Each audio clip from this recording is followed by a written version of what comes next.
Tak dámy a pánové, já jsem se teďko po týdnu vrátil z dovolený a mám pro vás jednu úplnou libovku a to je pravděpodobně nejdelší reakce, kterou během tohoto roku uvidíte. A to je rozhovor Zelenskýho, prezidenta Ukrajiny, s Lexem Friedmanem. Je to rozhovor, kde zazní strašně moc zajímavých a důležitých věcí, které pokrýváme na tomhle kanále dost často, ať už to je, kdy skončí válka na Ukrajině, jak skončí válka na Ukrajině, jak by to mělo dopadnout a tak dále a tak dále. A prej celý ten rozhovor je úplně skvělý. Nicméně teda očekávám, že bychom to mohli zvládnout za 5 hodin. Takže vemte si prosím vás něco jako třeba kávy, čaje, případně nějaký fakt hodně tvrdý alkohol. Je dost možný, že během této reakce usnete a pak se zbudíte. A já tu mám dneska sebou 2 z nejnudnějších lidí, které znám, a to je Kermit a Hochy, který to vydrží se mnou. Ahoj chlapi. Ahoj.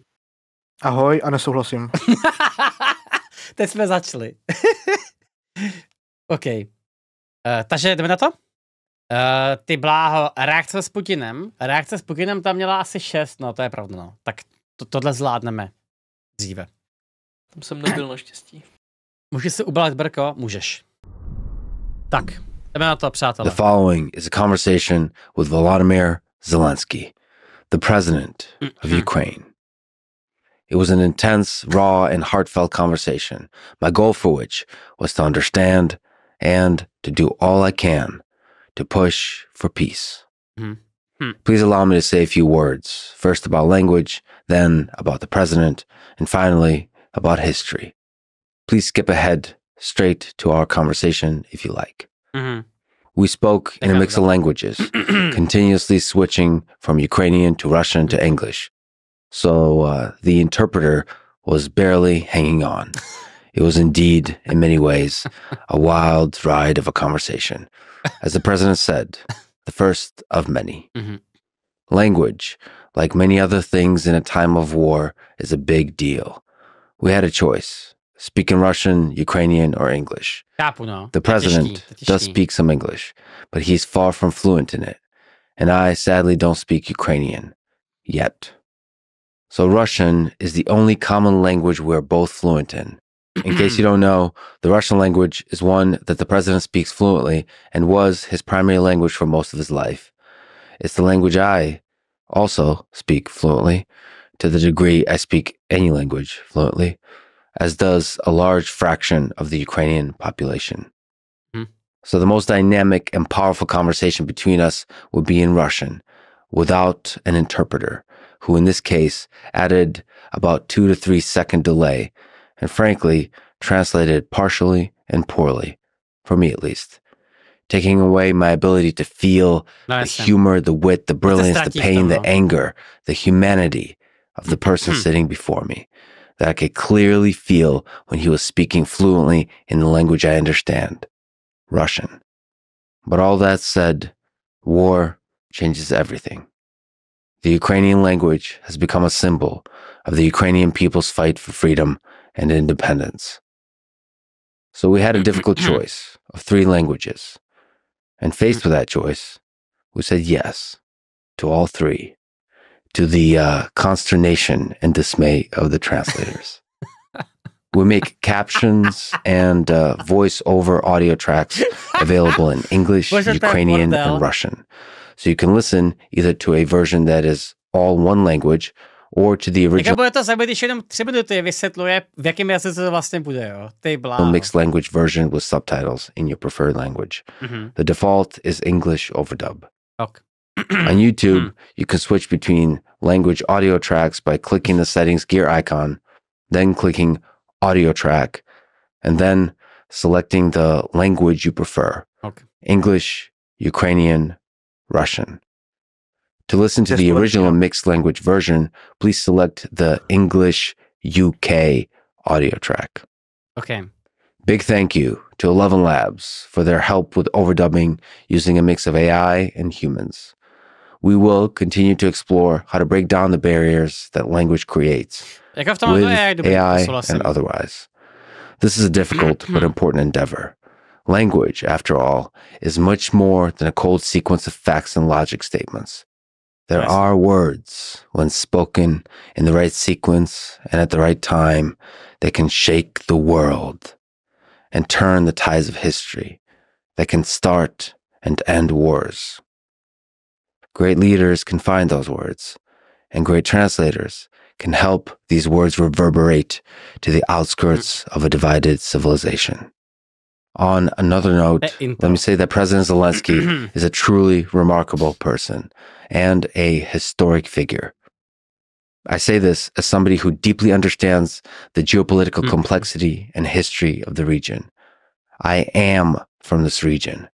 My parents were both born in Ukraine, Kiev and Kharkiv, both my grandfathers too. I was born in Tajikistan and lived for a time there, then in Kiev, then Moscow, then United States. And while I am now for almost 30 years, and to the day I die, I am a proud American. My family roots grow deep in the soil of nations that comprised the Soviet Union, including Ukraine, Russia, Belarus, and Tajikistan. I've gotten to know and have spoken for hours with members of the president's team and people close to him. I spoke to hundreds of Ukrainians since 2022, including soldiers, civilians, politicians, artists, religious leaders, journalists, economists, historians, and technologists. I've listened to hundreds of hours of programs that both support and criticize the president in Ukraine, in Russia, in the United States. I've read countless books about this war and the long arc of history that led up to it. If forced to recommend two, at this moment, I would say The Russo-Ukrainian War by Serhiy Plokhy and The Showman by Simon Schuster, which is a good personal behind-the-scenes biography of the president, focused on 2022. But there are many, many more. This is why I can comfortably say that he is a truly singular and remarkable human being. It was an honor and pleasure to talk with him on and off the mic. Now, it is true that I plan to travel to Moscow and to speak with President Vladimir Putin. And I hope to be back in Kiev as well. As President Zelensky said, this was our first of many more meetings. In all these cases, I seek to do my small part in pushing for peace. And in doing all this, I'm deeply grateful for the trust people have given me on all sides. For the people attacking me, sometimes lying about me, for the critics in the stands, chanting the latest slogans of the mass hysteria machine like the sheep and animal farm. I love you too. And I assure you that drawing lines between good and evil on a world map is much easier than seeing that line between good and evil in every human being, including you and me. This is what I try to do. I'm simply a human being who seeks to find and surface the humanity in others. And as I've said, no amount of money, fame, power, access can buy my opinion or my integrity. Now, finally, please allow me to briefly overview some history to give background for several topics that President Zelensky references in this conversation. Tak já než dokončím to intro, tak bych jenom rád řekl jednu věc. Já jsem upřímně strašně rád, že tyhle rozhovory vznikají. A já bych tady taky rád jako řekl nějaký rychlej background, jo. Já jsem dostal strašný hate za to, že tady coverujeme takovýhle témata, který jako rozdělují lidi. Ať už to je třeba jako válka nebo politika a tak dále. A teďko moje jako otázka zní, rozděluju ty lidi já tím, že to pokrývám, anebo to dělají lidi sami. Protože já si vážně nemyslím, že je špatně vyslechnout tady obě dvě ty strany konfliktu a v případě, že k tomu máš jako dost dobrý coverage, jestli to jako vysvětluje jako správně, tak je to za mě naprosto v pořádku. Můžeme spekulovat nad tím, že to, co třeba dělá Tucker, když třeba Tucker Carlson udělal ten rozhovor s Putinem, kde vlastně ho nechal jako mluvit nějakou dobu, takže to může být jako tendenční, že to je propaganda, ale sakra práce prostě pořád mně přijde jako daleko rozumnější poslouchat všechny strany toho konfliktu. A to i když se jako jedná o takhle jako jednoduchý konflikt, jako je Rusko-Ukrajina, kde skutečně prostě Rusko je agresor, Ukrajina se brání a to je vlastně všechno. Jo, když teda, jestli tohleto jako je celý, tak to bude zajímavý. Takže mě vážně jako zajímá, jakým způsobem to bude vedený. Protože já bych chtěl, aby Friedman byl ten člověk, který pokládá jako těžké otázky a ne prostě nechá 3 hodiny mluvit, někoho se obhajovat v tom, jak to třeba dělal s Lavrovem. Tam to bylo podle mě teda úplně strašný. Nicméně, pokud zase se člověk chce udělat vlastní názor, tak se udělá sám. Tak. I recommend my conversation with Serhiy Plohy and many others about the history of the region. But here, let me start with 1991, when Ukraine declared its independence and the Soviet Union collapsed. From this point on, Russia-Ukraine relations were defined in large part by whether Ukraine aligned more with Russia or with the West, meaning Europe, United States, NATO, and so on. In 2004, with the Orange Revolution, a pro-Western candidate, Viktor Yushchenko, became president. In 2010, it went the other way. A pro-Russia candidate, Viktor Yanukovych, became president. The internal tensions grew, and in 2013, Euromaidan protests broke out over Yanukovych's decision to suspend talks with the European Union in favor of closer ties with Russia. This set forward a chain of important events in 2014. On the politics front, Yanukovych was ousted and fled to Russia, leading to the election of a pro-Western president. Also, in 2014, on the war front, Russia annexed Crimea and war broke out in the Donbass region of eastern Ukraine, which eventually killed over 14,000 people and continued all the way to 2022, when, on February 24th, 2022, Russian forces initiated a full-scale invasion of Ukraine. This is when the world started. Pak byste chtěli stavit dalších 5 hodin, tak se můžete podívat na náš rozbor prvního roku války s Kermitem a Zochem. Ano, taky na to na video. To really pay attention. Now, some history of peace talks.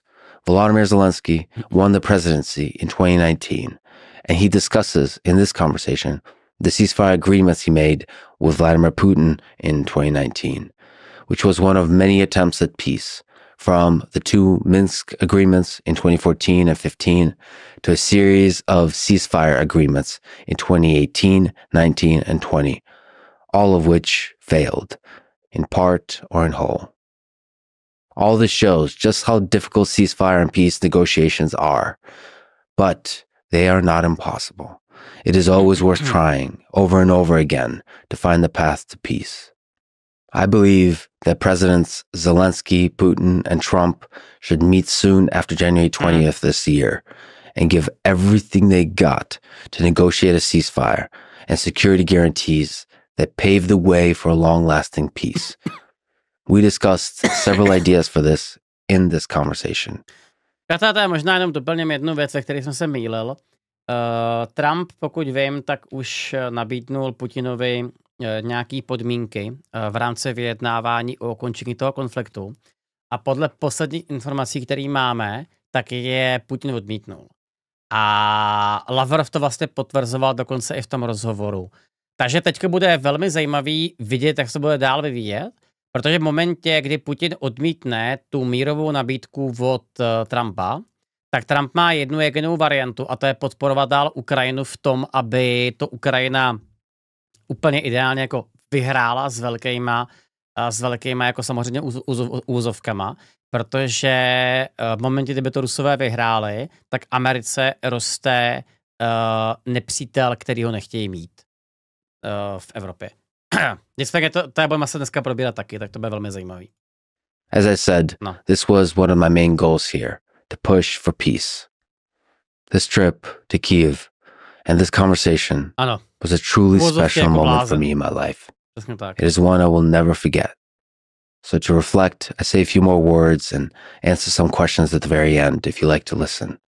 But here, let me say thank you to everyone for your support over the years. It means the world. This is the Lex Friedman podcast. And now, dear friends, here's the president of Ukraine, Volodymyr Zelensky. Let's go. If we can explain why the Ukrainian language is... Tak, zeptám se to ještě jednou naposled, necháme tam angličtinu. Jsme s tím všichni v pohodě. Jože, já to klidně můžu jako nechat v originále, ale podle mě se z toho všichni jako potom zesereme, protože stejně se budou ztrácet ty nuance. Půlka z vás tady neumí ukrajinsky prostě. Jo. Dobrý. OK. Jak půlka z nás neumí ukrajinsky, já si myslím, že třeba tak 98% lidí tady neumí ukrajinsky a to ty 2% jsou statistická chyba. Ty chceš podceňovat moje diváky? Já bych řekl, že půlka mých diváků je tak inteligentní, že minimálně mluví ukrajinsky. Chceš tím krmit říct, že moji diváci jsou hloupí? Bych si nikdy nedovolil, já Pořádku. jsem tvůj divák. V pořádku. Pokračujeme. is very important. Our conversation will be most effective and impactful if we speak in Russian. I speak Russian perfectly, of course, and I understand everything you are talking about. However, I can't respond in Russian the entire interview. Ještě to pauzní, It's prosím tě, na chvíli. because this is how it is. Ano? Důležitá věc, Lex jde do toho rozhovoru s původní myšlenkou, zastavme tu válku za víceméně jakoukoliv cenu, umírají tam lidi, umírání lidí špatný. Jasně. Jenom aby potom lidi chápali celkový ten narrativ, protože on je tam takovej trošku, jak tomu říct, no představuje si to dost jako hurvínek válku a Zelenský ho tam dost často jaksi Jasně. dává nohama zpátky na zem. Takže otázka ve smyslu, tak to pojďme ukončit, to nemůže být tak složitý. Přesně, rozumím. OK, tak to jsem si dávej. Today, I am not making anything up. You can see it all for yourself. You can feel and hear it. Today, there were 73 missile attacks against us, and people were killed. There were over 100 drones today, and this is a daily occurrence. The people who attack us, they speak Russian. They attack people who were only recently told that this was actually in defense of Russian-speaking people.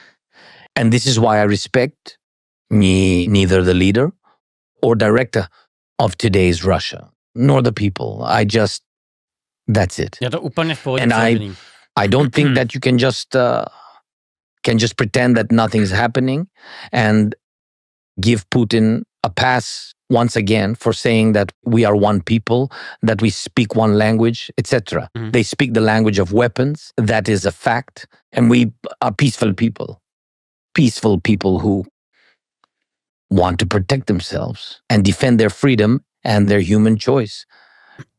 You know, at the beginning of the war, I addressed Russians in Russian.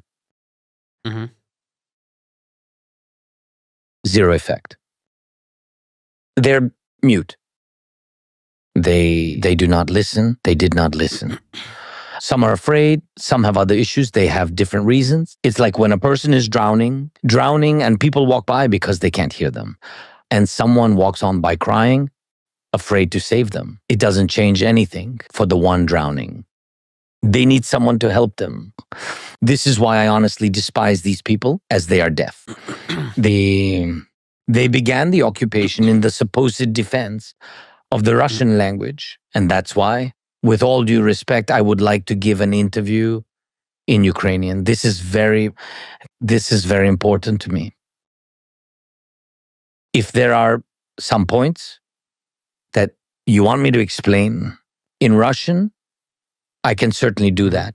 I can certainly occasionally speak Russian. But in general, no. I'm not sure that you will understand me completely, despite your Ukrainian roots. You are a citizen of the United States, right? Já tam možná doplním jednu zajímavou věc.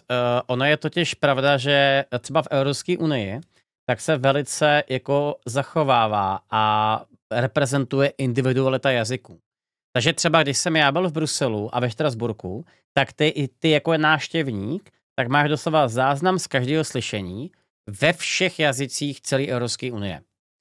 Jo, takže myslím si, že tahle ta informace o tom, že ty máš pořád jako nějaký nuance v těch jazycích je naprosto jako korektní a je to příjemný slyšet, protože mám pocit, že třeba v těch amerických volbách se tohleto hrozně jako ztrácí. Tam se prostě všechno řeší jenom anglicky a to je všechno, že jo. Prostě realita je taková, že třeba Evropa je v tomhle taková hrozně složitá a bude složitá vždycky. Dokud se teda neshodneme, že bude nějaký jeden jednotný jazyk, jako třeba francouzština. Doufám, že ne, ale může se to stát, no. Yes. That's why I'm surprised that you don't understand. Well, it was a long time ago. I understand that it was a long time ago. Moreover, a lot has changed. A lot has changed. If I may please allow me to say this in Russian. Yes, many things have changed, but I have hope. I hope that today many Russians will hear this, that Vladimir Putin will hear this, that the American president, Donald Trump, and the American people will hear this, that everyone will hear this. And yes, Ukrainian language is important symbolically, but what is also important is that we understand each other well. For Donald Trump? Is it important for Donald Trump whether I speak Russian or not? Yes, because unfortunately, and it hurts to admit, but I cannot speak or understand Ukrainian yet. So your wit, dynamism, and your humanity will not come through as well and as quickly. Remember, I need to wait for 2 to 3 seconds to hear it. You have a great sense of humor, great stories. With an interpreter translating, I simply won't see this, but I understand that it's painful. Another reason is that I hoped we could show that even though it is sometimes said that Russian is banned in Ukraine. This is not true. I'm speaking Russian now, right? We have people who speak Russian. This is not true, really. It's not.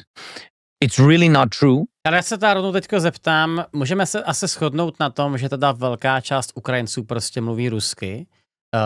I jako z toho titulu, že za prvý jako je to velký soused a za druhý ty jazyky jsou si podobný. Je to tak, ne?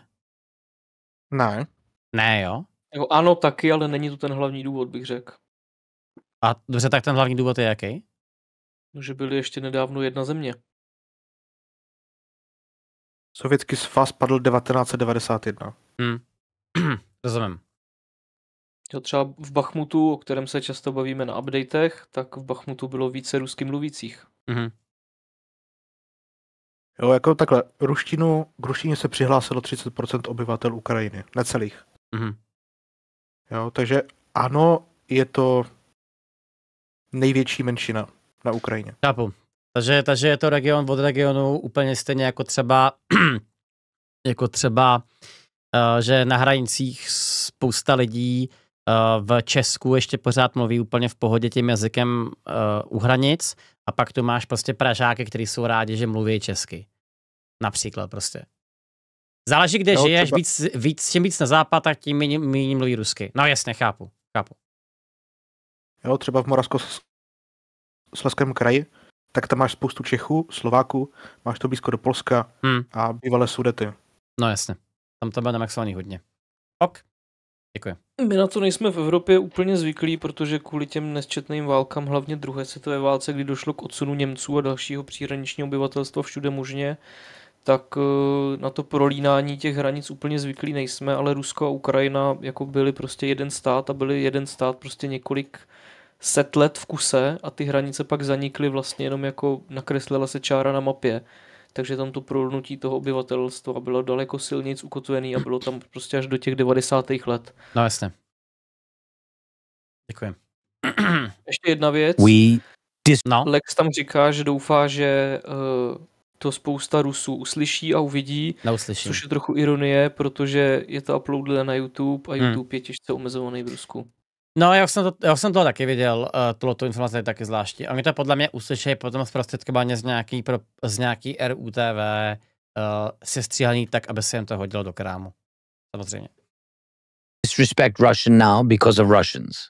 That's all. When they were saving Russian speakers, they killed Russian speakers, many people who actually, many of whom are in the East, right?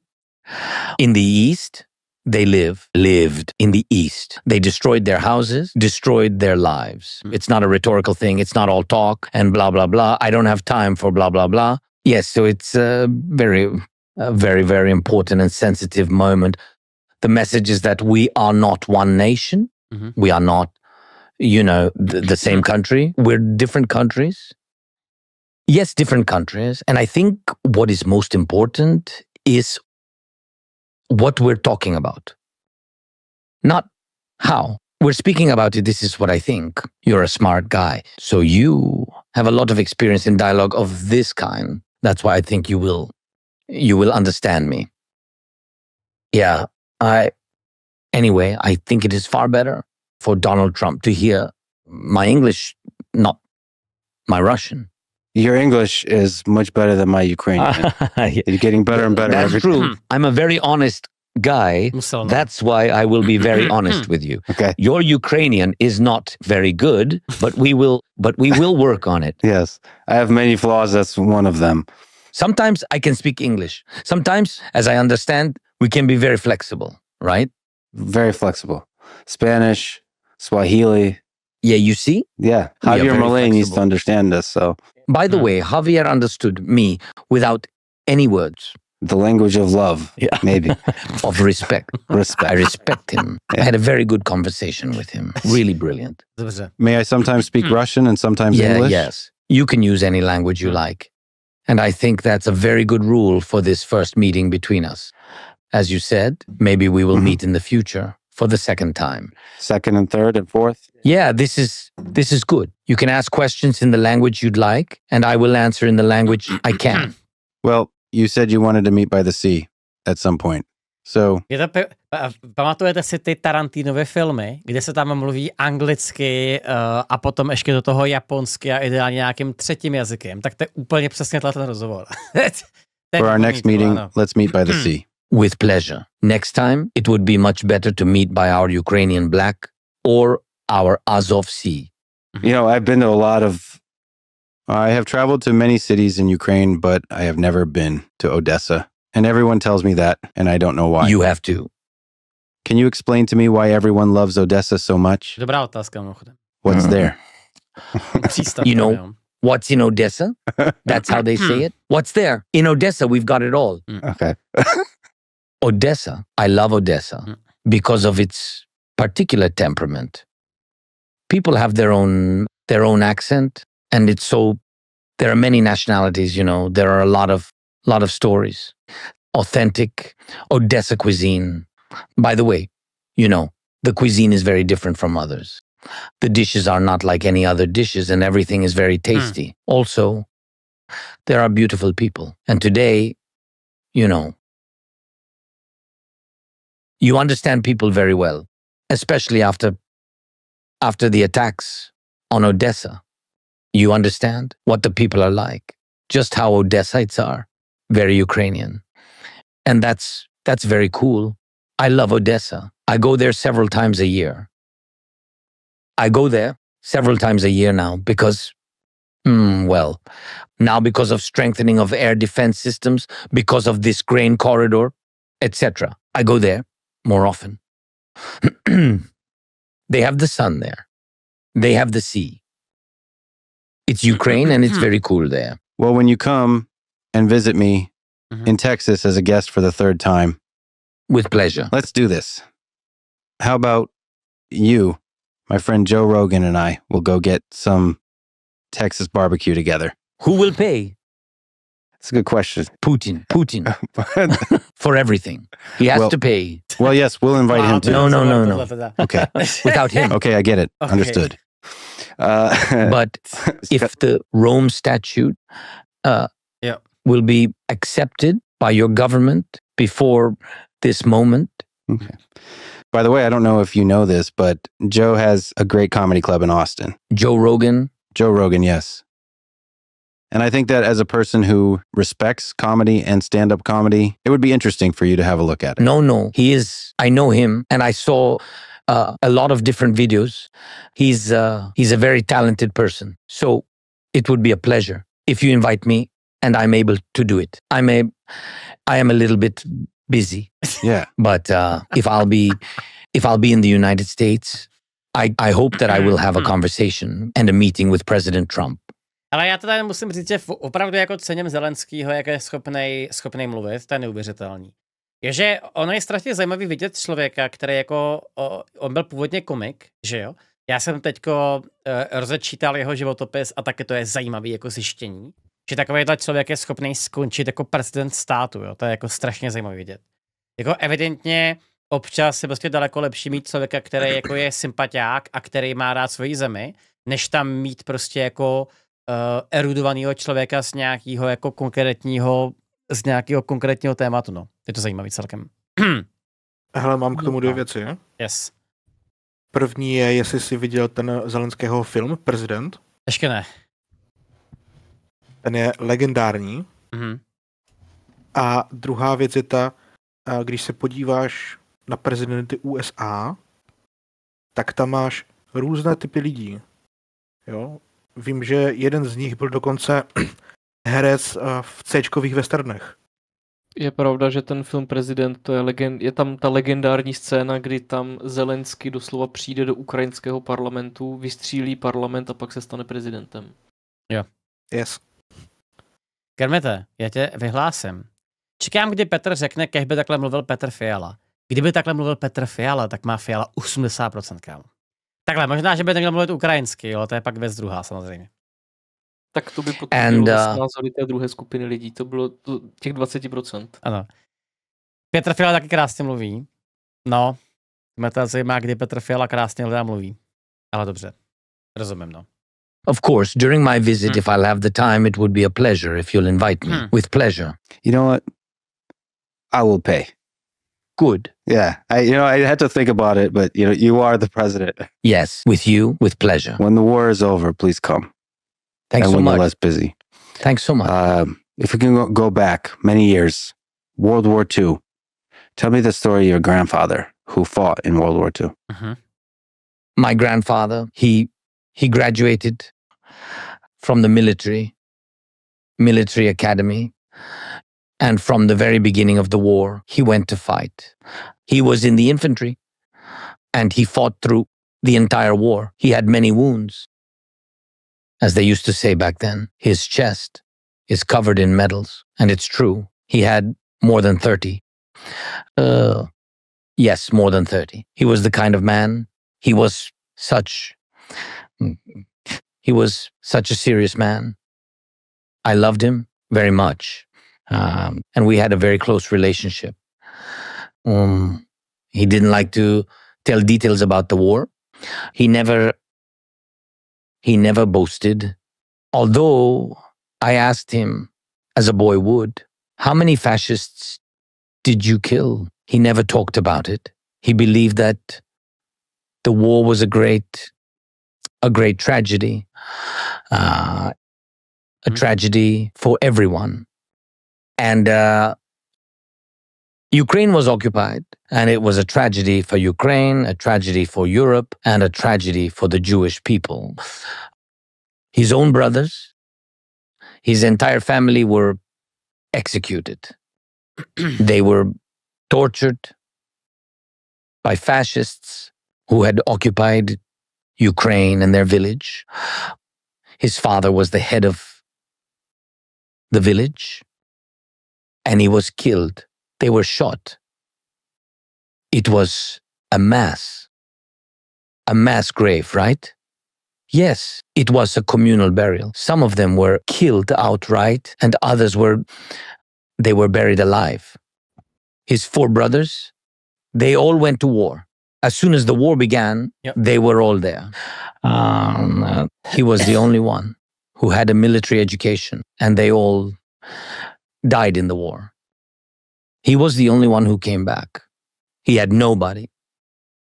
He came back and he found my grandmother, his future wife, and she managed, what was it called then? I don't know, they don't have them anymore.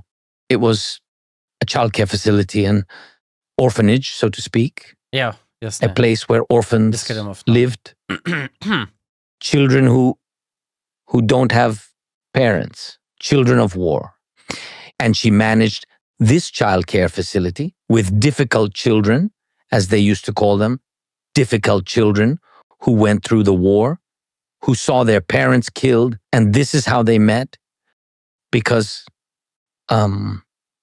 these difficult children, they sometimes behave differently. They could steal something, do something bad. There were many children in the orphanage. Yes, that's how she met my grandfather. And I loved him very much. And I think that my grandfather, frankly, would never have believed that this war is possible. He would never have believed it. Because he worked in the police after the war. He was a colonel. He worked in criminal investigation all his life. So he fought with bandits all his life after the Second World War.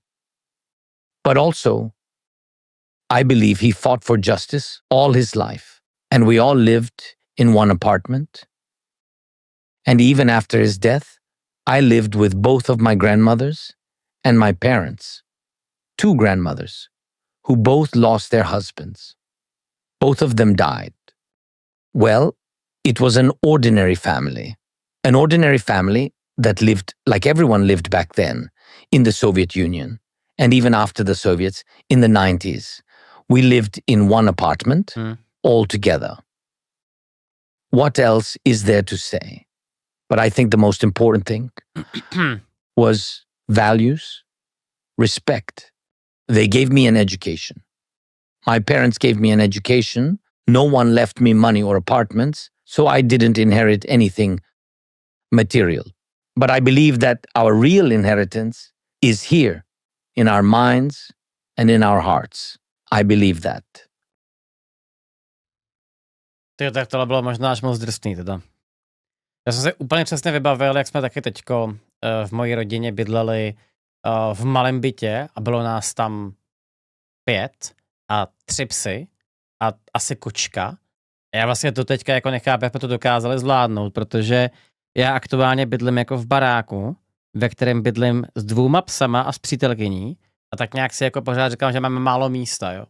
Je strašně zajímavý vidět to jako slyšet od jiného člověka, protože jsme to fakt asi zažili spousta z nás a někteří to zažíváte teďko taky, že jo. Ty bláho. To je síla, no. There's 1 second delay. So if I'm sorry, if you It's fine. tell a joke, I will laugh about 1, 2, or 3 seconds later. There's a delay. So ordinary family, but not an ordinary time. World War II. World War II. Speaking of mass graves, I was at Babin Yar yesterday. Yeah. A large part of my family died there. In moments like this, such a place serves as a stark reminder of the profound historical gravity of the Second World War. I remember this song from my youth. On June 22nd at 4 o'clock, Kyiv was bombed and the war began. Já můžu jenom Babin Jar, tak je to dál kousek od Kyjeva a Chasiv Jar, ten je v Doněcku. 2 jiný jary. Ano. Jo, super. I always wondered how it would feel to live in a moment when everything changed. The path of humanity completely shifts in a single moment, just like that. What do you think about that moment in 1941? Now, after the 2022 invasion, how do you perceive the Second World War after you have witnessed all of it? Well, firstly, the war actually started earlier. It started here in Ukraine. Kyiv was bombed, as you quoted. But the war had already begun before that. And I think I perceived it as a start of the full-scale invasion. Well, I think it's hard. It's hard to understand why nobody wants to listen, look at, and analyze history.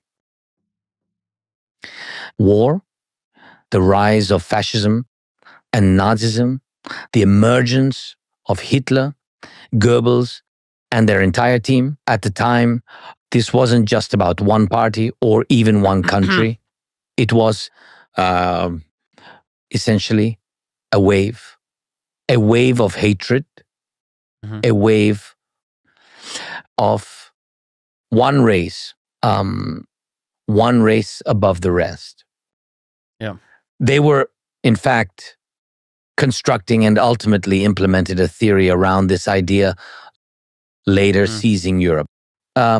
They created a theory of one nation, one race, one world. Their world. Of course, this idea is absolutely senseless, but it has become radicalized over the years and even gained support. Ale já to jenom teďko řeknu jako totální casual, který se aktuálně velice zajímá o dějiny, tak teda musím se přiznat, že potom, co jsem začal studovat pojmy jako je Lebensraum, což věřím tomu, že mi tady potvrdějí kluci, tak jsem byl teda fakt zhrozený, jak jako extrémně se na tohle podle mě zapomnělo. Jože, ty máš dneska životní prostor, přesně tak.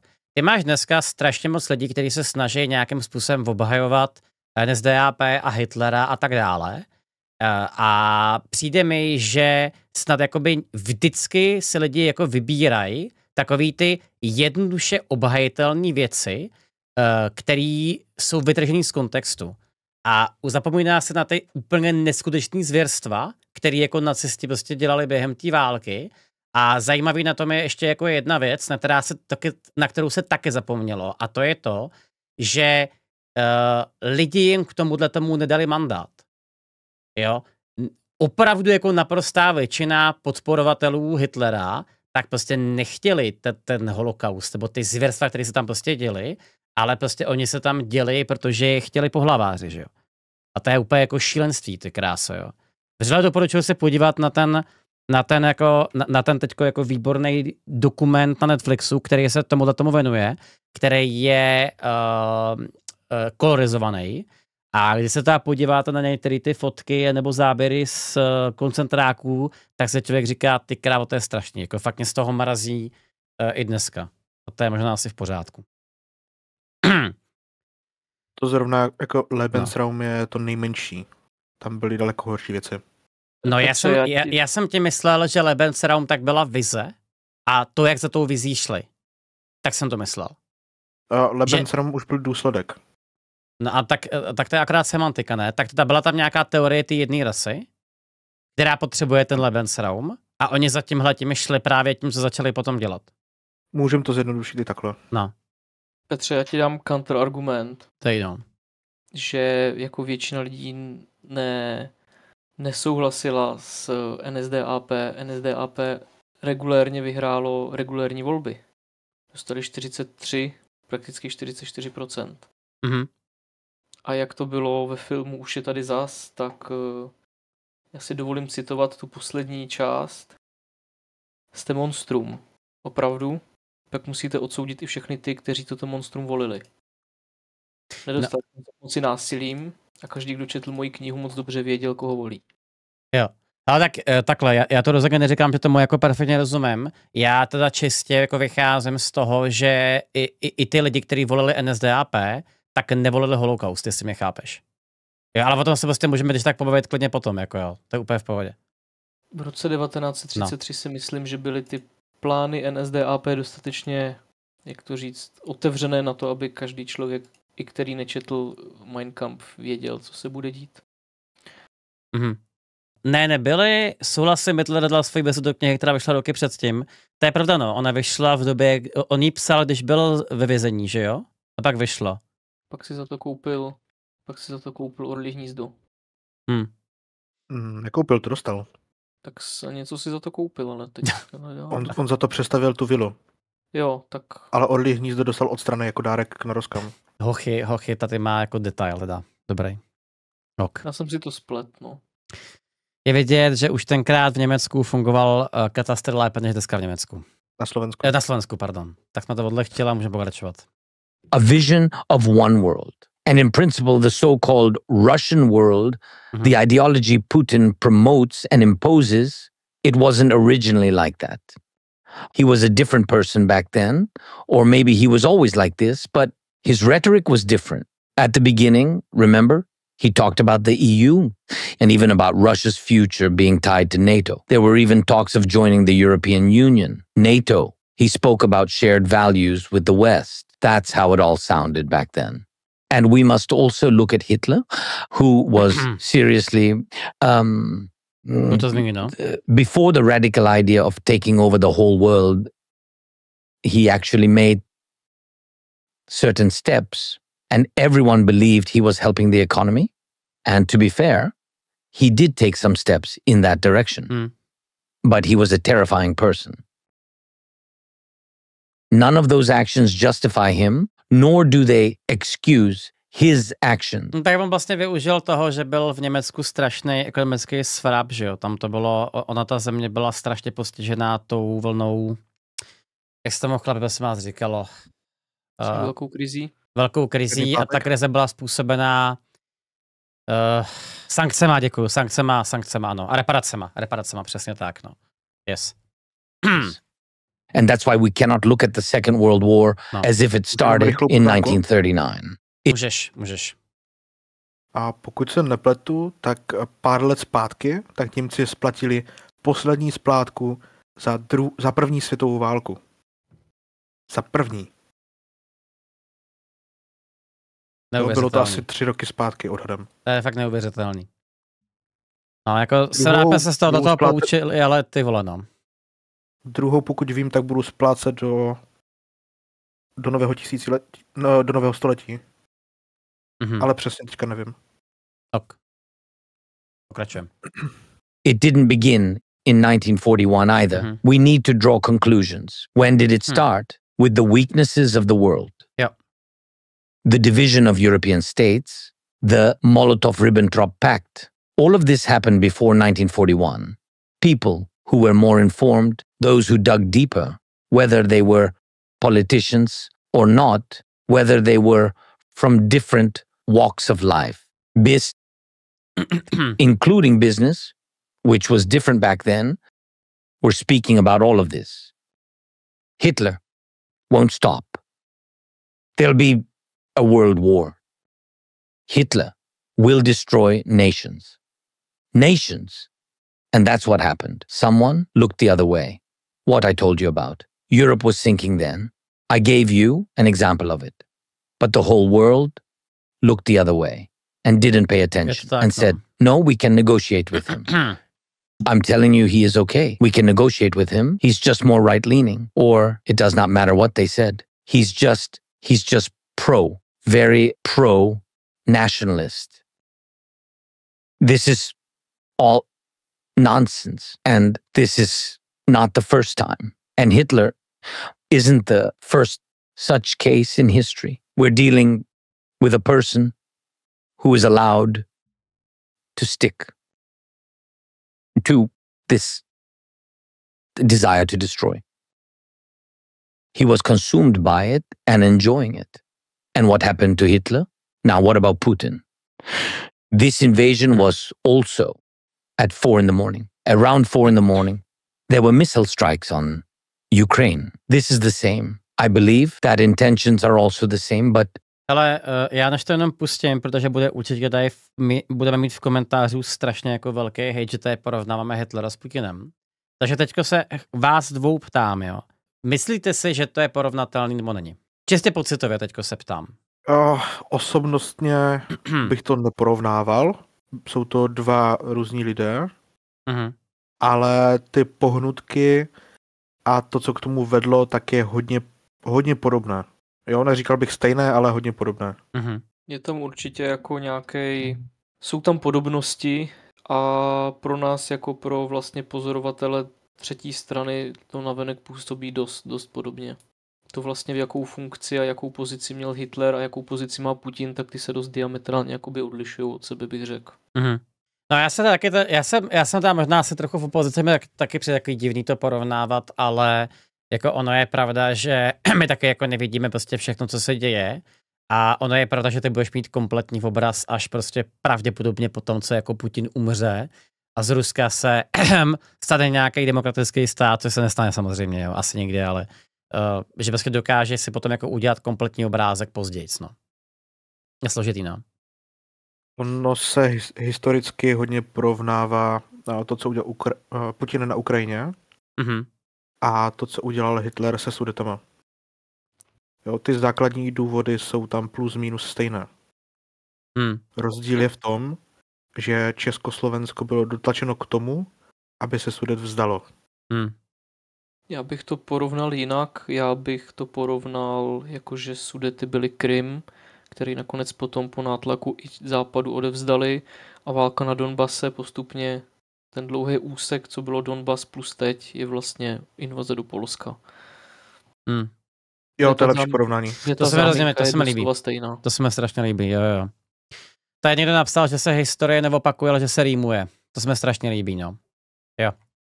Že teda jakoby Putin si mohl vzít za vzor to, co dělal Hitler a řekněme, že teda začal to dělat jako tak, aby to třeba Západ vzal, což z něho jako teda nedělá lepšího člověka rozhodně, ale že prostě jako je taktický to dělat tak, aby ti nechali ostatní volnou ruku, no. Ale ty rýmy nebo ty podobnosti tam budou. Ok. Tam jde o to, že si vytvoříš jako, ty musíš mít vždycky nějakou záminku, principiálně prostě. Už není prostě 15. století, že si válku vyhlašuješ kvůli tomu, že se ti líbí princezna jiného království, ale musíš prostě, ať už třeba i před OSN, si udělat nějakou záminku, nad kterou jako prostě, na kterou to postavíš. A v dnešní době informační války to samozřejmě pomáhá taky s tím, že pak mají co papouškovat ty lidi, co tě podporují za hranicema. Dejte prosím vás z chatu banet slovo Hitler, to tady nebude mít potom v chatu někdo komentář. To můžete říct potom o každém Warmongerovi, že je jako Hitler? To je strašně složitý na porovnání, jako prostě zabrání Krymu a zabrání Sudet je jako hodně podobný, válka na Ukrajině je hodně podobná potom válka s Polskem, nicméně Hitler to dotáhl mnohem dál, když to tak řeknu, jsou tam jiný cíle a Putin je v úplně jakoby jiný politický pozici, než byl on. Jako to, že jsou oba diktátoři, neznamená, že mají oba dva stejné možnosti a stejné schopnosti. Mně to hlavně přijde, jako, že porovnávat všechny Warmongery s Hitlerem je taky blbost, protože určitě Napoleon tak je neporovnatelný. Měl úplně jinou motivaci a dělal to úplně jinak třeba, že jo. Ale tam prostě najdeš jako vždycky, že jo. To když budeš porovnávat válečnou strategii, tak tam můžeš najít schody, ale když budeš jako schody i neschody, a když budeš porovnávat to, že jestli nosej kalhoty, tak vždycky najdeš schodu. No jasně. A zásadní rozdíl mezi Hitlerem a Putinem je ten, že Hitler byl schopný dobít Kyjev, Putin ne. More on that later. By the way, you tell me if this is too long, you can stop me. Never long enough. It's beautiful. Okay, so it happened here around 4 a.m. Before this, I must honestly say, everyone said something, predicted something, etc., but I asked only for one thing, primarily from the United States. If you are sure, if you have the evidence, if you talk to him and he tells you that there'll be an invasion, if all this scares you. I only asked for 2 things. Send us weapons, or better yet, strengthen us with preventive measures so there would be no war. It wasn't the weapons that I was asking for. I asked for sanctions. Intimidate him. Please don't say that. If he comes, if he crosses borders, if he kills, we're imposing sanctions. Well, this is complete bullshit. Sorry, but really? Oh, I understand this. Oh, wonderful. Yes. I understood one word. Yeah. So they did not help. I believe that no, and this is a fact. We didn't receive help. If we assume that words are help, well, then yes, we received a lot of it because there were plenty of words. Even more than plenty, yes? At 4 a.m, there were strikes. Morally, is it possible to prepare for war? No. It doesn't happen like you read in books, see in movies, and so on. What happens to you? I was just looking at my wife and children. My children were asleep, but my wife was awake. There were strikes. Missile strikes, we heard them. To you, as a living person, how can this be? You just can't fully believe this. You just don't understand. Why now? Given everything that happened in World War II, when millions of people died, none of it mattered. Still at 4 a.m, around 3:40, 3:45, remember? Around this time, yes, there were missile strikes. And later, by the way, a few days after the first days of the war, I spoke with Lukashenko on the phone. And he apologized. And he said that it was not me. Missiles were launched from my territory, and Putin was the one launching them. These are his words. I have witnesses. And I apologize, he said. But believe me, that's what he told me. Volodya, this is not me. I'm not in charge, he told me. I'm not in charge. These are just missiles. To asi nemůžeme ověřit, co? Takže teda Zelenský tvrdí, že ty rakety byly odpáleny z běloruského území a že odpálil Putin, jo? The hell? Víme o tom něco chlapi? Že jo. Cože?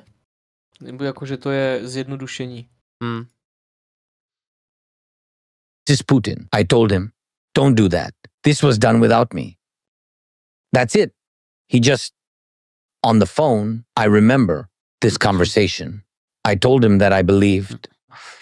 I told him, you are a murderer too, I'm just saying. And he told me, you must understand, you can't fight the Russians. I told him that we never fought them. I said, it's war. The missiles came from your land, from Belarus. How did you allow this? Then he replied, all right, retaliate then. I still remember him telling me, hit the refinery. You know how much I care about it. Moser Oil Refinery, is that it? Can't recall. Moser Oil Refinery. I told him, what are you on about? What retaliation? Forgive me, Volodya. Yes. Yes. Yes. This was at 5 a.m? No. This was during the first or maybe the second or third day of the war. Ah, yes. I see. Well, after that, I went back home. I was home with my children, with my wife. I just went to my wife very quickly that night at 4:00. Yes, and just told her, get the children, get ready. You'll probably need to go to my office very soon. And I left. That's it. At this moment, you're no longer a father. What happened to me, unfortunately, because I believe that this is, and not only do I believe, I understand, especially now that all of this is the most important thing, because your country is your family. The strength is in your family. And this is the most important thing. And I'm the president, and therefore I had to stop being a father in my own family. And my wife had to do everything. She had to do everything regarding children, regarding safety. And I had to deal with the state because I'm the president. And this is my duty. And I, by the way, am taking this very seriously.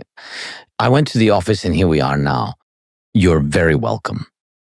Well, at that moment, on February 24th, 2022. Jako jestli tohle je AI projev, tak se dokáže zastavit tu jeho ukrajinštinu teda. What the fuck. To je šílení.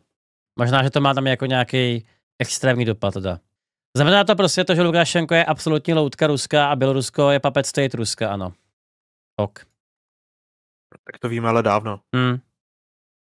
Tam není jenom věc, o které se nemluví, je, že to není puppet state. Puppet state by znamenalo, že to je prostě stát, který si žije tak nějak plus minus svým jako životem, ale prostě v některých věcech se automaticky podřizuje nebo některé rozhodnutí jsou děláno za něj, ale Rusko se aktivně za poslední 20 let snaží vymazat běloruskou jako, jak se tomu říká, nationality. Národnost, no. Já to nesmím. Jako jedno musíme Bělorusům nechat za těch, 20-30 let, co jsou navázaní na Rusko, tak si vybudovali docela dobrý ropný průmysl, nebo průmysl na zpracování ropy. To je věc, o který, jestli si pamatuješ starý video od Kovyho o Bělorusku. Oil for Kisses. Ano, tak je to program Oil for Kisses, který vlastně drží Lukašenka jakoby u moci v úvozovkách. Jo, pamatuju si, jo. To už je taky pár let nazpátek. Takové, když to zjednoduším, to jsou Lukašenkovi koule a Putin je může velice jednoduše v Rusku zmačknout. Tak, jdeme dál. Teďko se bavíme o začátku invaze. Everything changed again. just like in June 1941. Everything changed. And history took a turn. The history of humanity took a turn. And for you too. Well, you were the president. You were talking about fighting corruption, about the country's freedom, about interesting and innovative reforms. But that morning of February 22nd, everything changed. Could you tell me about that morning, the details of your actions? When you had to quickly make difficult decisions. What was the process for you? How did you make these decisions? Did you discuss them with people you trust to understand how to respond to this invasion in every technical, political, and military aspect? What was the process for you? How did you make the decision? Mm-hmm. According to our legislation, in principle, I'm the supreme commander of the armed forces of Ukraine, so I had to give corresponding orders. Yes, I have a military office, and then later there was a military headquarters where all key people gathered. This is not only about the military, it's about energy, etc., all key things. But at that moment, I made the decisions quickly and without a doubt. And I cannot say that I am just that kind of person. I'm just a living person who believed that if help is needed right now, to help evacuate people, help with children. Several cities were blocked. I was only thinking about how to deliver food there within a day. We did a lot of things, although we understood that they, in fact, occupied part of our state. And we distributed weapons to people. That's how it was. Yes. Věděli.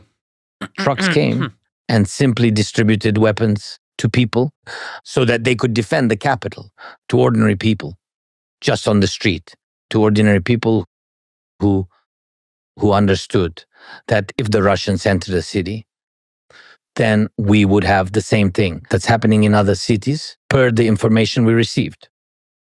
Thanks to digitalization, by the way, we had very good digitalization before this.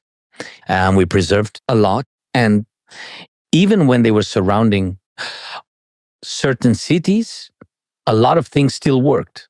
The banking system, the internet, we had television. And thanks to this, I made several decisions to ensure that people are united and have all the information.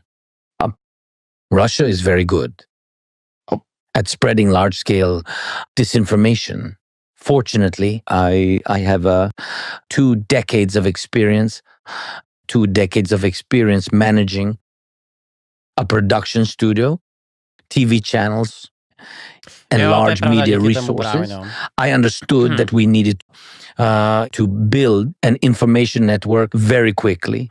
Thanks to this, I began to address the people constantly. This happened several times, 3 to 5 times a day. In fact, I became that an information source for people who were in cities that were cut off from other information. And it was very important for me to keep all things digital, to keep the internet, to stay in touch with everyone, with all the people. Initially, that's the contact we had. And then we also built a media platform. So where we had all the news agencies of Ukraine. And this network was called Marathon. And it was also very important for the people to trust us. And people had to receive information. Why? There were waves. There were waves of Russian on the first day who said he ran away. I had to go out into the street. I left the office and went outside. I had to do this because I was showing that this was no green screen, to show that it was the street, not some digital manipulation. I mean, I did these things, then I touched various objects. Now, people might think that these are small things, but I was actually showing that I was in a real place. All of this had an impact. I was absolutely sure of my actions. And these contacts, several contacts, and then I spoke to the Russians, I addressed Russians, I really did. And then only after that, I gathered, it was the first day when I invited all of the journalists here, wasn't it?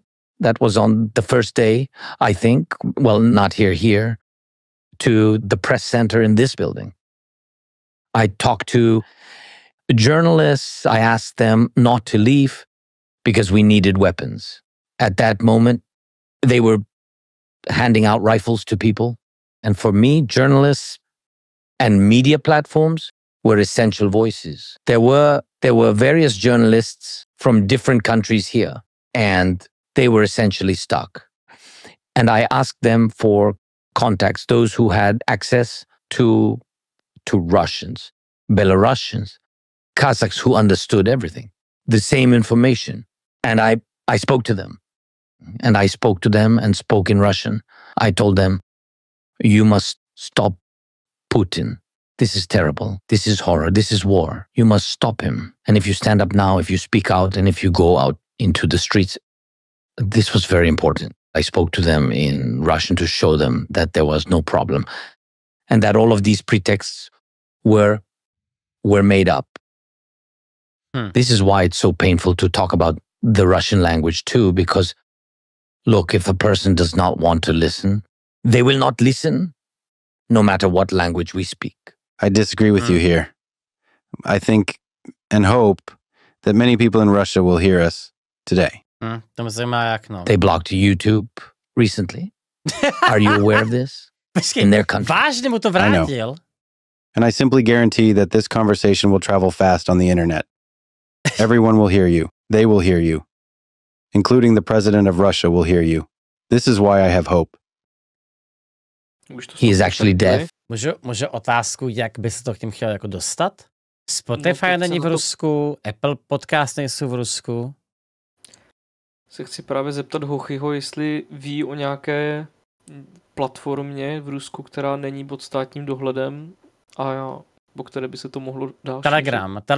Telegram možná jo, no. Jako ono je pravda, že jako reuploadnout 3 hodiny, dobrý, tak to prostě hodíš, i tak ten voice prostě upneš někam jako MP3, no. Discord už taky nefunguje v Rusku. Telegram banovaný v Rusku není a pokud vím, tak není pod státní kontrolou.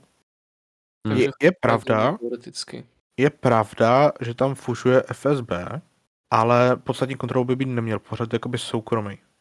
Takže dá se to v úzovkách, no. Takhle, určitě to jako není rozhovor, který by jako najednou zvedl Rusy ze židle a řekli, jdeme si saky Putina. To jako, podle mě se k tomu dostanou ty lidi, kteří už teďko se těmi informacemi jako nějak dostávají. Tady někdo říká Pornhub. A hele, jako, ten nefunguje v Rusku. Ne, už taky ne. Ale není to špatný kanál na šíření. A ty to můžeš nahrát i třeba Minecraft Let's Play. Ty jak to víš, Ochy? Poslouchal jsem jeden rozhovor na Spotify. Na Telegram úplně v pohodě uploadneš 3 hodiny ve Full HD. Jo, tak to jsem zase nevěděl.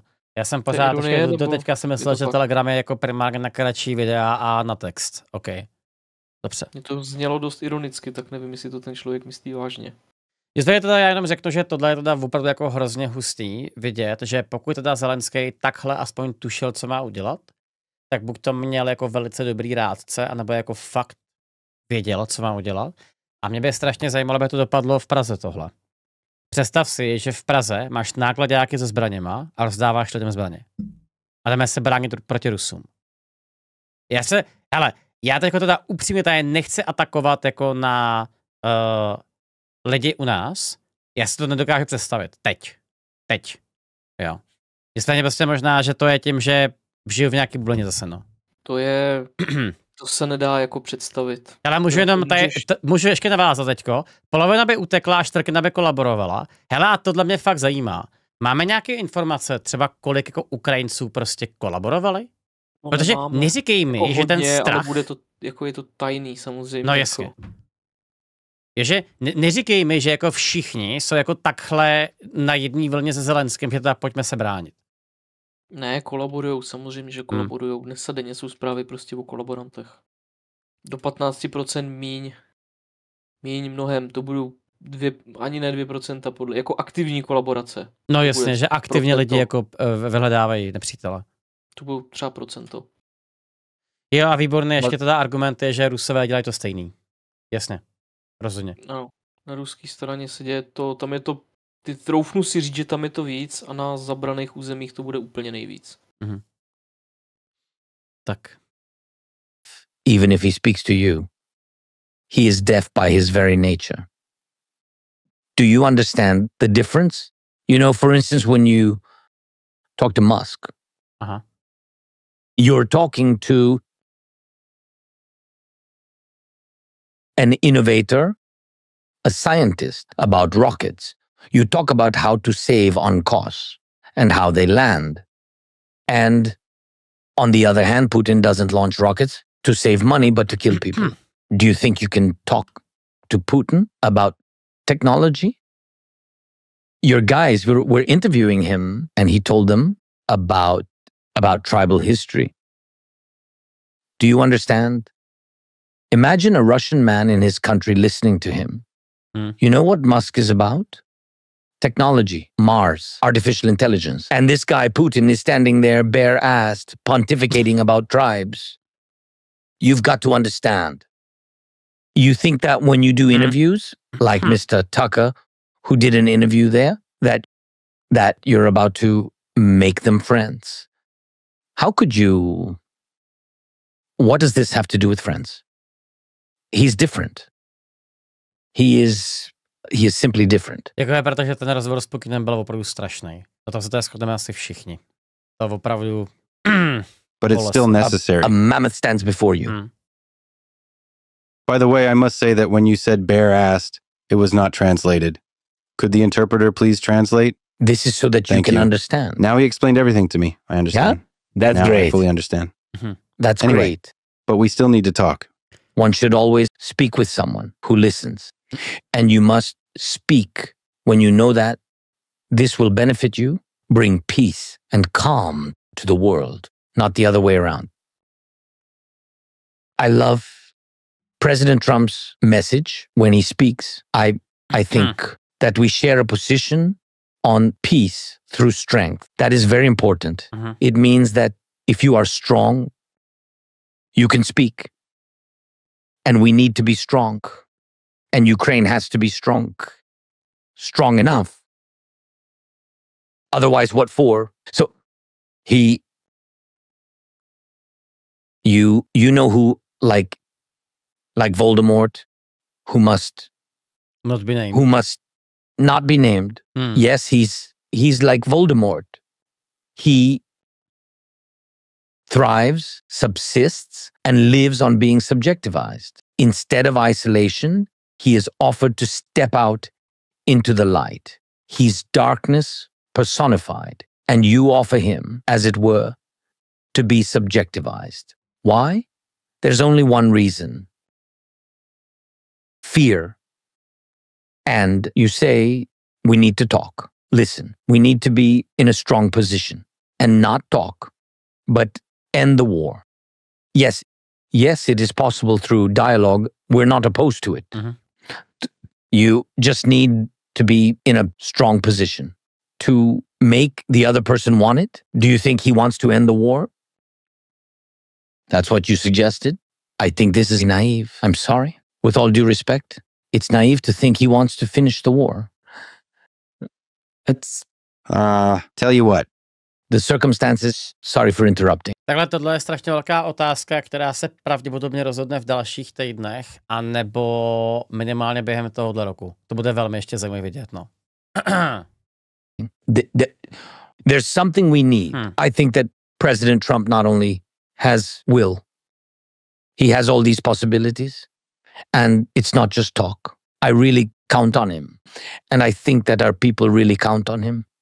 So he has enough power to pressure him, to pressure Putin not into wanting to stop it. No, he will not want to pressure him to actually stop it. That is the difference. Don't rely on his will, Putin's will to stop. You won't see it. That's what I think. Sorry. No, sorry. I interrupted you first. But what I would want, I do have what some might call a naive dream of you sitting down with Putin and Trump and negotiating a deal about a ceasefire and together finding a path to long-term peace. And I think this requires strength, requires negotiations. There are a lot of carrots and sticks here that can be used to make a real deal. And Trump is very keen on making a deal and ready to negotiate. Can I ask you a question? Yeah. I just really want you and I to be on the same page. It's very important to be in the same information space. Extremely important. Let's talk a bit about the ceasefire. Let me describe the situation to you.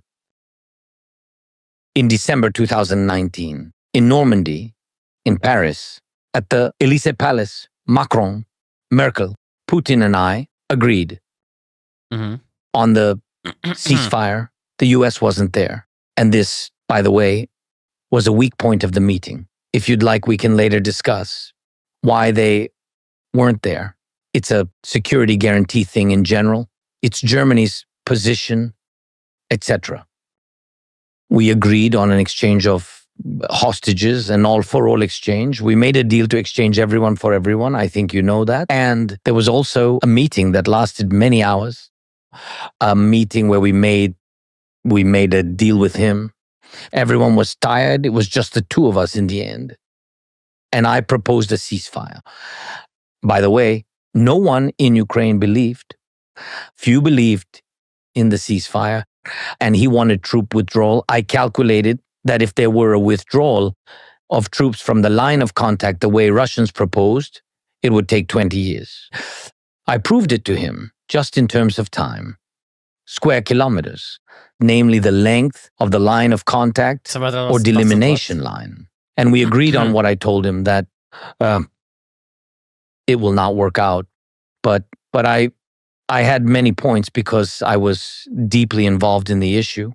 I was involved very deeply. It's my thing in general.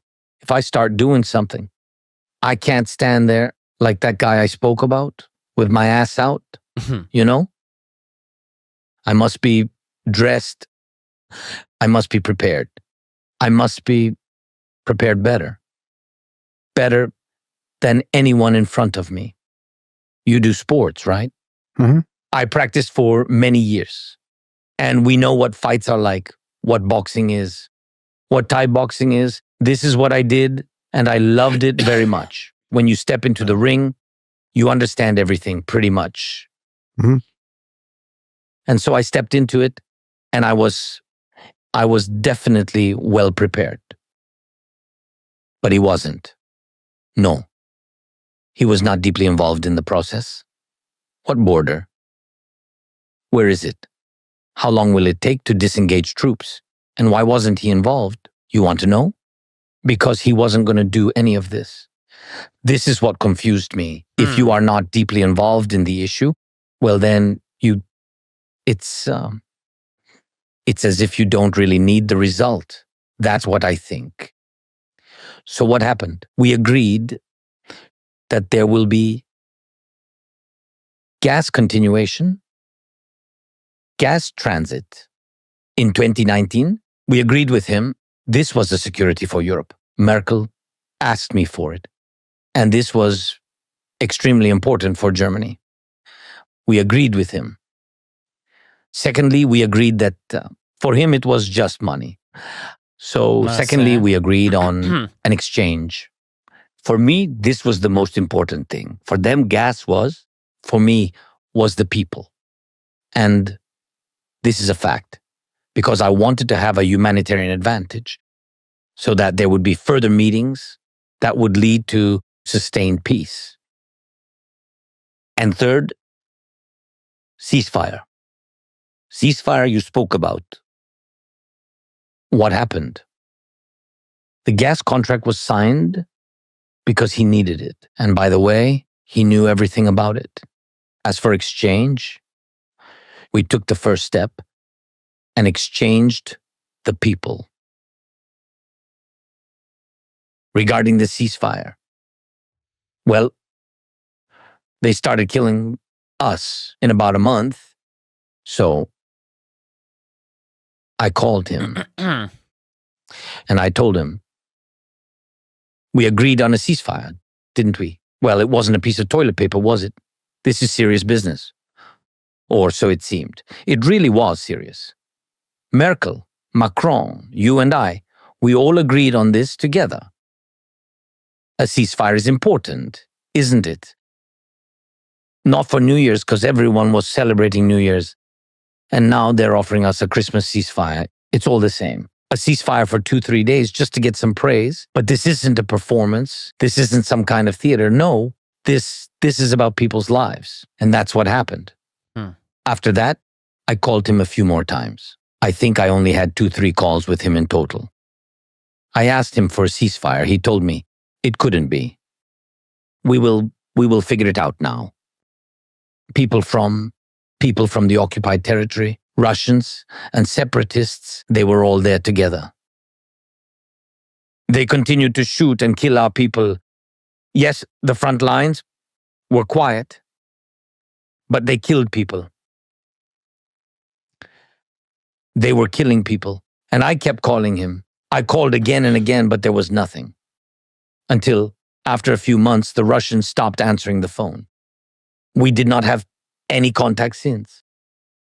I wanted another meeting, like we had in Normandy. I wanted the next meeting. I wanted to find a solution, but the Russians refused. We tried to make it happen through various Europe. To je masakr tohoto zjištění. Takže když to teďko zkusím jako zjednodušit, on to samozřejmě strašně jako vzal ve vatě, tak tam prostě primární problém byl v tom, že Putin nikdy neměl jako zájmu uzavřít to příměří. A s takovým člověkem se vyjednává jako fakt dost špatně. Protože on vlastně nikdy jako v rámci těch vyjednávání tak neměl jako ten stejný cíl, jako měl Zelenský, a to je přestat teda prostě jakoby sválčit. Vždycky to bylo úplně jako jinak, jo. Tady byl potom dobrý argument. Já jsem se tady chtěl jako říct takovou zajímavou myšlenku, jo, že Zelenský mohl zastavit ty plynovody a ropovody přes Ukrajinu, ale ono je pravda, že oni by si stejně Rusové našli jako jinou cestu, jo. I když teda za sebe to bylo pro Evropu výrazně dražší. Oni už ji měli. To byl ten plán celý Německa a zbytku Evropy, když se podíváme na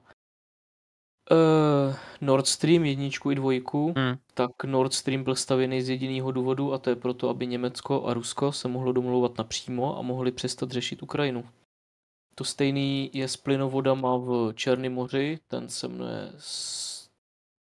Nespomenu si teďka. Nemusíš říkat jména, to zvládám bez toho. Tam jsou 2 a ten... Nord Stream je 1. Ano, Nord Stream a pak je tam ještě druhý, ten je kratší.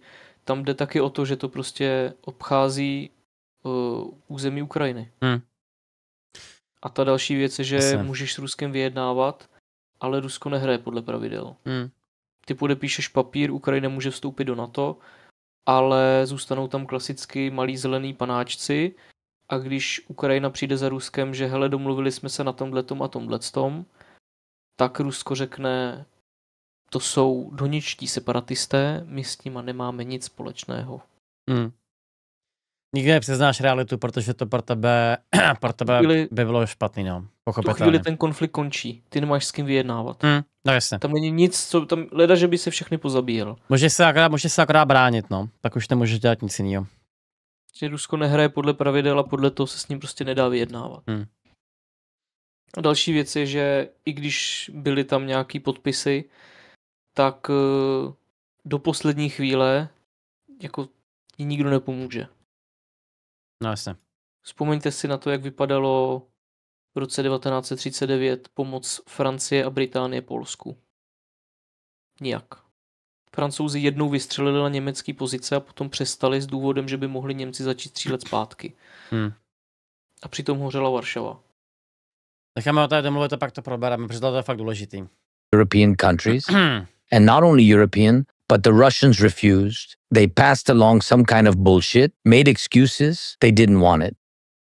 Meanwhile, they were sending their snipers. We had evidence, living proof, even video evidence, because some of them were captured back then.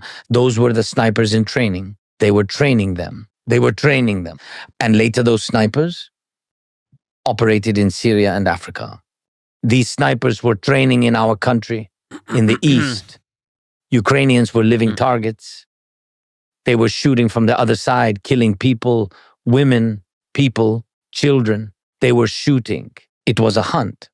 By the way, it was in the Russian-speaking region, in the east, where, according to him, everyone is speaking Russian. That's where they were shooting, where the situation currently is the most tense. They killed people. We sent this information, sent pictures. We sent them to the UN, sent them everywhere. We worked very hard, very persistently. I met with everyone. But who thought of Ukraine back then? They didn't notice it much. They didn't pay much attention to Crimea being illegally occupied either. And to be honest, the United States of America too. Everyone was somewhat silent about this issue. That's how it was. It was like that before a full-scale war. I want to ask you a question about the ceasefire. For example, in Mariupol today, there are American and Ukrainian journalists, and everyone will tell you who has contact now with Mariupol, who fled from there in the last minutes just before the occupation, or who was able to leave, to escape after the occupation. Chernov, who won an Oscar, was among them. And the journalists that left Mariupol, they are here. By the way, we had a conversation. They will tell you that 20,000, 30,000 civilians were tortured and buried there. We do not know the number of victims. People who didn't want to work with them, who refused to cooperate with them, people who went on strikes to protest, people who did not want to work with the Russians who occupied Mariupol. And this is one example, just with this city. And I have a question for you. What about the millions of children? And I will ask you in Russian so that you hear this without delay. What about the millions of children over there? What if we just arranged a ceasefire without understanding what would happen next? Without understanding what will happen to Ukraine's security guarantees? What about the millions of children in the occupied territories? What should I tell them? What am I to tell them? What is it I should tell them? What? Whatever? Hey, all of you over there, see ya. And those tens of thousands of people buried there, is that what we want? Are we ready to forgive them for this? We must at least take the first step. If this is a ceasefire, we must know that there is a security guarantee for the part of Ukraine under our control. We need it so that he will not come back.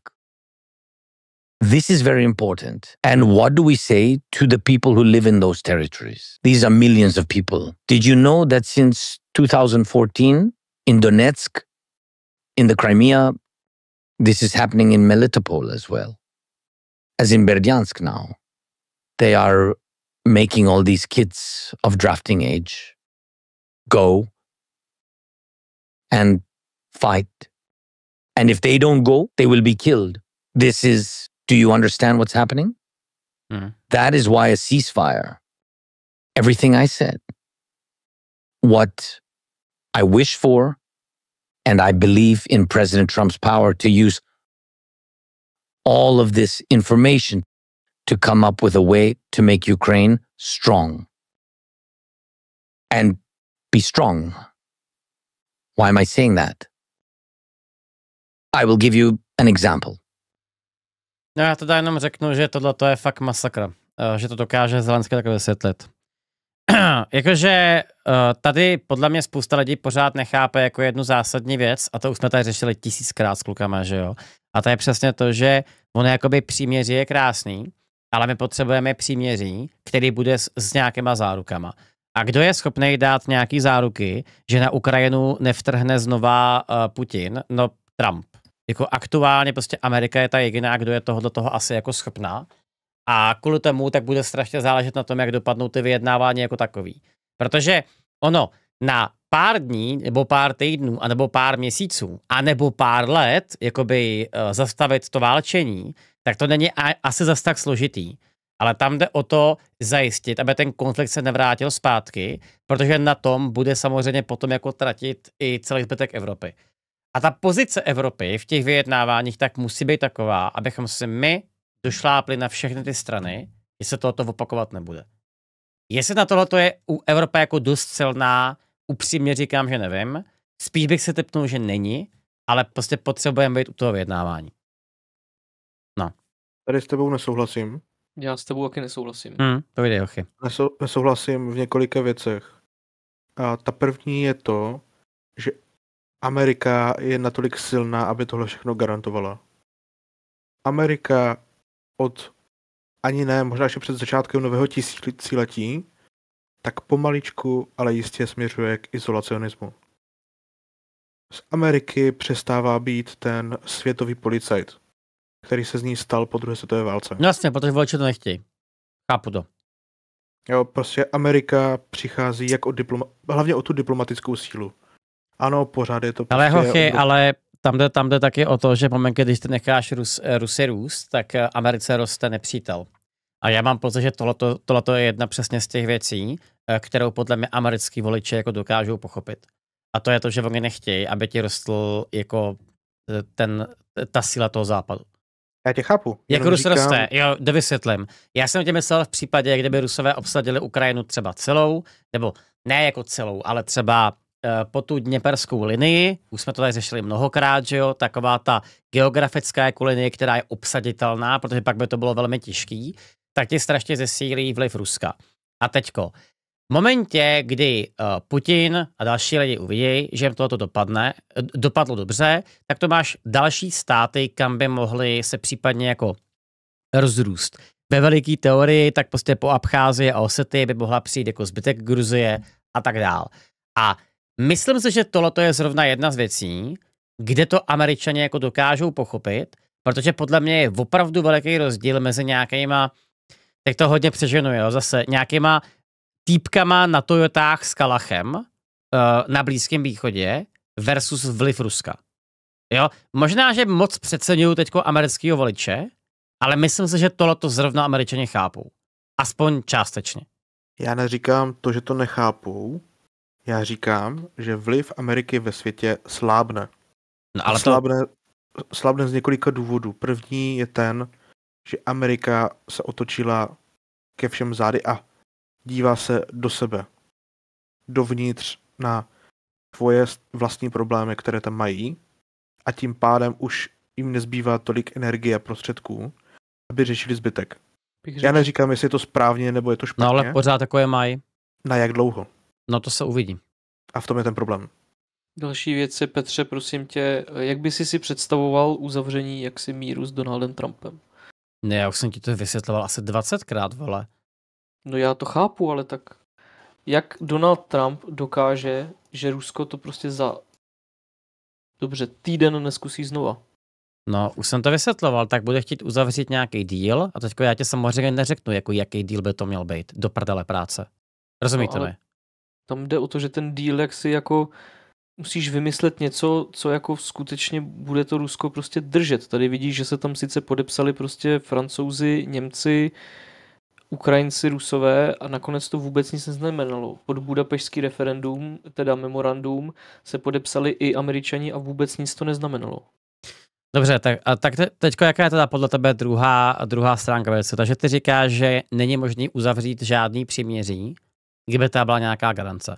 Já říkám, že není možný uzavřít příměří ve formě, že se někdo někam jako podepíše. Jako Bill Clinton se na ten papír podepsal a vůbec jako a vidíme, kde jsme dneska. To prostě na tom papíře je podpis amerického prezidenta a neznamená to vůbec nic. Takhle, my neříkáme to, že to není možné, my říkáme to, že to není jak vymáhat. Tam není prostě vymáhatelná síla. A i kdyby byla, tak se stane klasicky, prostě nám se nechce. Jo, tak chápu. se radši vzdejte, bude levnější plyn. Chápu. Nejsou Rusové, to jsou separatisti. No já přemýšlím, na to mám zareagovat. No, takže se zdá, že ta nejjednodušší cesta, jak přesvědčit Putina k míru, tak je prostě to jediný, čemu se rozumí, a to je síla. Takže přestat si malovat nějaký červený linie a prostě té Ukrajině fakt poslat to, co potřebuje reálně. A včas.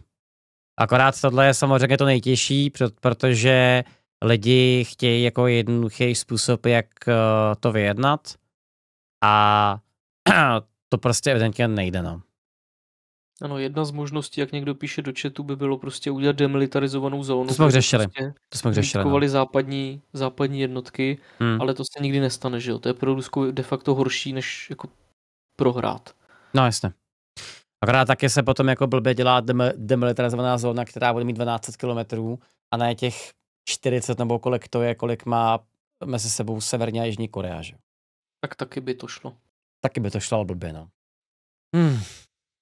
Tam prostě bohužel jako žádná jako prostě bezpečnostní garance, kromě jako reální síly, která stojí na zemi s puškou, prostě bohužel nezaručí ten mír. No akorát žádnej, tak teďko tím bavíme se vlastně akorát teda bavíme o tom, že to jako lze garantovat, ale je to akorát o formě.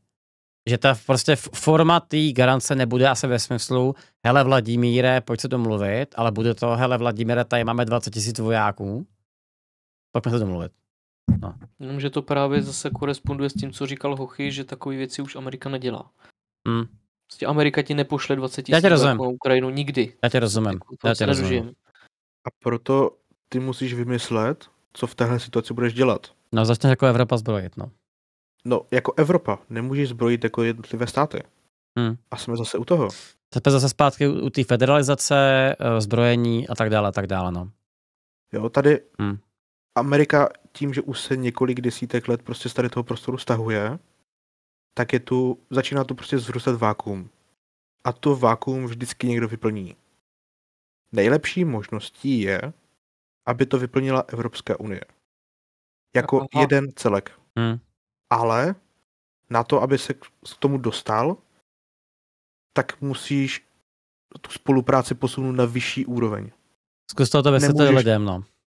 Nemůžeš to dělat jako skupina 27 států. No, jsme pořád v kole, no.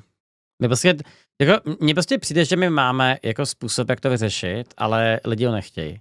A teďko jako co s tím, že lidi nechtějí, no. Protože lidi poslouchají to, že když zvolíme politika číslo 1, tak politik číslo 1 to takhle rychle ukončí, protože on udělá to nejjednodušší řešení. Jak je ten způsob? Ale jsou dva způsoby. Jedna varianta je jakoby oholení systému Evropské unie, tak aby dokázala Evropa být jako víc responsivní, ale zároveň by byla výrazně míň centralizovaná a míň funkční jako celek. A nebo druhá varianta je větší federalizace. A teďko já jsem přesně říkal, že tohleto za mě je jako ta nejrozumnější cesta, že by prostě Unie měla v některých věcech být prostě federalizovaná.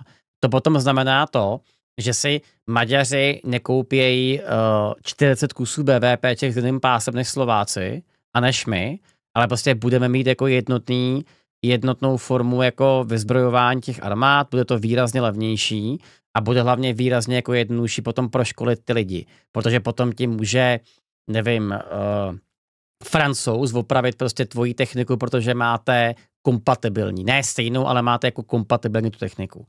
Akorát, že my už jsme se o tom tady bavili také spolu mockrát a problém je v tom, že než by se tohleto podařilo, tak by to pravděpodobně Evropě trvalo 100 let. Říkal to správně, že jo, chlapi? My se o tom bavili. Ty pleteš trošku jabka s hruškama, ty teďka mluvíš o té kompatibilitě, o té technice, ale tam šlo o to, že to je jakože číselný dozbrojení. Jo, dozbrojení podle toho, kde bychom měli být. A zase se tam dostáváme k tomu, že prostě každá země při svém zbrojení má nějakou určitou strategii, podle které se v uvozovkách řídí. My se prostě připravujeme historicky na souboj s Ruskem. Zbytek Evropy vlastně jako víceméně taky. Británie ta jede trošku jinak, protože má i zámořní teritoria stále. Spojené státy se připraví na konflikt úplně se vším a podle toho se prostě ta každá země jako jinak řídí. Nic, pojďme dál. Nevyřešme to všechno. President Trump will be in the same situation as I was in 2019. Precisely the same situation. Ale ještě tady odpovím, ještě jednou. Byl by jeden výrobce a jeden dodavatel a bylo by to neskutečně drahý, protože by byl jediný. Nikdo tady neříká, že by celá Evropa měla mít jeden typ jako zbroje, ale kompatibilní. To jsem myslel právě teďko. Jo, to je úplně v pořádku. Jo, k tomu chci ještě říct jednu důležitou věc. No. Jako i evropská část NATO, tak ta kompatibilita a ta funkčnost těch armád dohromady jako nesmírně obrovská. Prostě 20 armád dohromady, aby jako fungovaly takhle, to se nikdy jako v historii asi nikdy nestalo. A stačí se podívat na fungování ruské armády, tak jsme prostě 100 let před nima. Ale nás málo. Tak, jdem dál. Want to end the war. We want a lasting peace for Ukraine. We must do this. The ceasefire, exchange people, and then diplomatically return all territories. And we will do this through diplomacy. What will happen next with President Trump? If the ceasefire happens without security guarantees, at least for the territory we control, what does he get? If he manages to make a ceasefire deal, and 3 months later, Putin launches a new wave of attacks, what will Trump look like? What will Ukraine look like? What will everyone look like? Putin will just do it. And why would Putin do it? Because today he's afraid of Trump. But once Trump manages, for example, to do a ceasefire deal without serious security guarantees for Ukraine, he will give a pass to Putin. Not that he wants to. No, he does not want that. I believe in what he says. But he will give Putin an opportunity. Because in Putin's head, he wants me to fight with Trump. Putin's plan is to end the occupation of our territory. This is in his sick head. And I'm absolutely sure of this. That is why I told you, don't wait for Putin to want to stop the war. Pressure him so that he is forced to stop the war. That's important. It's important to say that what you said about the children is a tragedy. War is hell. But let me say again, we must find a path to peace. There is one. What is it? There is one. Before ceasefire, strong Ukraine. Strong Ukraine's position? Yes, we can speak about it with Trump. For me, we can speak about security guarantees, but a quick step is NATO. A partial membership NATO. Yes, I understand. I understand Trump's feelings about NATO. I heard him. He's thinking through all of it, of course. But anyway, yes, NATO is a strong security guarantee for all the people, for us. Part of security guarantees. The second part is the arms aid package, which we will not use. If a ceasefire works, nobody will use the weapons. For what? But it has to stay. But with all due respect to the United States and to the administration, not like before, I don't want the same situation like we had with Biden.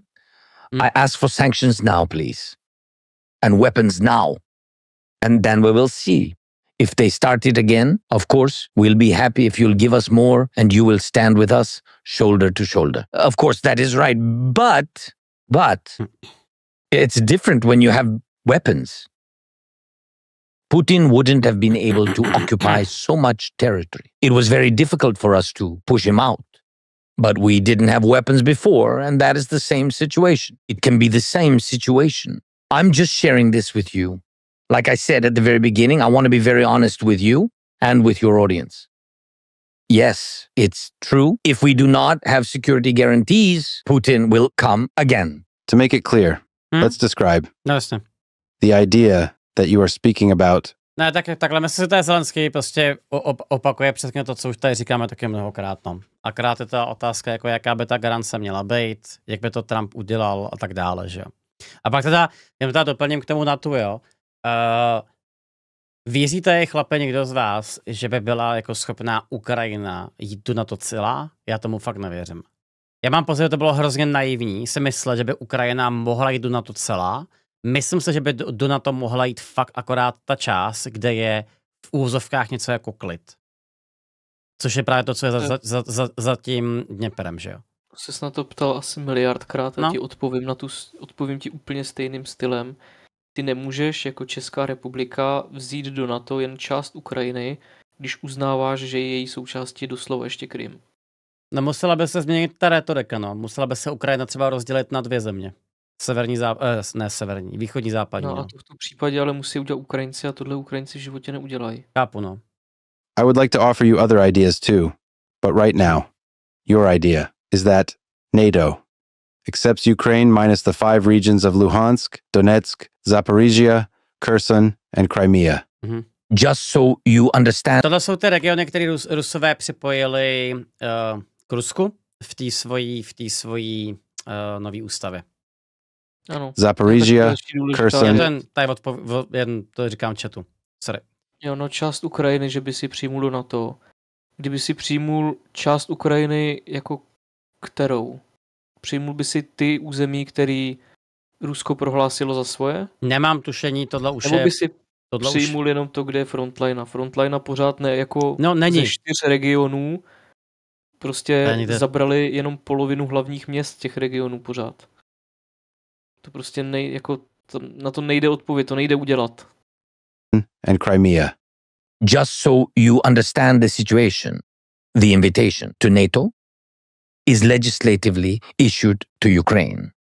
So to us, all those territories are still Ukraine. But NATO so far can only act in the part that is under Ukrainian control. This can be negotiated. I am sure about that. Yes, this would not be a great success for us, but if we see a diplomatic way to end the war, this is one of the ways. So it is. That is a start. Secondly, weapons, arms aid package. I'm not ready to discuss this publicly right now. It's all written down. And President Trump might have seen it or not, but we've got no secrets from him. Yes. But mostly it depends on the willingness of the United States, because some of it will come from the EU, some from the United States, of course, together. So not just from the United States. No. We need unity with this package. So the package and sanctions. Yes, sanctions. But I think it's in the interest of all the smart people to not have Russian energy on the market in general. So he has to stop it. That's all. It's fine. American oil, American gas is okay. Why not? And it's cheaper. So it will be cheaper for the whole world. The money will go to the United States. And I think he will be happy. And the president and your people will be happy. But it's your decision. I'm just sharing. Yes, and cheap oil. So Putin won't have so much money for the war. And that's it. But this is difficult because it's a lot. You're saying to continue the sanctions on Russia to accept Ukraine into NATO. I need to ask you some... A tohle není pravda. Tohle jako není reálně pravda, ale říkám, chápu ho. V rámci jako ty propagandy, co říká, tak to chápu. Difficult questions about this. Yes, go on. I trust in... A že Zelenský má tady v tomhle v základu pravdu. V čem? A že ta ropa a ten plyn může být levnější než to je v Rusku. Tu jde o to, že proto momentálně nebyla připravovaná žádná infrastruktura, proto je to dražší. To tu nemáš zatím jak dopravit, tím pádem hledáš alternativní dopravu. Já nevěřím tomu, že bychom dokázali jakoby přes Atlantik brát cokoliv levnějc než z Ruska, když to doslova kousek odsaď. Samozřejmě, že my to brát nechceme, protože tím podporujeme tu válku, jako chápeš, ale to by teda přijde úplně nereálný tohle. Já neříkám brát všechno z Ameriky. Jo, pro nás je to třeba úplně zbytečné. Jako no ale já jsem tím myslel, že on teďko Zelenský říká, že to bude levnější, no jako nebude. Už některé evropské země přišly na to, že je mnohem levnější udělat infrastrukturu z arabského poloostrova a tahat suroviny odsud. Ve chvíli, kdy ty dokončíš tu infrastrukturu, tak to pro tebe ty suroviny budou daleko levnější než z Ruska. A urazí plus minus stejnou cestu. Jo, třeba já potřebuješ do Ameriky. Jo, tak to je ten Fitzův plán. Takže by z Bratislavy byla jako veliká růra, která by šla až jako do Ameriky. To zní se jako plán, ty vole. veliký ropovod Bratislava. Třeba. Ropovod Fico. Ropovod Fico. Ne, tak já se pamatuju, fakt to je úplně labilní vtip, to úplně rozsekalo, jo, že někdo tady prohlásil, že Ficův plán, jak vyřešit jakoby ten dovoz té ropy, tak je, že by to Slováci vozili vzducholoděma z Ameriky. A já jsem úplně umřel smíchy z toho. Ta představa, že máš ty ohromný vzducholodě s těma slovenskýma vlajkama, jak lítají s tou ropou, tak to je úplně přesně to, jak si podle mě představuje Amerika Evropu. Jo, takový prostě totální bordel ze všech stran. Tak, jdem. Respect your words today. Many people respect and love you in America. Trump respects you. Loves me? Oh, come on now. Remember last time you corrected me? When I said that you love Javier Milei, you said, no, I respect him. So let's not talk about love today. But could we talk seriously about guaranteeing Russia's security? Okay, can I interview you a little? Question is, what land is the war happening on? And where did it start? On our soil, on our territory. International law was violated.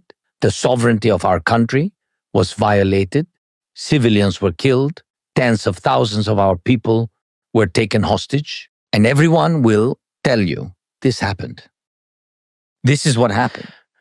When I speak with the global South, which is trying to balance the two sides because of the history, because of their roots, and because of their shared economic interests with Russia in the past. And now, of course, when you talk to them, they are speaking a little bit like you. I mean, they're balancing a little bit, you know? Yeah, a little bit in between, but we will work on it. Yeah. It's our first meeting. During the second one, you will be more on our side. Yeah. But it's just You're very convincing. We will see. Very charismatic. Yeah, thank you. But when I speak with them, it's very important. Even with their balancing attitude towards the war, they all recognize that this is a war. This is not just internal conflict. This is a full-scale war that Putin began. And all of them, if you talk to them, they say, but then they all recognize that it's his own big mistake, Putin's mistake, and that he's not right. That's why I said, no, he's not right. And you have to begin from this. If you begin at the middle, between Ukraine and Russia, of course, we can speak like this. You are in the middle and say, okay, what's going on? There is a fight. Where is the fight? It's not the fight like in Europe, when Napoleon is fighting against somebody in the middle of Europe. No, this is not in the middle of somewhere of the planet, not the planet. It's concretely on our land. So one country with one army, one person came to another. That's it. It's very clear. Again, I would like us to find a path to peace. So let us nevertheless. Já to ještě opět řeknu, je strašně jako zajímavý vidět, jak pořád z toho lidi dělají nějakou jako vysokou školu, je, že ten konflikt na té Ukrajině je fakt strašně jednoduchý. Prostě Rusové zaútočili, jsou agresora, Ukrajina se brání a to je všechno. Prostě tam jako není jako opravdu jako nějak nic složitýho, nic prostě složitýho jako podle mě v tomhle dělat, jo. No. Try to start in the middle. What other ideas do you think might? You are a very intelligent person. And your Russian isn't that good either. And I told you that this is only our first meeting. My English is not very good either. Your English is very good. Thank you. To be honest, I'm terrible at speaking in every language. Well, there are other ideas. For instance, sorry to say this, it sounds crazy, Please. But what if both Ukraine and Russia are accepted into NATO? Putin himself spoke about Russia, maybe about NATO. What you just said is very correct. What are the guarantees for Russia? It's not like I'm even interested what happens to them. To be honest, I don't care what will happen to them in the future after the war ends. But these are our borders, and we must understand what is going on there. Well, the NATO guarantees for Ukraine. Actually, this is also a security guarantee for the Russians. Frankly, I talked about this many times before. Dneska tady máš dobrý ruský splašky.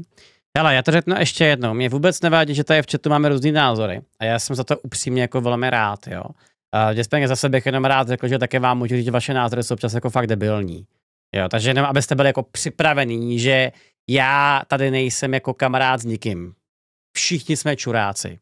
Jo. Takže jenom abychom si jako pochopili v tomhle, že já jako chápu, že když prostě máš člověka, který je přesvědčený o svojí pravdě a vychází z něčeho, tak se to asi dokáže obhájit, jo. Ale opravdu ten konflikt na Ukrajině je fakt extrémně easy. Extrémně easy. Jo. Sorry, I'm speaking figuratively, but as an example, if you were a father who lost his children, a grown man, a man, an adult, and the war has ended, and he never got justice for real. For example, somebody decides to freeze support. We won't give you anything. You can't fight. You can't continue. So we stop when we stop, without any guarantees, without any support, without financing, okay. And nobody is held accountable, but the man lost his children. He will not get anything. None of the killers will be in prison. All the sanctions will be removed. And he lost his children. And we have thousands of such people. Why do you think they will not go to Russia? We'll find a way and will not kill the Russian soldiers there or somebody there. Why wouldn't they? It's human nature. It's not about us. It's everyone. Read American writers. Always after any war. If there is no justice for people, there must be punishment for the crime. It is only justice. How come my child was taken away?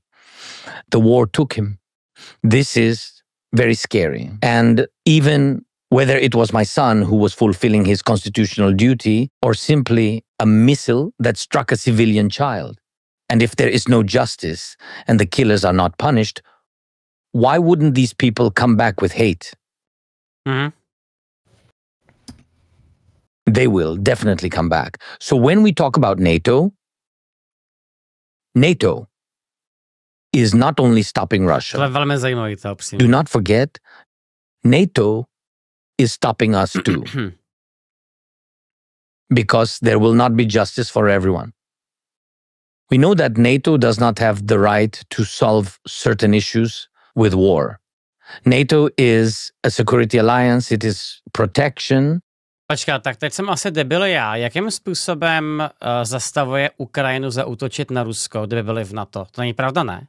Přece. NATO neřeší konflikty mezi členskými státama, anebo konflikty, které jsou mimo členské státy přece. Nebo to chápu špatně? Spíš je to myšleno tak, že... Jo, promiň, já ti asi odpovím. On to myslel tak, že v momentě, kdyby Ukrajina byla v NATO, tak oni nemají důvod útočit zpátky na Rusy. Ano. Jo. Spíš jako asi ani jako nemůžeš, že jo, v tu chvíli už. Si představ, že by Česko jen tak jako vyrobilo novou raketu a otestovalo by ji prostě na nějakém ruském městě. Chápu tě. Za prvé jako nemůžeš a za druhé ani nechceš. No prostě by to byl konec toho konfliktu a kdyby to Ukrajinci udělali, tak by přišli na záruky, no. Jasně. Jo, chci ještě říct jednu věc důležitou, že Ukrajina hlavně bude muset vyřešit jeden obrovský problém, o kterém se moc nemluví. Myslím, že ani v tom rozhovoru to zmíněný není. Z zabraných částí Ukrajiny bylo přelokovaných přes 1 milion Ukrajinců, kteří jsou teďka v Rusku. A neexistuje asi žádná politická páka na to, jak je vrátit zpátky. Lidí, ale spíš dětí. Dětí samozřejmě přes 300 000 dětí je tam v Rusku teďka, který jsou samozřejmě rodinám odebíraný a potom posílaný na ruskou převýchovu. To se A obávám, že je neřešitelný. Nejhorší na tom je to, že nikdo nemá kompletní seznam. No jasně. To znamená, že spoustu těch dětí ani nedohledáš. A pokud jim to neřeknou lidi, u kterých jsou, tak ty děti, oni časem zapomenou, že odkud přišli. No jasně. Jo, když jsou to malé děti. No ale tohle se obávám, že je jedna z těch věcí, kterou se nevyřešíš, no. To by se musela jako demokratizovat Ruská federace a ty děti by to zjistily jako ex post. Ale to se obávám, že je nereální. Teda minimálně jako v nějaký dohledné době. A hlavně by to asi vůbec nepomohlo. Jak někdo píše, ano, že je šílený, že ty únosy přiznávají, tak je to pravda, že to přiznávají. V Rusku jsou telegram skupiny, které právě nabízejí k adopci ty ukrajinské děti. Si můžeš si jít vybrat. Jdeme radši dál. Not brainwashing. What Putin claims that this is offensive is not true. NATO is a defensive alliance, a security alliance, and it is security for Russia. But unfortunately, there are many options for peace that don't involve NATO inviting Ukraine as a member. Can you imagine security guarantees without NATO membership? For example, if America simply leaves NATO, I believe there is a high likelihood that Donald Trump would do such a thing. I think it's very bad for NATO. Já teda opět řeknu, že Trump nemůže odejít z NATO, musel by to schválit kongres a ano, kongres je republikánský, ale pořád si nemyslím, že tohle je realistický scénář. Věc jedna. Za druhý, bylo by to ekonomicky i pro Ameriku jako velice pitomý, protože Amerika samozřejmě prodává spoustu zbraní do zbytku států NATO, takže by přišly o peníze. A za třetí,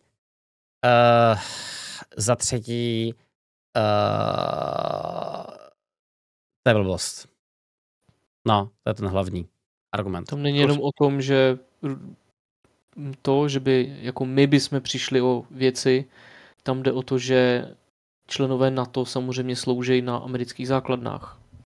Jo, to je taky dobrý argument. Takže by vlastně museli Američani stáhnout všechny své vojáky z těch amerických základen. No to ne, tak by museli doplnit o ty, který tam odejdou a zároveň stáhnout všechny vojenský základny, který mají jakoby na území NATO, jenom v Evropě. Ale počkej, a teďko jsou to jako vojáci NATO, nebo to jsou prostě jako americký vojáci? Tak je to náhodou rozdíl? No já to myslím tak, že když máš základnu někde na Blízkém východě a máš tam 100 vojáků z Ameriky a do toho prostě 100 vojáků z různých zemí NATO prostě. Který tam rotujou prostě podle toho, na koho je zrovna. Jo, chápu. A ve chvíli, kdy ty odejdeš z NATO, tak prostě musíš doplnit z toho dalších svých, aby si zachoval původní počet. Ale Charlie, neexistují vojáci NATO. Jo, už tě asi rozumím.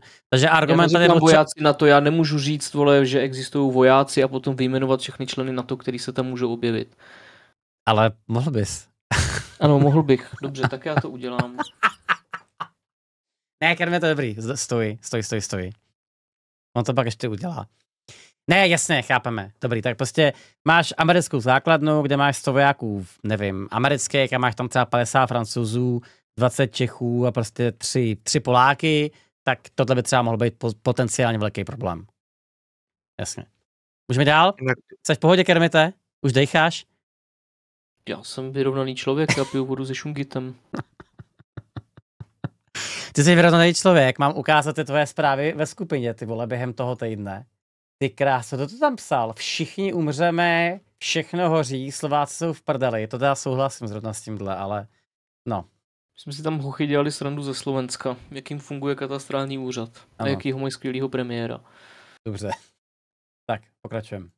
That's the end, that's the death of NATO. It is a pity, because I think that... Já jsem na to vyhlásím. Fico je skvělý politik, stejně jako magistr docent Donald Trump, jenom musíš počkat, až se Petr vrátí z dovolení a vysvětlí ti to.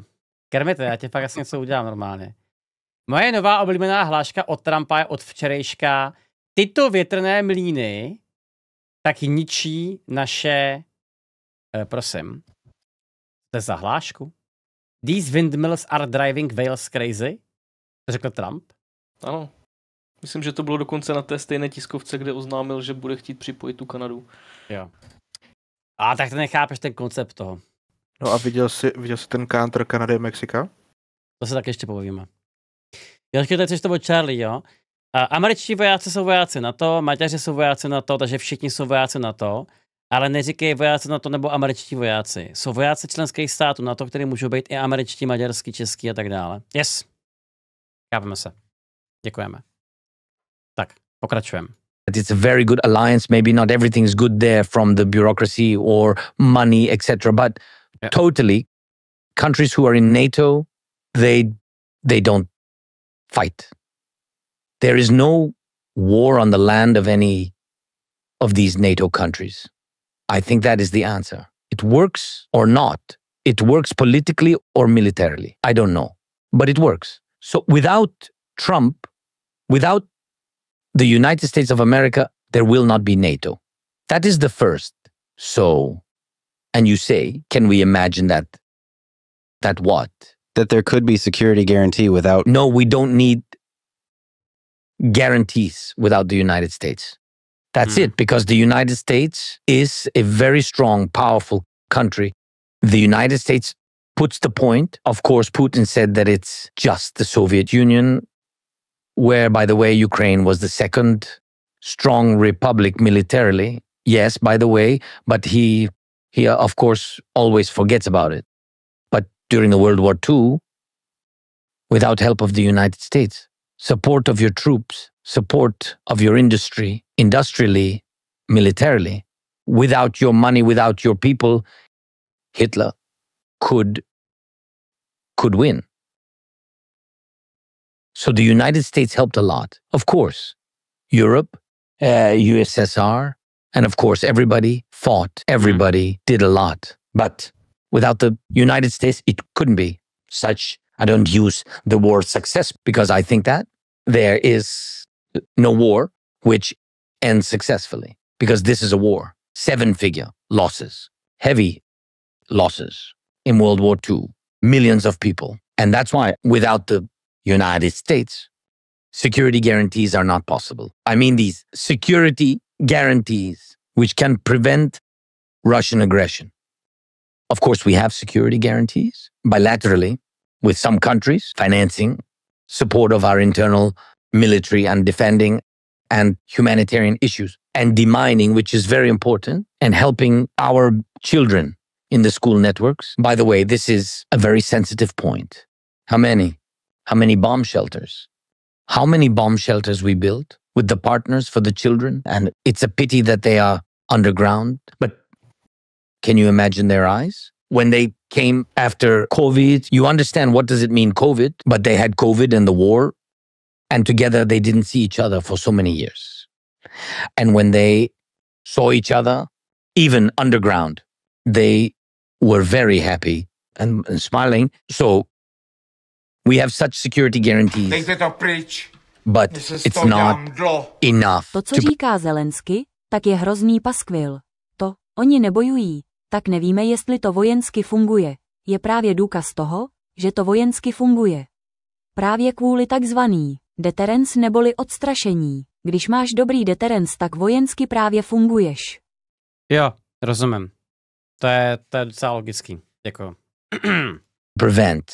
Yes, preventive measures also work. To prevent the aggression of Putin. No, to stop. Your English is better than my Russian. This is wonderful. I'm not sure. I'm just giving you compliments. Thank you. You're supposed to do that kind of thing to a president. Thank you so much. Okay. Once again. Come on. Without NATO guarantees. I have a dream that, let's say, on January 25, or sometime at the end of January this year, you will sit down with Donald Trump, with Vladimir Putin, and together negotiate a ceasefire with strict security guarantees.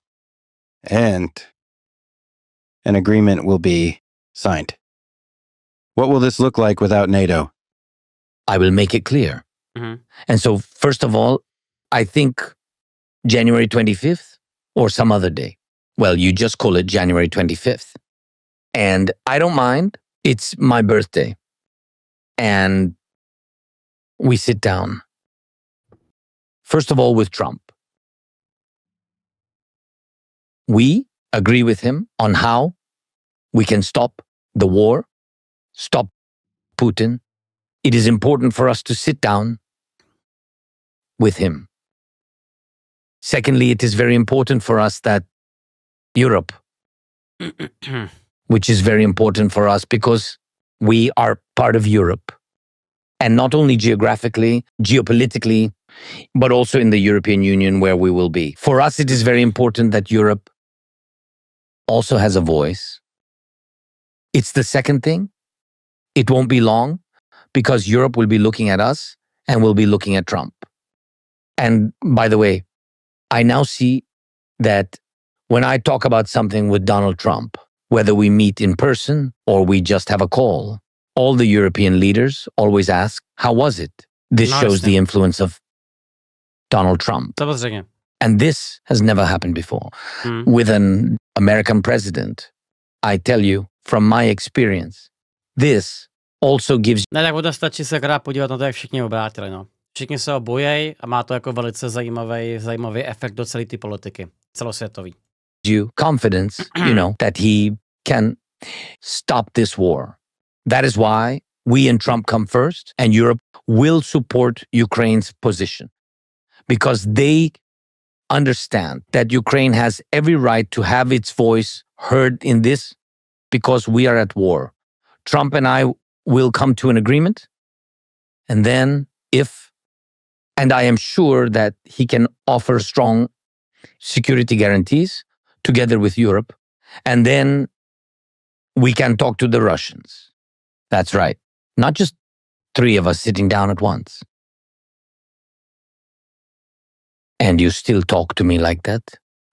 Do you know how? As if Putin wants to sit down and talk, but Ukraine does not. This is not true. I think that, yes, he is in fact ready to talk. No. Did you talk to him? On the phone or what? How do you normally talk to him? I don't know. Normally by the sea. The same as with you. He invites you to the sea with me. Just the three of us. No, one of us may drown. Who? Are you good at swimming? Yes, I'm a good swimmer. You're a good swimmer. Well... And I would like to add that if you have any contact with them, I just want to hear what happens then. I have never talked to Vladimir Putin, but I have a feeling that he is ready because Donald Trump is ready. I hope you are ready. And this is not just a feeling, but a dream. I have a dream here that the three of you will get together in a room and make peace. And I want to understand what it looks like, what security guarantees look like that would satisfy Ukraine, that would satisfy Russia. Ukraine needs security guarantees first and foremost. We are in danger. That is why they are called so. This is no joke to me. Let's take a few steps back. Interesting. Why are security... Proč to říkal Lex, kdyby Ukrajina nechtěla vyjednávat? Už jsme to říkali na začátku tohle rozhovoru, tam je to prostě primárně o tom, že Lex je velice jako... Můžeme to říkat, chce mírovský, asi tak bych to řekl, no. A on prostě jako extrémně věří v to, že Putin chce uzavřít ten mír, což teda zatím jako z informací, které máme, tak to není úplně pravdivý, no. Guarantees, a strong position of Ukraine, strong weapons and so on. Ano. Putin by strašně rád uzavřel mír už třeba před rokem, ale ten problém je, že on nemůže. Protože Ukrajina se brání, no. To není jenom o tom, že Ukrajina se brání, tam jsou další i ekonomické faktory. I kdyby jako se ten mír uzavřel teď, tak to bude mít obrovský ekonomický dopad na Rusko. Ne kvůli tomu, že ta válka skončila, nebo kvůli tomu, že jsou sankce, kvůli tomu, že ta ekonomika je vyždímaná, ale prostě kvůli tomu, že najednou vypustíš prostě 1 milion vysoce placených lidí zpátky do oběhu a prostě zahejbe ti to se... Martin Ratu si na to pozve, já tomu přesně úplně nerozumím. Tam jde prostě o to, že jak jsme říkali s Hochym, no. Ta návratnost té operace speciální vojenský byla tak těch 14 dní. Já tak nechápu, o kterých lidech myslíš, jako že by se ti vrátili zpátky ruský vojáci domů? No jasně.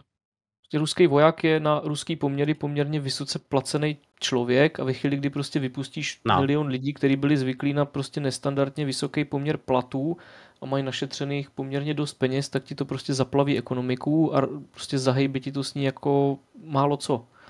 Martin Rota to vysvětloval v jednom ve svých videích, když se to zajímá hlouběji, pustí si ho na stream. To je teda fakt mega divný argument, tak prostě budeš mít jako lidi, kteří budou v té zemi bohatý, no, tak... No, ale a nenarážíš nahoru na to, že lidi, kteří jsou v ruské armádě, jenom proto, že je dobře placená, až ta válka skončí, tak oni v té armádě zůstávat nebudou, protože budou chtít vyhodit, ať se zbaví těch nákladů navíc. No jasně, Rusko nemá... A tihle chudí lidi najednou se vrátí zpátky a oni nechcou být chudí, když v armádě mohli vydělat dost velké peníze. Samozřejmě se vrátí z armády, budou mít spoustu peněz našetřených, protože na frontě je neutratíš. A pak samozřejmě se ta ekonomika začne jako hejbat prostě nesprávným směrem. Najednou prostě začnou lidi chtít nakupovat prostě spoustu věcí a ta ekonomika na to není připravená.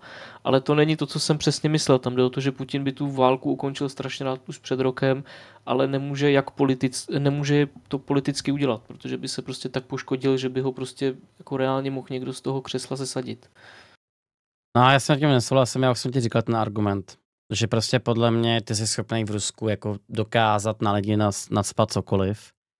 A víš třeba to, že ta denacifikace Ukrajiny skončila, takže se prostě pojďme vrátit zpátky, ale ten argument s těma penězma je fakt divný. A se na to prostě potom podívám. Já bych neargumentoval penězma, ale Putin vždycky začal válku ve chvíli, kdy měl nejmenší politickou podporu. Pokaždé tu válku začal, aby si tu podporu zvýšil a zaútočil na místo, kde měl největší úspěšnost. Když to nepočítáme první Čečnu. Tu nepočítáme, tu nezačal úplně jako Putin. Ale jo, dejme tomu. Jo. Prostě vybírá si snadné cíle. Tady se prostě přehmátnul. No, jasně. A teď on to nemůže ukončit do té doby, dokud prostě nebude mít ne 100% úspěch, ale ten úspěch, který by mohl jako ukázat všem. Ok, ale já ti říkám, že ty jsi schopný v Rusku to určitě vypromovat jako vítězství i bez toho. Takže... No ano, ale to jsi schopný lidem v televizi a ne centrální bance. No jasně, ale sakra práce to už je pak jako věc druhá. Tady nikdo jako z nás asi neví, jak to bude vypadat za 20 let ekonomicky kompletně. Jako jasně, že teďko Rusko bude jako vyčerpaný finančně, to je jasný, ale kdo ví, jaká bude ta situace, že jo? Já jenom říkám, že Putin to určitě udělat může a uvidíme, jak to bude vypadat dál, no. Tam jde v zásadě o to, že tam, i když by Putin strašně chtěl ukončit tu válku, protože to prostě žere životy, žere to ekonomiku a žere to prostě všechny možné věci, a když to takhle půjde dál, tak se Rusko i vojensky naprosto znemožní, tak nemůže už jenom kvůli tomu, že kdyby teď, tak prostě lusknutím prstu ta válka skončila a ruský vojáci šli domů, tak se ruská ekonomika sesype prostě během následujících měsíců takovým způsobem, že to je možná lepší vést tu válku. Jo. Já za sebou nesouhlasím, ale dobrý. To zvysel tu Martina Rotu. Máme na to jiný názor, to je asi úplně v pohodě. No tak si to rozeber prostě. Teď si vím, že prostě v Rusku Rusko jede válečnou ekonomiku a ty nemůžeš válečnou ekonomiku vypnout prostě během týdne. To nejde. Máš prostě nasmluvaný lidi, máš nasmluvaný zakázky, z továrny ti příští měsíc vyjede prostě dalších 200 tanků a ty najednou nemůžeš prostě odřeknout ten kontrakt na těch 200 tanků. Co s nimi uděláš? Vrátíš jim je?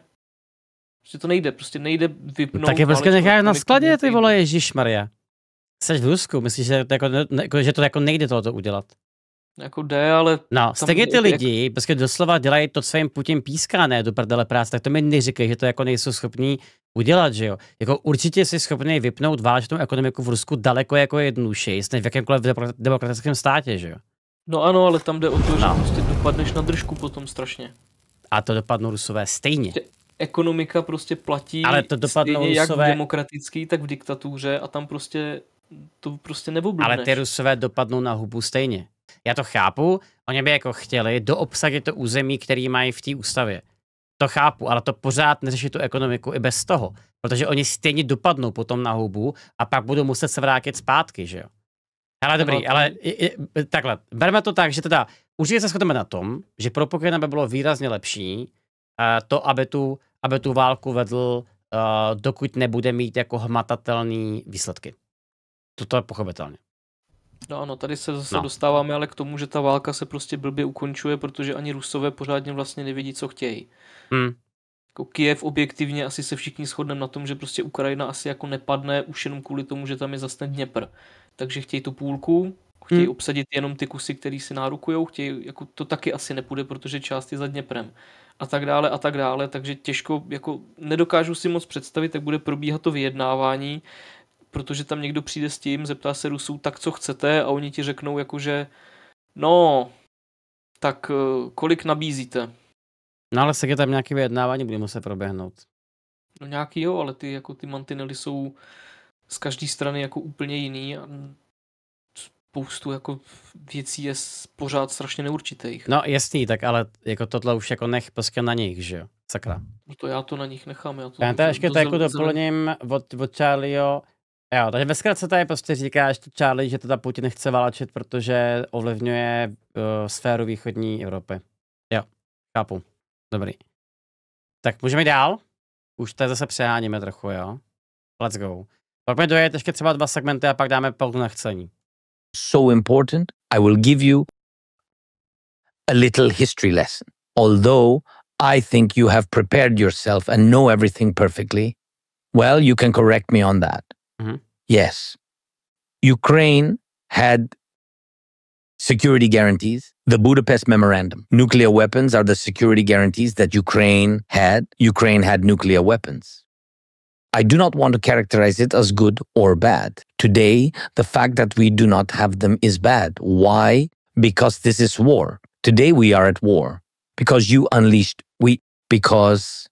have unleashed the hands of a nuclear power. A nuclear power is fighting against us, against Ukraine, and doing what it wants. By the way, even you are now talking about ceasefire. Just a ceasefire. Maybe give flowers to Putin, maybe to say, thank you so much for these years. That was a great part of my life. No, we are not just ready for this. Why? The Budapest Memorandum, nuclear weapons, this is what we had. Ukraine used them for protection. This does not mean that someone attacked us. That doesn't mean that we would have used it. We had that opportunity. These were our security guarantees. Why am I talking about this in detail? Because if you take the Budapest Memorandum, by the way, I discussed this with President Trump. We have not finished this conversation yet. We will continue it. Regarding the Budapest Memorandum, the Budapest Memorandum included security guarantees for Ukraine. At first, three. The most important security guarantors for Ukraine. 3 strategic friends and partners of Ukraine. This was in agreement. United States of America, Russia, Britain, France and China joined. There were 5 states that these are not even security guarantees. We now understand that this is not a guarantee of security because on the one hand, these are security guarantees, but there was an English word, as far as I understand, assurance. No jasně. Záruka, no. It is translated as assurance. Assurance, right? And in Russian, it will be, and what? Assurance. That is, give up nuclear weapons because you were under pressure of the US and Russia for Ukraine to give them up. These 2 powers were exerting pressure. These 2 states negotiated to ensure that Ukraine does not have nuclear weapons. Ukraine agreed. These are the largest states. This is the nuclear 5 that does not even provide security guarantees. Now we just need to find these people and we just need to put in jail all of those who, frankly, invented all this. So confidence, assurance. Assurance that Ukraine will be territorially integral with its sovereignty. It was a piece of paper, if you are curious, by the way, that after occupying part of our Donbas and Crimea, Ukraine sent diplomats 3 times. I don't think I remember 3 times within a few years. We sent letters to all security guarantors, to all members of the Budapest Memorandum. What did they send? That what was written on the piece of paper. Consultations. Ukraine holds consultations if its territorial integrity is violated. And everyone should be in consultation. Everyone must come. Everyone must meet urgently. USA, Britain, Russia, France, China. Did anyone come, you ask? No. Did anyone reply to these letters, official letters? They are all recorded by diplomats. Did anyone conduct consultations? No. And why not? They didn't give a fuck. This is understandable in Russian, right? That as Russia didn't give a damn, neither did all the other security guarantors of the Budapest Memorandum. None of them gave a damn about this country, these people, these security guarantees, etc. We take a break. This will be a Budapest Memorandum. The last time with me, imagine how many years it was with me, in February 2022. In February 2022, the war began. A full-scale war. Letters for consultations have been sent. No one answers. Next, we are taking a break from the Budapest Memorandum. The question is simple about Budapest. Can we trust this? No. Whichever country out of these 5 sat at the negotiating table, just a piece of paper. Believe me, we will save you. No. Another. This is a train. This is a train with waste paper, with security guarantees, which Ukraine has been riding for many years. The second car on this train is the Minsk Agreements, the Normandy format and the Minsk Agreements, where it was written, where the signatories were. The United States of America was no longer there. I understand that Obama was here at the time. And as far as I know, I think they were simply not interested in what happened to Ukraine and where it was in general, where it was located. Well, somewhere there. Part of some. A to je docela děsivý, protože to se teda fakt ukazuje, že jediná garance, která jako funguje, tak je prostě síla. Ty krávo. Jako ta Zelenský má, koukám, jako talent to podat fakt silně i přes to praškený AI, ty vole, no. Takhle je to strašně zajímavý, no, jako jakým způsobem tohleto vyřešit, když je to prostě jako fucking nezajímá, no. To je těžký. Jakým způsobem, no. A tam je zpátky na menu, takže možná, že fakt nejlepší řešení tak je prostě to, aby si opravdu jako Ukrajina udělala vlastní atomovky, což oni tvrdili, že jsou schopni udělat v rámci týdnů až měsíců, že jo? A tím pádem to je pro ně jako nejlepší garance. Something. People and let it be. Let it be with these people. The United States simply did not participate in the Minsk agreements. There are no claims to the US because they were not guarantors. Where is the claim? A step back. 2008, Bucharest. Everyone has already learned from the Budapest Memorandum. Bucharest, 2008. Bucharest. Mr. Bush, President of the United States. Republican, says that Ukraine should be in NATO. This is the voice of Republicans. Check it out. Ukraine should be in NATO. Everybody's looking at the US, always. All in favor. Who is against? Merkel. So she opposes, and she forced everyone not to give Ukraine an invitation to join NATO because that would be a step. Seriously, Republicans were in favor. The US was in favor. Because Republicans. Jo, prosím vás, začal jsem číst Merkelový životopis. Je to úplně stejně špatný, jak ta fucking Kamala Harris. Já nechápu, jestli jsem jako nějak proti ženám, nebo jestli chyba jako je někde jinde, ale to je úplně stejně strašná propaganda. Byla Angela Merkel a byla dokonalá. Mluvila, 20 jazyky, byla bílá, měla ráda úplně všechny lidé v světě a ona může za svobodu v Německu. Já trpím. Já normálně trpím a až budeme řešit ty německé volby, tak budete trpět se mnou, kámo. Má to 800 stran. 804 stran. Pardon, to je celý. Pokračujem. Jo a ještě Mirka se začala učit německy. Já trpím, kámo. Prostě moje žena si nainstalovala Duolingo, takže jsem si i já nainstaloval Duolingo, abych se zase zpátky naučil německy. To je fakt bolest, ty vole. Takže potom Das Geldenautomat ist links. Bankomat je vlevo.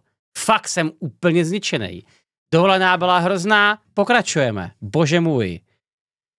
And Bush were not afraid of anyone.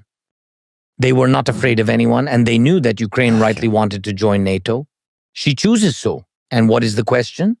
Well, people made their choice. Well, and the Russians will not look that way. That was not the case then. Why? Because the Russians were different. Next, Minsk. We didn't succeed. After the Minsk agreements, as I told you, hundreds of meetings were held. I have had hundreds of meetings since 2019. We could not think about a ceasefire. A ceasefire is our offer. This is not somebody's suggestion. This is mine. I wanted to. In Ukraine, society was divided. Not everyone wanted to. Half did not want to. Half were against. Half were in favor. Some of them shouted, do not believe it. Some of them shouted, believe it. I am the president of Ukraine. I was given a mandate of trust by 70% of the population to take appropriate steps, and I made them. This is not a joke. We'll just sit the three of us. I am simply telling you what is. This is, how can I tell you? These meetings must be serious and prepared with those who want peace. Ukraine wants peace. US wants peace.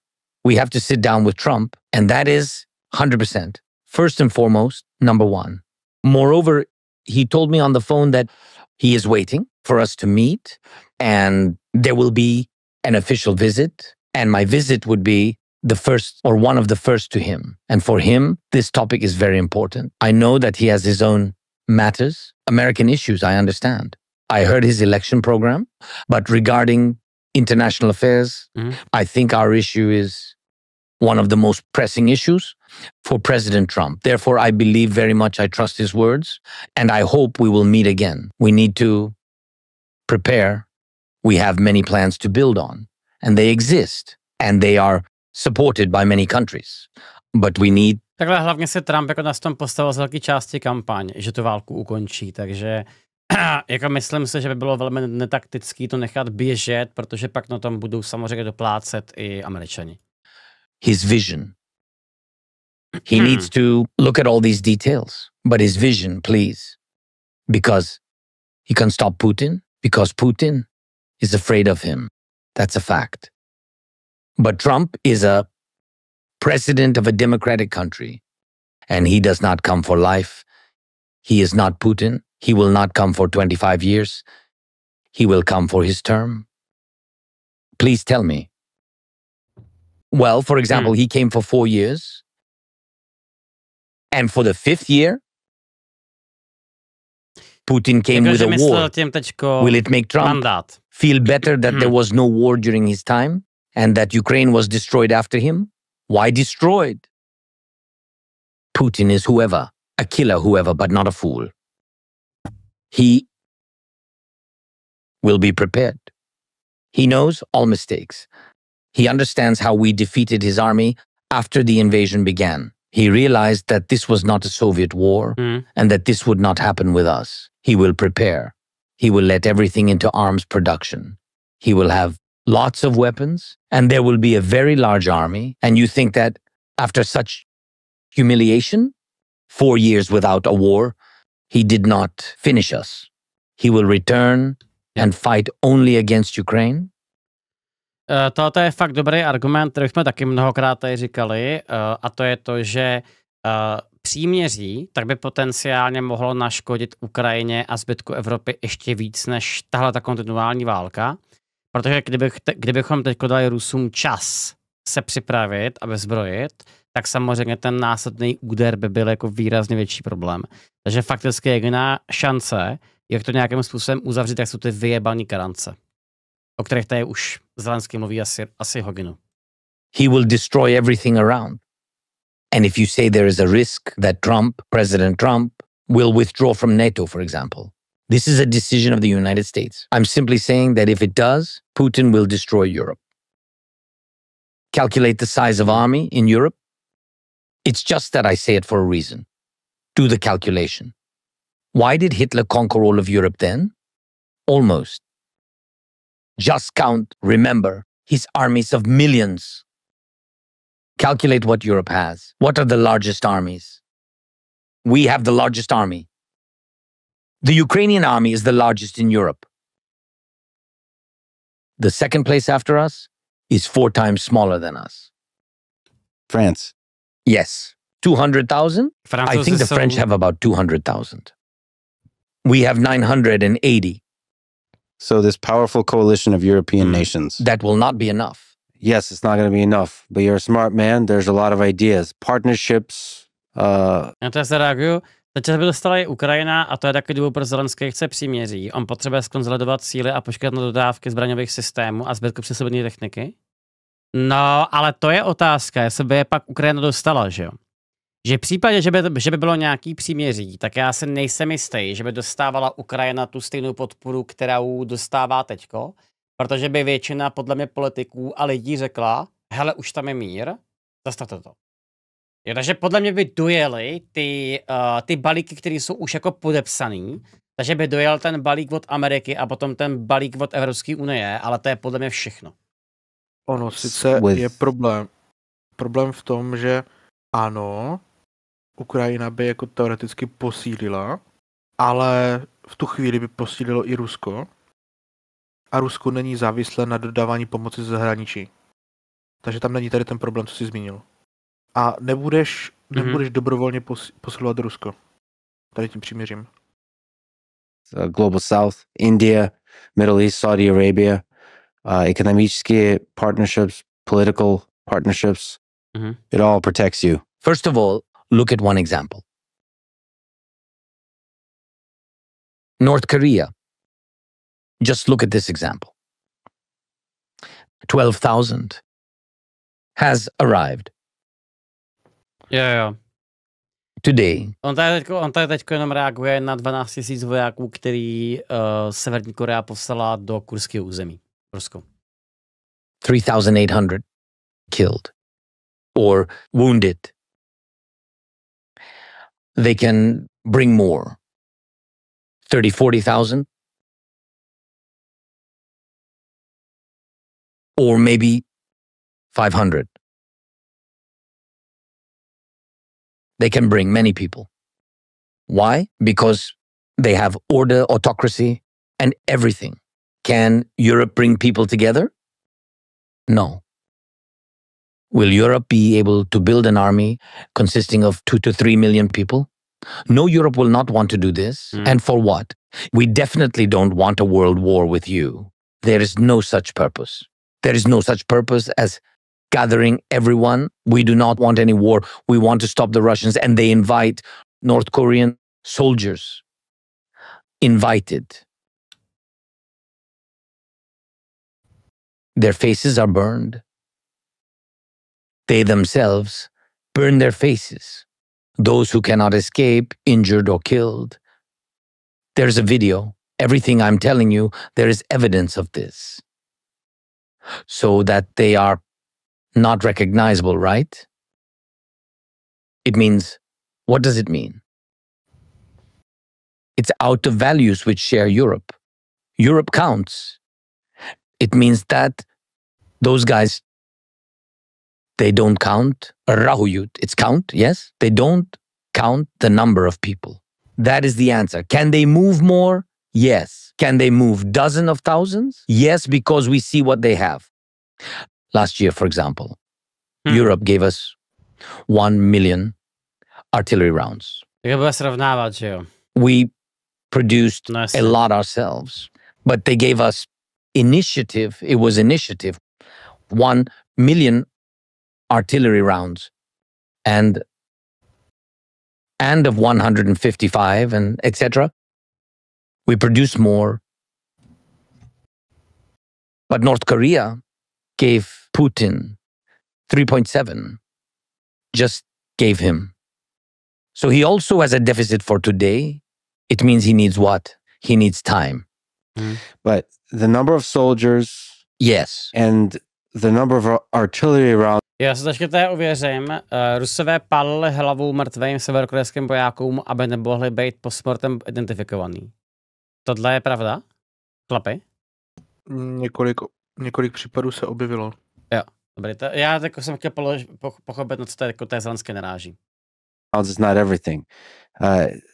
As you have said, let's say Donald Trump guarantees security for 4 years.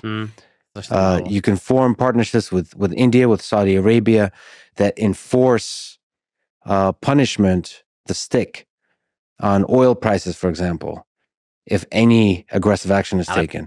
You can actually even build, I've met a lot of incredible Ukrainian tech people, IT people. You could build great companies that form partnerships with the United States, that form partnerships with China.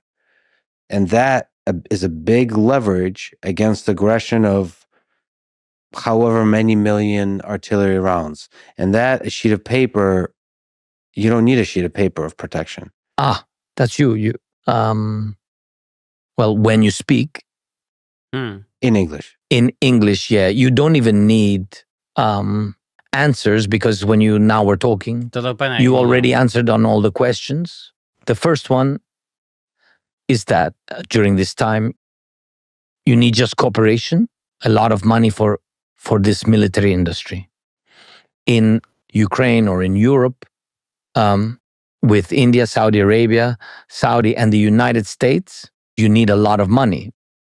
So the question is where you will get it. So my answer was to Trump.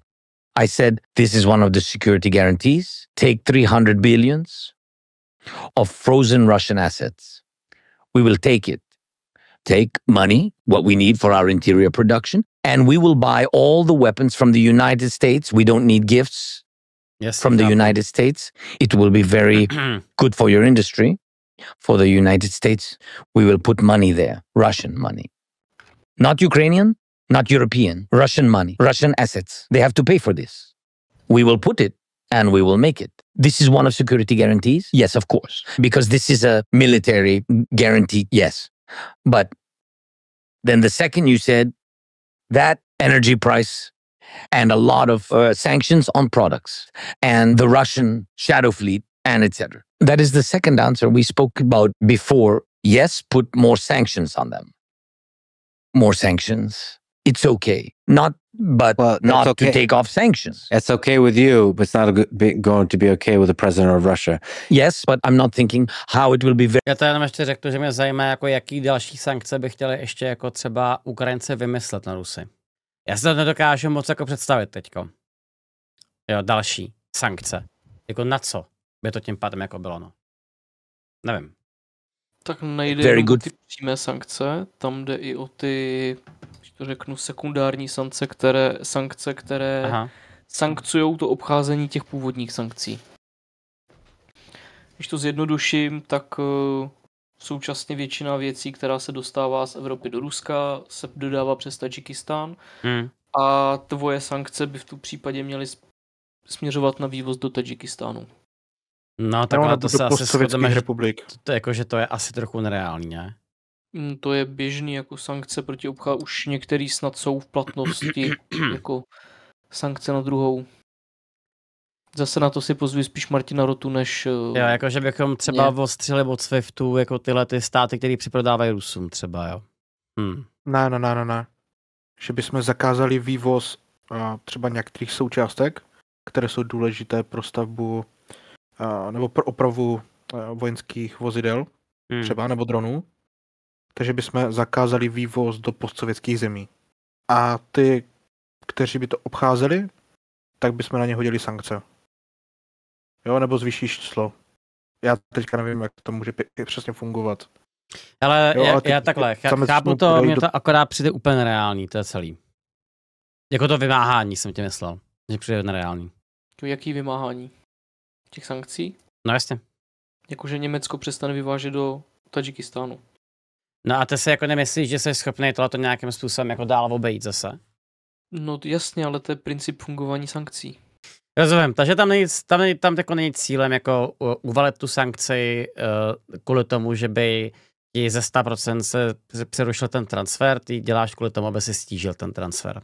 Rozumím. No, to je koncept sankcí, protože Chápu. vždycky, když na internetu někdo vytáhne, že oni mají stále, prodávají Mercedes v Rusku, haha, to ty vaše sankce moc nefungujou, tak teda většinou jsou to Mercedesy vyrobený před válkou, to za prvý, a za druhý vypučím si tu analogii. Sankce je něco jako když ti zakážou rodiče hrát na počítači. To neznamená, že ten počítač zmizí, ale to znamená, že to máš kurva těžší. Takovýhle analogie prostě použije často, to je úplně skvělý. To tam možná hodíme na Instagram. To se mi hrozně líbí. Přesně. Když tě máma zakáže porno na počítači, tak máš spoustu možností, jak to obejít. Je to těžší? Je to těžší. Ale lze to. A je to v tomhle případě je to samozřejmě i dražší, že jo? No, když si chceš něco koupit přes Tadžikistán, tak ti samozřejmě nabobtnává cena o ten dovoz do toho Tadžikistánu. Koupíš si časák znamená... a tak to už je, hele, jako to, že si koupíš porno časák, tak to už je ta úplně finální jako varianta. Máš telefon, máš mobilní internet, pak máš případně nějaký jiný chytrý zařízení a pak ta finální verze, tak jsou časáky, no. Jestli to dneska ještě jako vůbec prodávají nějaký časáky, no. Pokračujeme. Let's go. For him. He's still a killer. I understand, but unfortunately, the reality is that a compromise is needed in order to reach an agreement. In your understanding, the fact that he is in jailed after all the murders, he is not in jailed assuming all the murders, and no one in the world is able to put him in his place, send him to prison. Do you think this is a small compromise? This is not a small compromise, and to forgive him will not be a small compromise. To forgive, no one will forgive. This is absolutely impossible to forgive him. We cannot get into the head and soul of a person who lost their family. Yes. Nobody never will accept this. Absolutely impossible. I don't know, do you have children? No, not yet, Okay. but I would like to. Yes. God bless. And this is the most important thing in life. And they simply took away the most precious thing from you, will you ask? Who ruined your life before going to rip their head off? I'm just curious. They took your child away. Are you going to ask who did this? And they will answer that that dude did this. You will say, oh, well, then there are no questions. No, you will go fucking hell and bite their head off. And it will be fair. Can murderers be forgiven? That's why you make security guarantees. What I told you for those who are here and what we control and what will not happen. And that those who lost, we will never forget. In a matter of time. But when you gave us NATO, I just said, this means that after a while, everything I said about NATO, after a while, Ukraine will not go against Russia. And Russia will not go against Ukraine because you are in NATO. I am just saying, is not that a compromise? So NATO is a compromise. This is not just a security guarantee, in my opinion. Look, when rockets were attacking Israel, and Israel is not in NATO. To je špatný porovnání, ale... NATO countries' aircrafts were deployed. Air defense. The air defense worked. Patrioti. Operated by different Middle Eastern countries. These are also security guarantees. And, by the way, Israel has nuclear weapons. So why do they need NATO when, in fact, they have more than NATO has? The American, British, and French aviation stepped in. There was ADA. I don't remember from Jordan. Listen, thousands of missiles were shot down that way. This is, what is this? So it's a guarantee of safety. It's Nemyslíš vážně, tak jsem se přeřekl, nebo co? Teď Izrael snad má Patriot systémy, ne? Nebo jsem se spadl akorát jako název toho? Kristovy rány. My Iron Dome. Jo, Iron Dome, sorry. Omlouvám se, já jsem se spletl ten název. Sorry. Moje chyba. Jo, oni mají ten vlastní systém. Just that it's not called NATO. Únava mi padá. Is some Uncle Vova irritated by the word NATO? There's a problem with the word. And I think he's simply irritated by people who are alive and living here. If you believe this, it will be very difficult to negotiate. If you think that the president of a country is completely crazy, it is really hard to come to an agreement with him. You have to look at him as a serious person who loves his country and loves the people in his country. And he conducts, yes, destructive military actions. Who are you talking about now? Who loves his country? Putin. Do you think he doesn't love his country? No. What is his country? He happened to consider Ukraine his country. What is his country? Explain it. Tomorrow he will say that it's America. No pity for the Chechens? Do they look like Russians? Do they speak Russian? Of course. Of course they learn in schools like anywhere there's been Russification. Who are the Chechens? A different people. Another faith, other people, another language, a million. Eliminated. And eliminated how? How did he kill them? With love? I know, by hugging. In Ukrainian, as we say, strangling by hugging. I love you so much. I love you so much that I want to kill you. That's his love. And that's not love. You're mistaken. He does not love his people. He loves his inner circle. It's only a small part of the people. He doesn't love them. Why? I'll explain. You cannot send your people to another land to die, knowing that they will die. Children, my daughter, she is 20 years old. For me, this is a child. She is already an adult, of course. But she is a child. The boys he sends are 18 years old.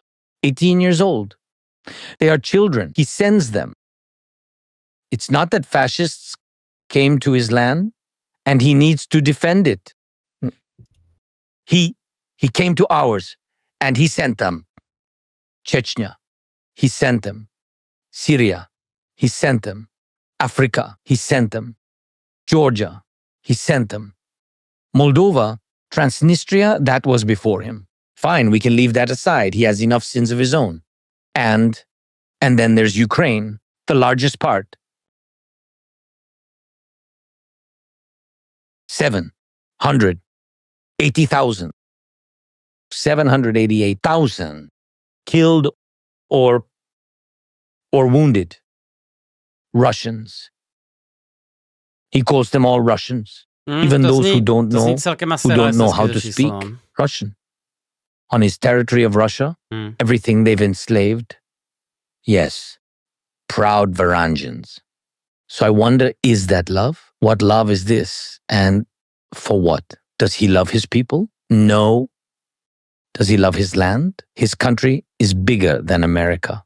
How much land do you need? America is huge. America is simply an outstanding country. Outstanding country. Russia is bigger. Well, just bigger. So ask yourself, does he love them? What is he doing? And what does he love? Do you think he's been everywhere in his Russia? It's impossible to get around it. He hasn't been everywhere. He just hasn't. Well, I believe that Donald Trump loves America, and I don't think he has been to every single American city. No. I saw his rallies. So many rallies. No, let's be honest. Let's be honest. He had it and I saw it, and it's very difficult. He's not 18. Yes, but he's strong. And this is his will. Ale já než to pustím, tak bych ještě možná otevřel jedno téma, který mě docela zajímá. Hele, já už jsem to myslím, že jako se s vámi jednou řešil. myslíte si, že se může třeba stát to, že by Ukrajinci Putinovi jako odpustili? Protože upřímně, já si fakt myslím, že to je otázka času. Jo, že kdyby to nešlo, tak jako my taky jsme pořád ještě s Němcema jako na ostří nože, takže podle mě to je fakt jako otázka prostě jako hodně dlouhý doby. Já ti dám první rychlý counter, co mi napadnul. Zkus to. Odpustili všichni Izraelci Němcům? No asi se nemůže nikdy stát to, že by odpustili všichni. Takže můj counter na to je, že asi někteří, no. Dobře, jinak. Jak dlouho trvalo, než se ty vztahy normalizovaly? No bude to podle mě třeba 1-2 generace trvat, no. Tady máš odpověď.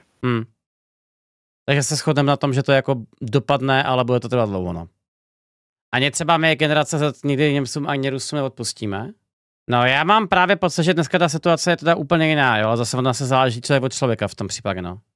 Tam je hodně důležitý taky asi, jak ten stát, kterýmu máš odpouštět potom, jak si funguje, že jo. No jak funguje potom, samozřejmě, no. Jakože... Podíváme na Německo, tak tam bylo to odpuštění poměrně jako mnohem zjednodušený, ale ve chvíli, kdy skončí válka v Ukrajině, tak nepředpokládám, že by se v Rusku cokoliv razantně změnilo, nebo že by se omluvili. Jo, to je opět velmi dobrý argument, no. Ne, jako takhle. Já jsem to myslel tak, že ano, potrvá to několik generací.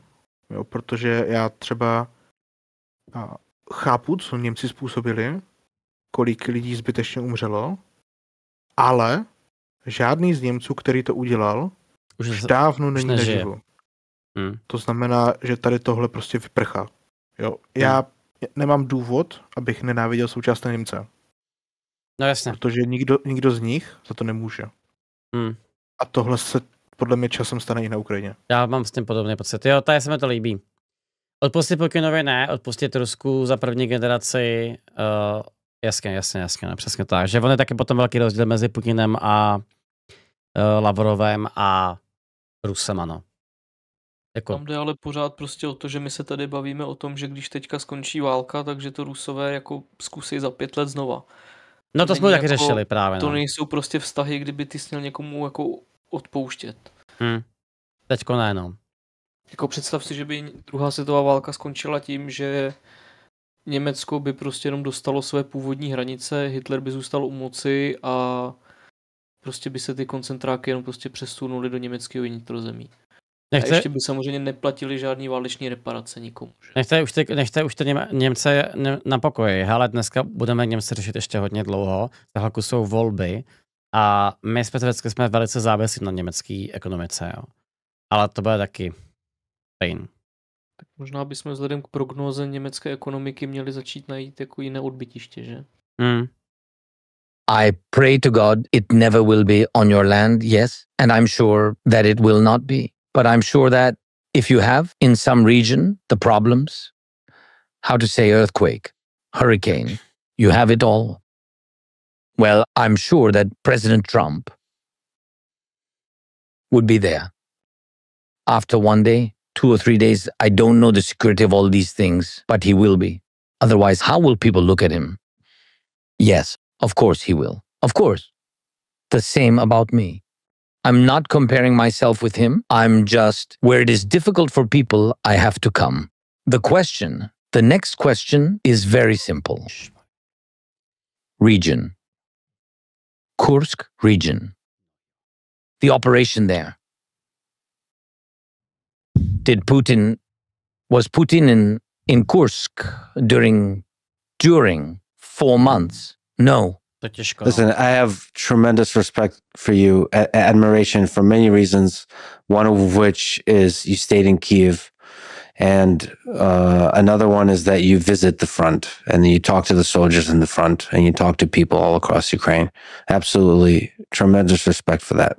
So, and not enough people say that, you know, I had a conversation with Tucker Carlson, for example, and, you know, I said that you're a hero for staying in Kyiv. And he said, well, he just did a thing that every leader should do.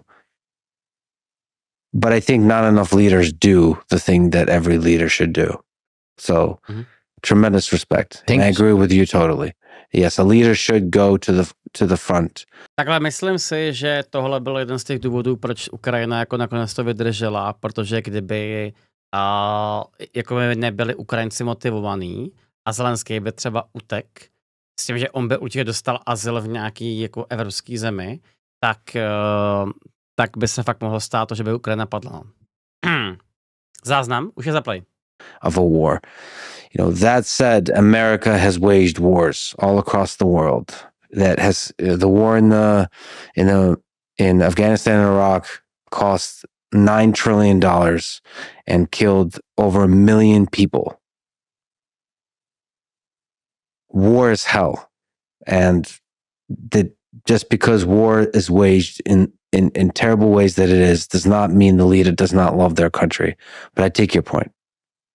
I once again have a dream that even if there's hate, that you sit down with Donald Trump and Vladimir Putin and you find a way to peace.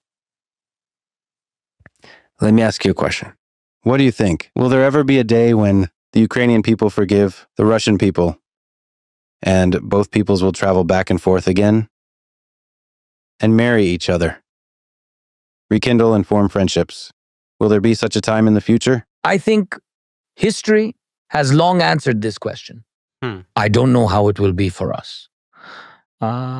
It will be in the future. Without a doubt, history has shown this time. And again, after every devastating war, one generation, one country recognizes that it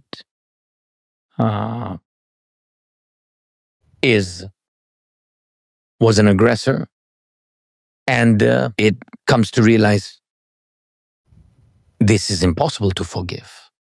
This is precisely the kind of education they've had in Germany for many years, even though these children had nothing to do with it. It was their grandfathers who participated, and not all of them were participants of Nazi Germany's war essentially against the world. Yes. And against life. And therefore, they're still apologizing. Apologizing is not easy. They know that they were the aggressors. They were guilty. They do not look for compromise in history. Compromise in itself buys time. And they understand this. There are convicted murderers, condemned both historically and by their own people. Reparations have been paid, and security guarantees have been established, by the way, and all this is done. And when all this is done and recognized, in any case, people develop relations with each other. That's clear, but it can only happen the way it always has in history. Russia will have to apologize. It will. This will happen because they are guilty. They are guilty. And as I told you, Tady je o to, že ono je strašně těžký to klarifikovat podle nějakého časového rámce, protože prostě bude to trvat dlouho. A teď je otázka, co to jako je trvat dlouho, protože je pravda, že třeba Turci, a teď doufám, že to řeknu správně, Turci, pokud vím, už snad konečně přiznali, ne, oni to ještě pořád neudělali, že jo? Turci ještě pořád nepřiznali to vyvražďování Arménců, že jo? To se nikdy nestalo a zasloužili si to. To říkají Turci. Ano. Oficiálně nic. Oficiálně to tam prostě... Prostě se to nestalo. Když to budeš křičet na ulici, tak tě asi za to nezavřou. Myslím si, že tam ty zákony tak nejsou, ale samozřejmě v učebnicích dějepisů to není. Dobrý. A ty čísla taky nesedí. Tak to je špatný argument tím pádem. The guilty are different. Both those who participated and those who remain silent, because silence is also about participating. In my opinion. Can I ask about Donald Trump? We've already mentioned him a lot, but let's focus there. What do you admire? What do you respect about Donald Trump? And also maybe why do you think he won overwhelmingly the election in 2024, that American people chose him? He was stronger. He was much more stronger than Kamala Harris. Biden first, and then Kamala Harris, yes? He showed that he can intellectually and physically. Intelektuálně asi ne, It was an important point to show that if you want to have a strong country, you have to be strong. And he was strong. And this number of rallies, what I said, is not a simple thing. He showed that he can. He is strong. So he doesn't have any questions with his, this age and etc. Nothing. He is young. He is young here and his brains work. So I think it's important, very important. And of course, a lot of interior questions. I understand the prices and etc. Economic questions and the questions of, you have the questions with other things. Immigration, yeah.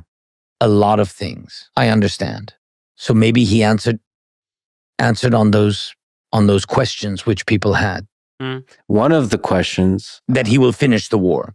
That he will finish the war. Yeah, for me, this is the main question. But I said that for him, he's the president of the United States. For him, his priority is his questions in the United States, and I understand and I respect. Děkuju tady Kmínkovi, než tady přiletě nějaký komentář o tom, že Zelenský akorát chválí Trumpa, protože mu leze do zadku, tak samozřejmě. Samozřejmě, že aktuálně ho bude chválit, když doslova na Trumpově záleží, jestli ta válka jako má šanci na mír, anebo ne. Logicky. No. But the second he was speaking about the world, yes, he said that he will finish the war. And I hope very much. Because I think that our people really support his idea. And that's why I said it is for me. It's very, very important to have enough people. Sorry, Zino, nežer ty kabely, ježišmarja, se štěně. No. Aha, tak už víme, proč Petrovi nejde zvuk věčně. No, je krásná. Trochu je hloupá, ale krásná. No, tak. Around him. Who will have connections with him with the right things. Yeah. For me, the truth is very right things. What's going on really on the battlefield? What's going on really with Putin and Russia? What he really wants. And that is just to have it. You know? Before any decision, you have to be at the same level of information. And we need him to know everything from us, from you, from people in Ukraine, from people around who are really afraid that Putin doesn't want to stop the war, afraid that he will come back with his aggression. So first of all, I should mention that our conversation today will be translated and dubbed into Ukrainian, English, Russian, other languages, Spanish. So you're in your voice. So there are great guys originally from Poland. It's a company called 11 Labs. They've trained an AI. Artificial intelligence sounds truly remarkable in your voice. You have the freedom to speak in any language you choose, but no matter what, you will always find yourself returning to speaking in Ukrainian. Já teda možná řeknu, že dokonce bych řekl, že to AI je tak dobrý, že lidi, kteří tolik nehovějí technologiím, tak by podle mě tvrdili, že Zelenský umí perfektně anglicky. Jo, že jako jasně my to poznáme, protože jsme to zvyklí, že to jako rozhodně jako ví, že to je AI, ale už to začíná skutečně být docela jako kompatibilní s realitou. That is, when you talk about Donald Trump, you can do it in Ukrainian or Russian. Everybody understands. Everybody understands. But you said that there's some things about the war that maybe Americans don't understand. So we talked about Putin. We talked about the security guarantees, but the reality of war, what's happening on the ground, what do you think that people should understand? First of all, they have to understand the idea of Putin's war. It is very important for him. No, I consider this process. I think it is very important for him not to give Ukraine independence. To prevent Ukraine from developing as an independent country, for him, influence on Ukraine cannot be lost. And for him, it is, like, I think for him, this is such a goal in this last mile. And certainly for him, the last mile and of his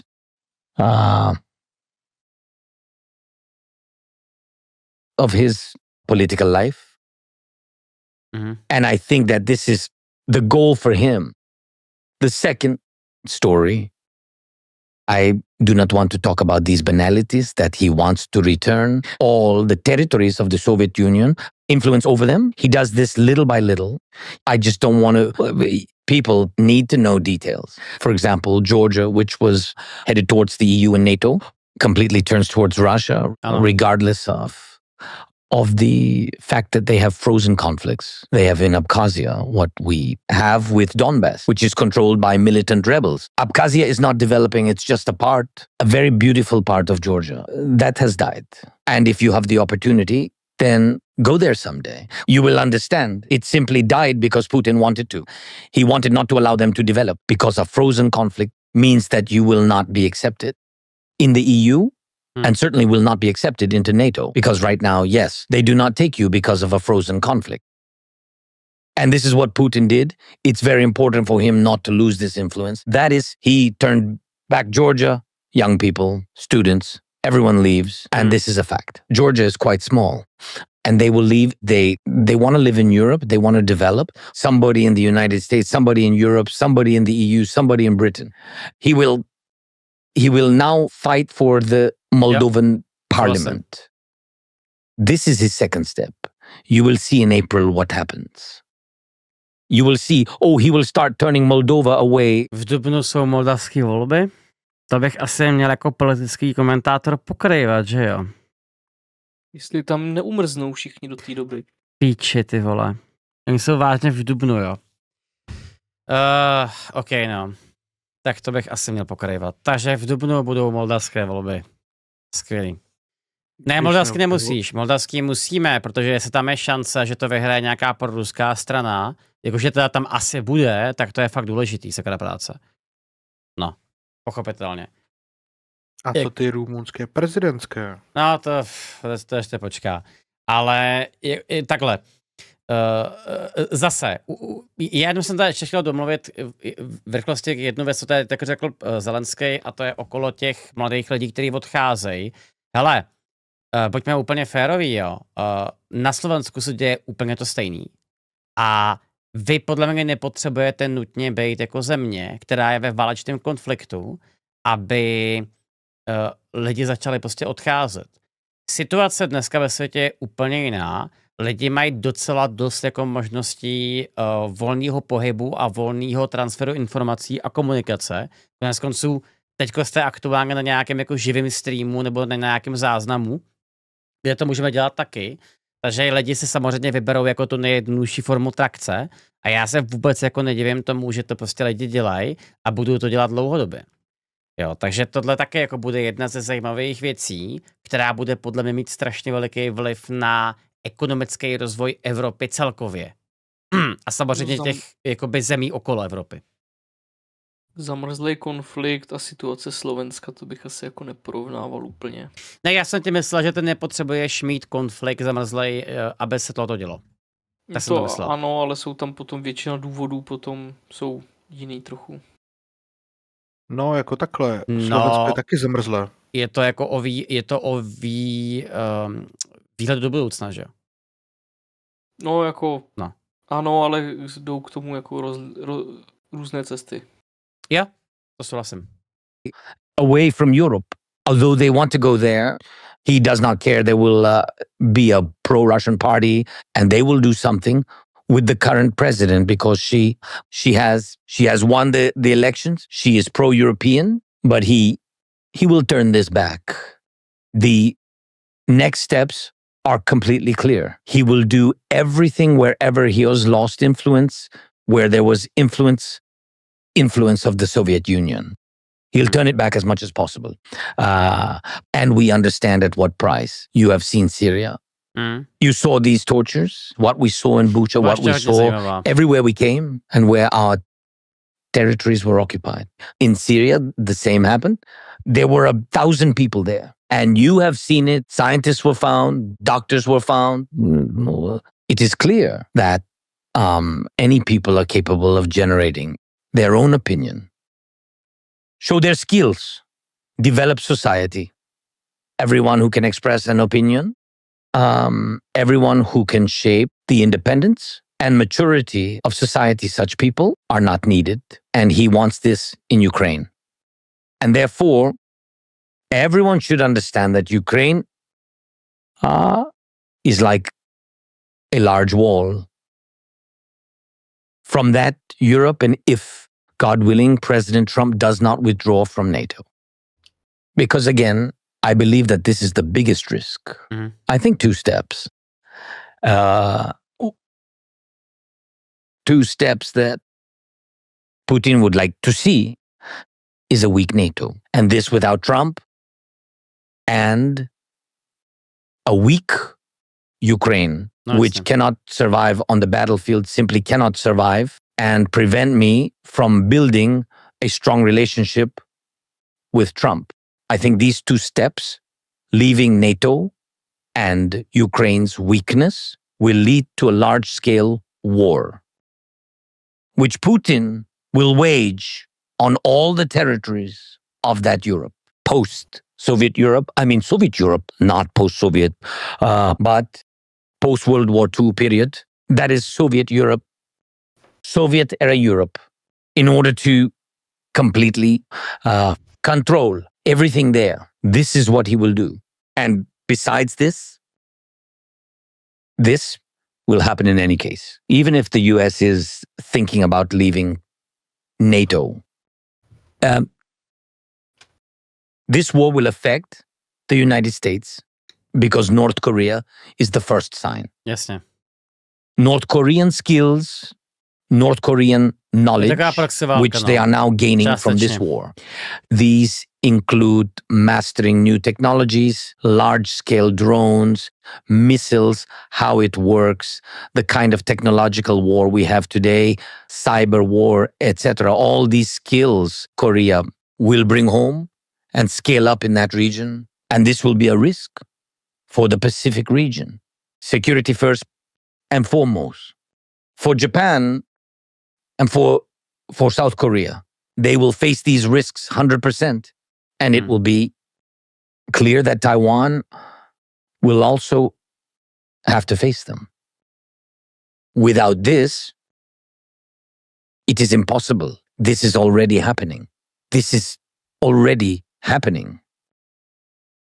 Therefore, I think that President Trump has all power to stop Putin and give Ukraine strong security guarantees.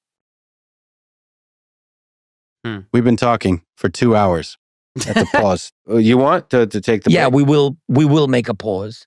2 hodiny, jo. We can have coffee, right? Let's go. Coffee? Let's do it. Yeah. And give the interpreter. He's struggling. Some water. We keep switching languages. Like a dragon, 3 heads, 3 translators. So one of the difficult decisions you had to make when the war began is to enact martial law. Mm-hmm. So when you won the presidency, you were the warrior for freedom. In fact, this war is for freedom. For freedom of the individual, freedom of speech, freedom of religion, freedom. But a lot of freedoms had to be curtailed, sacrificed in this fight because there's so much focus on the war. Do you see the tension? Do you feel the tension of that, the sacrifice that had to be made in democracy, in freedom, in fighting this war? In any case, this war is for our freedom. Generally speaking, to be honest, when you understand over time, when the war passes, you understand that your main values are at home. This is your home, your children, your love. God willing, parents are alive. And if not alive, then their memory visiting their grave. Choosing how to work, how much, preferably choosing where to work. All this is freedom. Freedoms are not just a desire, they are an opportunity. In any case, you are right because war is a limitation of opportunities. In any case, you fight for these opportunities. Your parents and God gave you life, right? You fight for your life. But we need to understand that first there is a war, and then martial law is introduced. Martial law is not introduced because someone wanted to. You say, this is not Pinochet, this is not Pinochet, and so on. This is a completely different story. An aggressor came, and according to your legislation, if the border is violated, if there is armed aggression, you have all this written down, long ago written out in legislation. You introduce martial law, and the introduction of martial law everywhere, at all times, means, in any case, samozřejmě tak, kromě té Jižní Koreje, no, tam to bylo jako vážně zábavný s tím prezidentem. Restriction of opportunities. If opportunities are limited, rights and freedoms are restricted, therefore the war itself restricts rights and freedoms. Yes, and you can't do anything about it. We try honestly to balance as much as possible. I believe that the business sector works despite the difficulties of the war, and we do everything somewhere, there somewhere to reduce some load. Unfortunately, we cannot reduce taxes. On the contrary, a military tax is used for war. You need to take money somewhere. Awesome. This, by the way, is about the fact that the US gave us a lot, and Europe too. But compared to how much we needed for the war, this is not all. As for military salaries, you know that we could not pay the salaries of a million-strong army. We could not pay it using the money from our partners. These are all expenses. This is all the money that the country and people have accumulated. You can't do anything. I really want to reduce taxes. I will tell you frankly, I really want to. Well, I think that the whole new tax system, new deregulation, new steps, new reforms, all this will be after the war. Although there is something to brag about, this is proof. And this is a document, because if you want to get a candidacy for European Union, you must implement the appropriate number of reforms. We do everything. During the war, we voted for many reforms, including anti-corruption, banking reforms, land reforms, major reforms. We started a large privatization, and the war did not stop us. Yes, it slowed down, but we went through a lot. When do you think you will hold the... Jinak mimochodem, tohle je strašně jako dobrý argument. Já tady naprosto souhlasím s jednou věcí, a to je to, že Ukrajina bude potřebovat jako velice těžké reformy po válce. A myslím si, že nejlepší cesta, jak to udělat, tak je podmínit to tím členstvím v Evropské unii a zároveň podmínit to úplně ideálně jako nějakou půjčkou, podobně jako jsme to udělali třeba u Řecka. Takže teďko zase Evropa musí být dost silná na to, aby se šlapla na Ukrajinu, že vlastně udělají takové reformy, že ta země už skutečně nebude sklonovaná s korupcí a ani s ničím dalším, což do teďka je. Jo, samozřejmě, že tu máme jako i výrazně víc korumpovaných zemí než Ukrajina, jako je třeba Rusko, jo. Nebo Slovensko. Nebo Slovensko, no, tak vážně hochy. Ale dobře, nicméně jako rozhodně pořád ta země jako není teďko v situaci, ve které by byla jako rozhodně kompatibilní s Evropskou unií. Pochopitelně. Promiň Petře, ale Ukrajina v Evropské unii nebude? Já si myslím, že bude, ale fakt jako potřebuje strašně moc věcí dopadnout dohromady. Jo. Takže bavíme se zase o situaci třeba za 25 let jako nějaký konstantní práce, když bychom to prostě porovnali jako se všem ostatním, tak si myslím, že to je docela realistický. No. Ale hele, fakt je to těžký, no. Tak, jdem. Let's go. elections Because for people who don't know, part of the martial law, elections were suspended and they were delayed and delayed and delayed. And I think the next sort of plan is in February of 2025. But when do you think there will be presidential elections in Ukraine? Elections were postponed once. They were not delayed, to be clear. Elections did not take place in 2024. That year, first of all, we need to understand the Constitution. Mm-hmm. They were scheduled to be held in the spring of 2024. Due to martial law, under the Constitution, you cannot do this. These are the presidential elections. The parliamentary elections did not take place in the fall of 2024, according to the Constitution. Yes, there are security things. There is the Constitution, but there are security things. That is, everyone in Ukraine understands that this cannot be done until the war is over or legislation needs to be changed. I believe that elections will take place immediately after the end of martial law. This is according to the law, or members of the parliament need to get together and change legislation, which will be very difficult to do because society is against it. Why is society against it? It is understandable why, because we want elections that we want to trust. 8.5 million people went abroad. The infrastructure needs to be created for these millions of people to vote. Millions of people in the occupied territories. I'm not even talking about the occupation of 2014.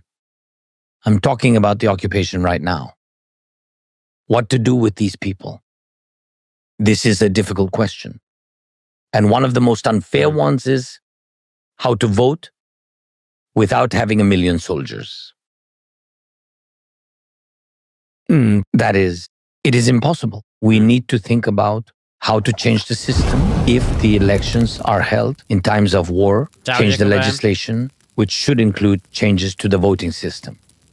To think about online voting. Everyone is afraid jsme v polovině. Because of certain attacks. Ale můžu se zeptat, chlapi, napadá vás jakýkoliv stát, který měl volby během války, které by byly braný jako korektní? Záleží z kterého pohledu. Můžeš jako Rusko mělo volby dokonce dvoje během války. Tak to je špatný příklad. Byly braný legitimně jako v Rusku. Třeba Kypr? Jo, tak na Kypru to možná dokáže pochopit, no. Než je totiž tam jde totiž o to, že teda, tak jak to Zelenský říká, tak mi fakt přijde, že nejsou Ukrajinci schopní mít jako volby vlastně nikdy. Protože jestli oni mají několik milionů občanů v zahraničí, tak ty nejsi určitě schopný zajistit, aby všichni ty lidi jako mohli volit korespondenčně, nebo jako jakkoliv. To asi jako legislativně nezvládneš. A potom teda zároveň tu máš ty okupovaný území, že jo? Takže by ty volby vlastně nebyly nikdy férový.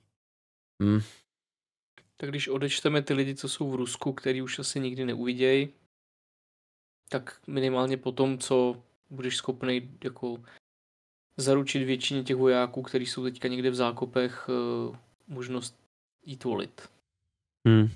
Prostě aktuálně máš úplně jako jiný starosti než volby, no. Like cyber attacks. And so on. But we need to think about it. I really think that it's possible that we can end the war in 2025. In January. Oh, we've already agreed on it. I would very much like to. I would very much like to. After the war? And immediately. Yes, immediately. In the year of the end of the war. It's a fact. Why? Because when martial law ends, you can immediately vote in parliament to hold elections.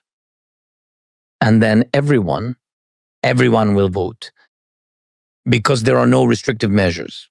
And after they vote, I think elections can be held in 90 days, something like that. Yes. And this means that immediately after the end of the war, elections may take place in 90 days. Are you running for re-election? Even I don't know, really. I don't know. I don't know. It is a very difficult question. It depends on... Já teda tomu řeknu, že jsem se koukal na nějaký průzkumy a ta nezdá se, že by Zelenský měl nějakou zásadní podporu. Jo, a teda zase ona je otázka, jestli teda za prvý ty průzkumy zase nejsou jako sfalšovaný, to nemám tušení, jo, neověřoval jsem se to. A potom ta druhá věc je to, že dost možná se tomu vůbec nedivím, protože představa, že by si volil někoho, kdo jakoby protáhnul zemi třeba rokama války, prostě je asi jako čistě holt únava těch lidí, no. How this war will finish. It depends. Ano. A podívej se, koho si zvolili Britové po Chamberlainovi. Zvolil si nejsilnějšího premiéra, protože byli v nejtěžších časech. Ve chvíli, kdy ty časy skončili premiér. No a to se myslíš, že tam budou jako Ukrajinci stejně? To neříkám. Jenom narážím na to, co tady říkáš, co jako takhle, ohledně té podpory, že Zelenskému prostě padá podpora. No jasně. Jo, samozřejmě, čím díl budeš v té válce, tím menší budeš mít podporu. Ale Zelenský ukázal to, že je státník typu Churchill, který se rve a dokáže tam prostě něco udělat. Dneska no. Tak já bych úplně nesrovnával Churchilla se Zelenským, protože Churchillova historie předtím, než nastoupil do té vlády při druhé světové válce, byla taková dost... Jasně. On byl bývalej ten admirál, něco takovýho? Říkám správně? No, oni ho potom degradovali, protože posral to vylodění. Jo. Jo, jasně, ano, tady v tom máš pravdu, jenom říkám, že v tu chvíli, kdy si ho zvolili po Chamberlainovi, tak měl jediný úkol. Jasně. Neprohrát válku. A říkám, že tohle stejné má Zelenský. Já bych chtěl vidět ty Petrovy průzkumy, kde Zelenský jako nemá většinovou podporu, doslova snad úplně všechny průzkumy, které jako od roku 2022 byly na Ukrajině, v nich Zelenský vedl. A v tom konkrétně posledním, tak byl první Zelenský a ten druhý byl ten... ten typek na A, vím, koho myslíš. Já jsem tady věděl průzkumy, kde teda vždycky vyhrával ten typek na A. No ale to je to samý v bledě modrým, jako co se týče politiky. No jasně. Arestovič, jo. Arestovič určitě nemá šanci. Jo, ale jak říkám, já jako se tady nechci jako hádat, protože je to akorát průzkum prostě, jo. A já jsem mi říkal, že nemusí být úplně pravdivý, takže uvidíme, jaká bude situace prostě až ta válka skončí, no. Přesně tak, jako správný Slovák. Nevěřte průzkumům, volby ukážou. Naprostý souhlas. Děkuji. Arestoviče jsem nemyslel, já jsem myslel... Koho tam byl? Gabriel, tebe se běž se dát kafe a my zatím pokračujeme, jo? Ano. Depends on what people will want. Mostly it depends on people. First of all, and of course, my family. We had no time to speak about it with my family, and of course didn't have a chance because we don't think about it now. I mean, it's something, you know. There are a lot of not a lot of, but enough voices in Ukraine from politicians, opposition, and etc. about this. Yes, but we don't think really seriously. Didn't think seriously with my family about it. So this is war. I mean, how to think about what will be after? It's very difficult, really very difficult. If we look at the field of candidates, maybe you can give your opinion about the set of ideas you see out there, including your own, about the future of Ukraine. As I understand, the candidates include Poroshenko, Zaluzhny, Arestovich, Budanov, Klitschko, and many others. This is the internet speaking to me.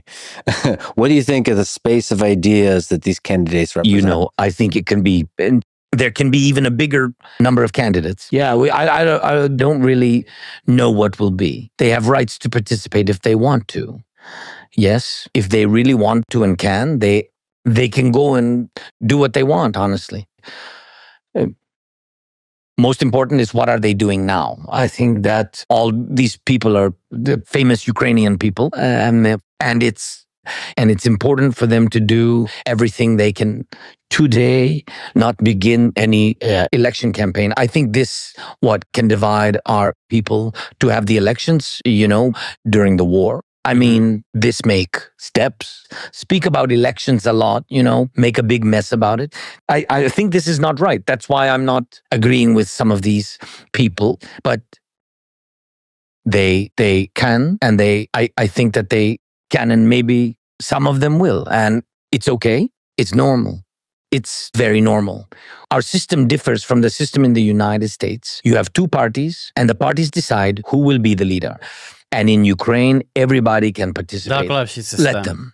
Daleko lepší systém. You think you're going to win the debate? Mm-hmm. You versus Zaluzhny, Poroshenko, Arestovich, and you decide to run. Do you think you're going to win the debate?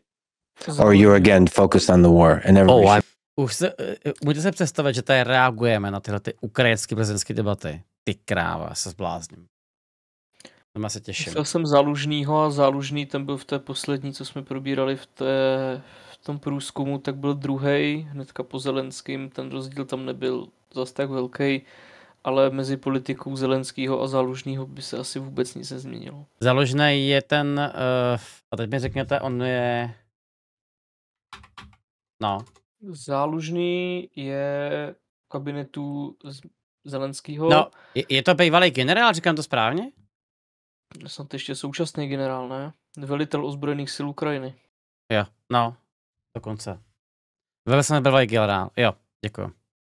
I'm really focusing on the war, and I think the most difficult debate is what will be brought to the table, and we spoke about it. It will be during the war. How to finish the war. I think that is my goal, because it will be one of my most complicated debates.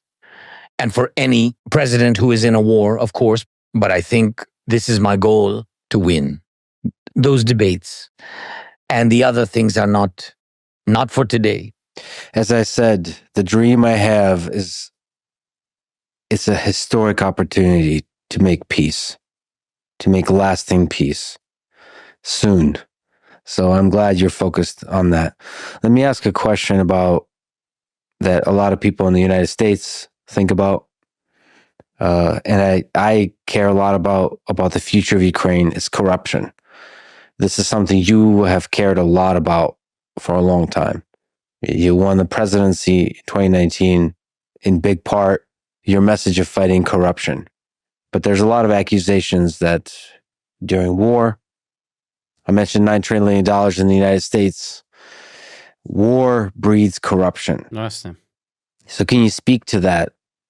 How you have been fighting corruption, and can you respond to the accusations that has been corruption in Ukraine?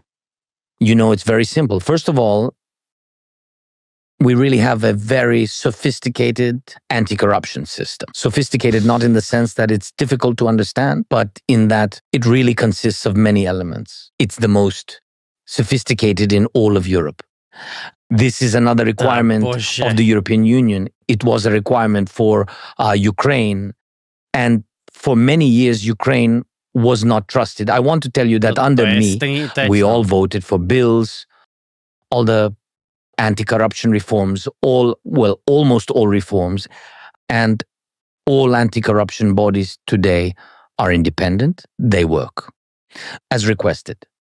I still believe that they are not perfect yet. There are many issues. There is a judicial system, but also a judicial reform that our partners, the United States plus the EU, demanded from us. This is all written out. This is written out in specific laws, in specific decrees, in specific decisions. We did this.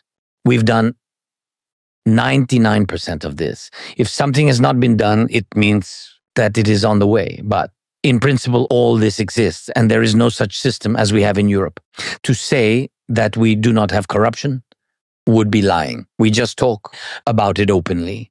We are genuinely fighting against it. Look, we have... Pokud to jsou schopní přiznat, tak si myslím, že to je docela dobrá cesta, protože je pravda, že třeba u Německa se hodně mluví o jejich minulosti a je pravda, že jim to podle mě strašně jako pomohlo.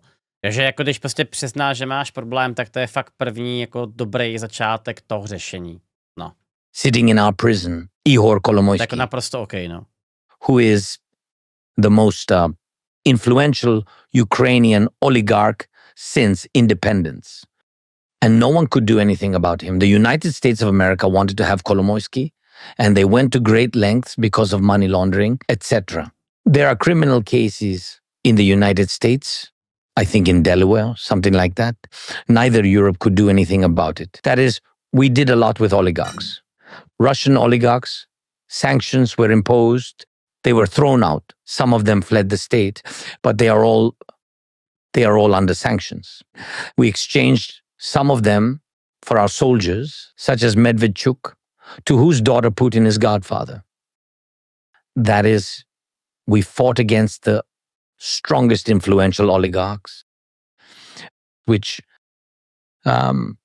are and were in Ukraine, and we eliminated a lot of corruption. Of course, corruption exists in everyday life. It exists, but institutionally, I am sure that Ukraine will overcome all this. This takes a little time. I would say honestly that, listen, what we call corruption, and in some state of the world is called lobbyism. But this does not mean that there is no corruption there. Let's take the aid you mentioned during the war. First of all, we have no money. We have no money except for the war. We received weapons from the United States of America, from Europe. If we take, for example, money from the United States of America, during all this time of the war, around 177 billion have been voted for or decided upon. 177 billion. Let's be honest. We have not received half of this money. The second point, which is very important, just as an example, is it corruption? The first question, whose corruption? This is the second. Here is just one small example for you. When the United States began to transfer us weapons, it was American money, but American weapons. Money for these weapons. As a president, I had cargo jets. Not in Ukraine because of the war, we moved them very quickly to Europe. We had cargo. We have good cargo fleet. Very good. Because of Antonov. So I asked American side to grant me the opportunity because our jets are at another airfield. And I asked America to give me the opportunity to use our jets for transfer, not to pay a lot. To whom? To your companies, to American companies. No, I didn't get this opportunity. My jets stayed put. And the United States jets, cargo jets, move these weapons. But everywhere you have to spend money. So we could get more weapons, but we have to pay for this very expensive fleet. My question, is this corruption or not? Or lobbyism? What is it? You mean corruption on the part of the US companies? Tohle je těžký, no. Tohle je fakt strašně zajímavý, ale myslím si, že to spíš jako není korupce, ale spíš jako lobbying, protože úplně stejně jako na zdravotnictví v Americe vydělává pár velkých firm a spoustu jako lidí navázaných na to, tak to bude úplně stejný v Americe. U toho zbrojního průmyslu. To bude strašně veliký biznis, pochopitelně. Yes, making such decisions. Yes, I got it. The lobbying for such decisions involves some companies that make these decisions. But I can't be open about it, and I couldn't speak loudly about it. I didn't want, nor did I intend to cause any scandals to arise, because otherwise you can freeze the support, and that's it. And that's why when we talk about corruption, we must ask, who is involved? If we had 177, and if we get the half, where is the half? No jasně. If you will find the second half, you will find corruption. There is a perception of corruption. Tam je mraky takových zajímavých věcí, no, jakože fakt se člověče obávám, že zrovna u té Ameriky to bude poměrně jednoduchý, že tam to jako nebude korupce, tam to bude prostě neschopnost. Neschopnost cokoliv prosadit, udělat pořádně a tak dále. A já jako tady nechci všechno házet na Bidena, protože by to bylo strašně jako hloupý. A je pravda, že z velké části za blokování toho ukrajinského balíku tak prostě můžou republikáni, kteří ho blokovali dlouhodobě. Ale sakra práce, tohle taky jako je docela důležitý, no. People like Donald Trump and Elon Musk really care about fighting corruption. What can you say to them to gain their trust that the money is going towards this fight for freedom, towards the war effort? In most cases, we did not receive money, we received weapons. And where we saw risks that something could be a weapon, we would slap everyone on the wrist. And believe me, this is not only about Ukraine. On the supply chain, everywhere, there are some or other people and companies who want to make money because everyone makes money on the war. We did not profit from the war. Tam byl špatný překlad? Jo, a je to kde? Protože já to nevidím nikdo teďko. Zelenský prý řekl, že je plácnou přes ruku, je o tom připnutý komentář pod videem. Jo, já ho tady nikdy nevidím v těch připnutých. OK, dobrý, tak aspoň, že to víme. Díky. If we found someone, believe me, we slapped everyone on the wrist. And we did that, and we will continue to do so because to this day, when someone says that Ukraine was selling weapons, and by the way, Russia was the one pushing this narrative, we always responded. Our soldiers would kill such people with their own hands without any trial. Do you honestly think anyone could steal weapons by the truckload when we ourselves don't have enough on the front lines? And yet we have to provide proof to defend ourselves. Because when there's an abundance of such misinformation, distrust starts to grow. And you're right, people listen to various media outlets, see this, and lose faith in you. In the end, you lose trust. And with it, you lose support. Ale já teda teďko budu chvilku mluvit, jo. Já chápu, že je skoro půlnoc a že jste unavený, ale já to musím říct. Jak je možný, že máme Českou televizi, která má miliardový rozpočet a nejsme schopni udělat nějaký podobný podcast nebo nějaký podobný rozhovor na ČTčku? Kurva dráp. To jsou fakty veřejnoprávní média tak neschopný udělat obsah, který by byl nezabarvený a plně funkční. Chápete mě? Protože tady prostě Lex to podle mě udělal za pár korun, koupil se doslova letenku do Kyjeva podle mě, nebo ho tam jako doslova dopravili a na stole v kanceláři má připojení 2 rodéčka. To mi neříkejte, že by to nezvládla jakákoliv jiná jako veřejnoprávní televize. Já jako tady zase nechci jako házet všechno špatný na ČT a tak dále, ale do prdele, tohle to je ten důvod, proč lidi aktuálně z velké části nevěří veřejnoprávním médiím. Protože ty média dělají ten obsah velice zabarveně a nedělají ho tak, jak by to chtěli lidi. Přesně tyhle ty otázky by tam měly zaznít. Sakra práce. Jako zase. A odkud víš, že ČT nechtěla rozhovor se Zelenským? No a ty si myslíš, že by ho vážně chtěli? To když jim to nedalo. Což jim to zamítnul. No já si myslím, že Zelenský byl na ČTčku docela hodněkrát, ale že tam vždycky byl jako na krátký jako zprávy a reportování z fronty. Například. A myslím... Ne. Ty říkáš, že ČTčko má spoustu peněz a nedělá tady ty věci. Ale já ti říkám, co když oni měli zájem a Zelenským řekl, že ne. Jako není to potom úplně chyba ČTčka, že nemají tyhle rozhovory. No a ty si myslíš, že bez Zelenský, jo, chápu tě. Jo, a já třeba mířím na to, že zrovna ČT je malá ryba v obrovském rybníku. Já jsem si jako neuvědomil tu sílu té Ameriky, no, protože je pravda, že tohle je rozhovor, který se pravděpodobně k Trumpovi dostane a ono je daleko důležitější jakoby jít teďko do té Ameriky. Souhlasím. Jsem ti poslal rozhovor České televize s Volodymyrem Zelenským. Tak, aby se... To jsem dokonce možná už viděl, ty. Aby to bylo uvedené, to je jeden z více. Jo, víš, jak jako taky si vybereš BBC, jo, než RTVS. Tenhle jsem viděl. Ten je z, 2 roky nazpátek. Tak tohle jsem viděl.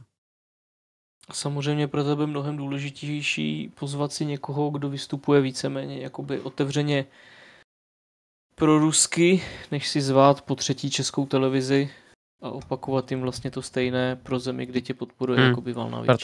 Protože máš výrazně lepší cílovku, ale to taky není úplně ideální. No. YouTube má větší dosah než televize, hele, to není pravda. Tohle není pravda. Tohle jsou argumenty, který jako takhle. On je velký rozdíl mezi dosahem a dopadem. Takže to, že nějaký jiný YouTuber, nebudu jmenovat, má třeba 200 000 views na Minecraftě Let's Playi, neznamená, že má větší dopad než nějaký moje video, který má 4000 views o nějakém tématu. A tady ta situace jako je úplně stejná. A myslím si, když máš jako nějaký konkrétní content, který bude porovnatelný v televizi a na YouTube, tak bude mít větší dopad v té lokalitě, kde tu televizi máš, kde to mají lidi i třeba pasivně jako zapnutý, než na tom YouTube jako takovým. Ale člověče, souhlasím s tebou, že možná si to prostě představuje jako hurvínek válku, tak je dost možný, že takovýhle rozhovor by třeba neměl jako úspěch na ČTčku, no, nevím. No na ČTčku by se na to určitě podívalo méně lidí než přes 4 miliony. No já jsem jako myslel, jakoby rozhovor, který by byl dělaný pro Českou republiku. Tam bude úplně jiný dosah. Chápeš? To bude, no, ale jak jsem říkal, je to prostě ze zelenského pohledu je to strategický v tom případě, že Lex Fridman má spíš tu proruskou rétoriku svým chcimírovským postojem a to, že s někým takovým udělá rozhovor, kde se to Zelenský pokusí narovnat, je to pro ně jako investice do budoucnosti. Ten člověk prostě stejně jako... Představ si, že by Zelenský udělal rozhovor s Tucker Carlsonem a Carlson by potom jakoby byl lehce pro ukrajinský. To je prostě pro tebe investice a to samý se může stát prostě s Friedmanem. Já to chápu, no. Prostě jeho diváci, kteří do té doby prostě byli směřovaný na ten chcimírovský proruský, najednou prostě vidí Zelenskýho v úplně jiném světle a hovoří to k té sortě lidí, ke který ty potřebuješ hovořit. Já to naprosto souhlasím, já jsem taky říkal o Urzovi, že je to čurák a pak jsem se s ním jednou pokecal, docela začínám chápat, no. Teda pořád to je čurák, ale už jako chápu, odkud vychází aspoň, jo. A je pravda, že Urza semka přijde za 14 dní znova, takže to bude zábava. Už se těším. Jak budeme řešit témata třeba privatizace policie. To bude skvělý. Dobře. Můžeme jít dál? Let's go. Therefore, believe me, we are fighting more against disinformation than against particular cases, although I still emphasize once again, at the everyday level, such things are still important. We catch these people and we fight them. I mentioned Elon Musk. I would be interested to hear what you think of him, why you respect him as a person, as an engineer, as an innovator, as a businessman. I would just like to hear from you. What do you think about Elon Musk? First of all, I had a conversation with him at the beginning of the war. I talked with him. I respect him, first and foremost. I respect the self-made man, right? In English, yes. I love such people. You know, no one and nothing fell into their lap, but the man did something, did it all himself. No. I worked myself, created a big production company. Dobře. And I know what it means to make money. To select talented people, to impart knowledge to them, to invest money, and to create something important for certain people, you know. And I'm not comparing myself to Musk. He just, well, the man is a great leader of innovations in the world. And I believe that such people move the world forward. Therefore, I respect the result of his work. And we see this result. And for me, it has always been important that your result can be used, that these are not words, but facts. Let's take the war. We are very grateful for Starlink. It has helped. We used it after Russian missile attacks on the energy infrastructure. There were problems with the internet, etc., with connection. We used Starlink both at the front and in kindergartens. It was used in schools. It helped children. We used it in various infrastructure, and it helped us very much. And I would very much like Elon to be on our side as much as possible to support us. And yes, I am grateful to him for Starlink. Truly I am. First of all, so that our guys have a connection, and children too. And I am really grateful to him for that. I would like him to come to Ukraine, to talk to people here, and to look around, and so on. Has Elon visited Kiev or Ukraine yet? No. I hope the Kiev airport will open soon. Then it will be easier to fly in. Yes, I am looking forward to it. Maybe we will open it, but only. And you must understand, if the war is over, there must be sustainable peace and air defense systems, to be honest. And we must ensure that they are long-lasting and effective. Let's take the airport, for example, and let's focus on the airport in Rzeszów, which you know very well, as it is handling important cargo for Ukraine in Poland. And there are Patriot systems there, because everyone understands what the risk is. Well, Russia is a risk, and therefore we need air defense systems. And today take, for example, the air defense system of one city or another that is being shelled, and move it to the airport. Well, that would be dishonest. People are more important than planes.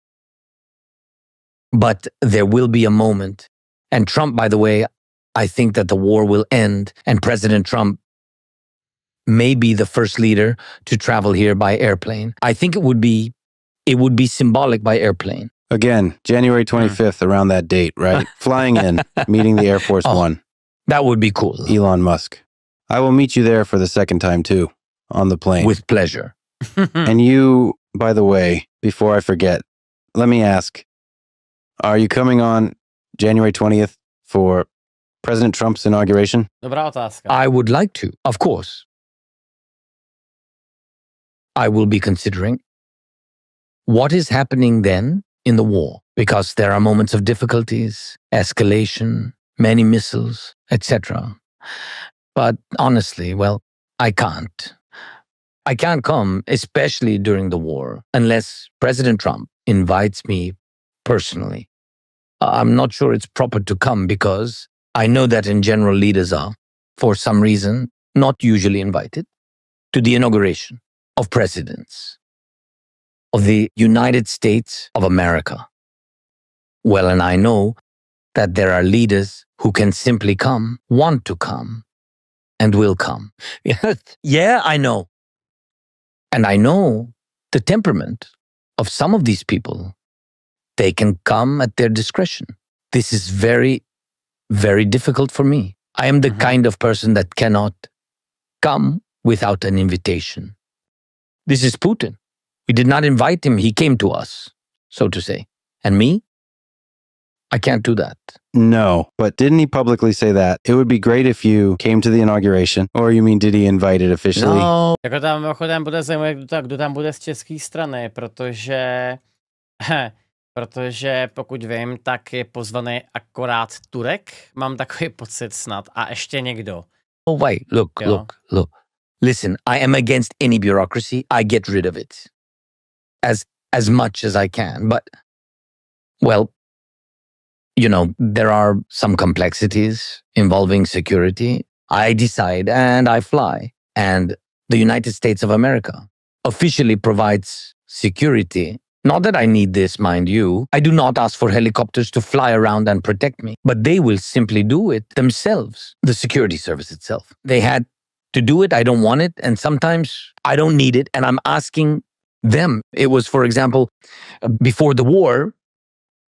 I think, yes, it was before the war. I had a meeting, yes, with President Trump.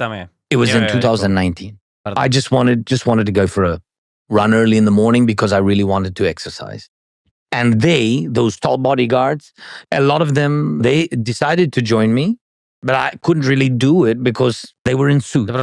And I was in sportswear. I said, no, I can't. It's always funny. Well, I don't want to, I don't want to disturb anybody and cause anyone problems with me. And that's why if he will invite me, I will come.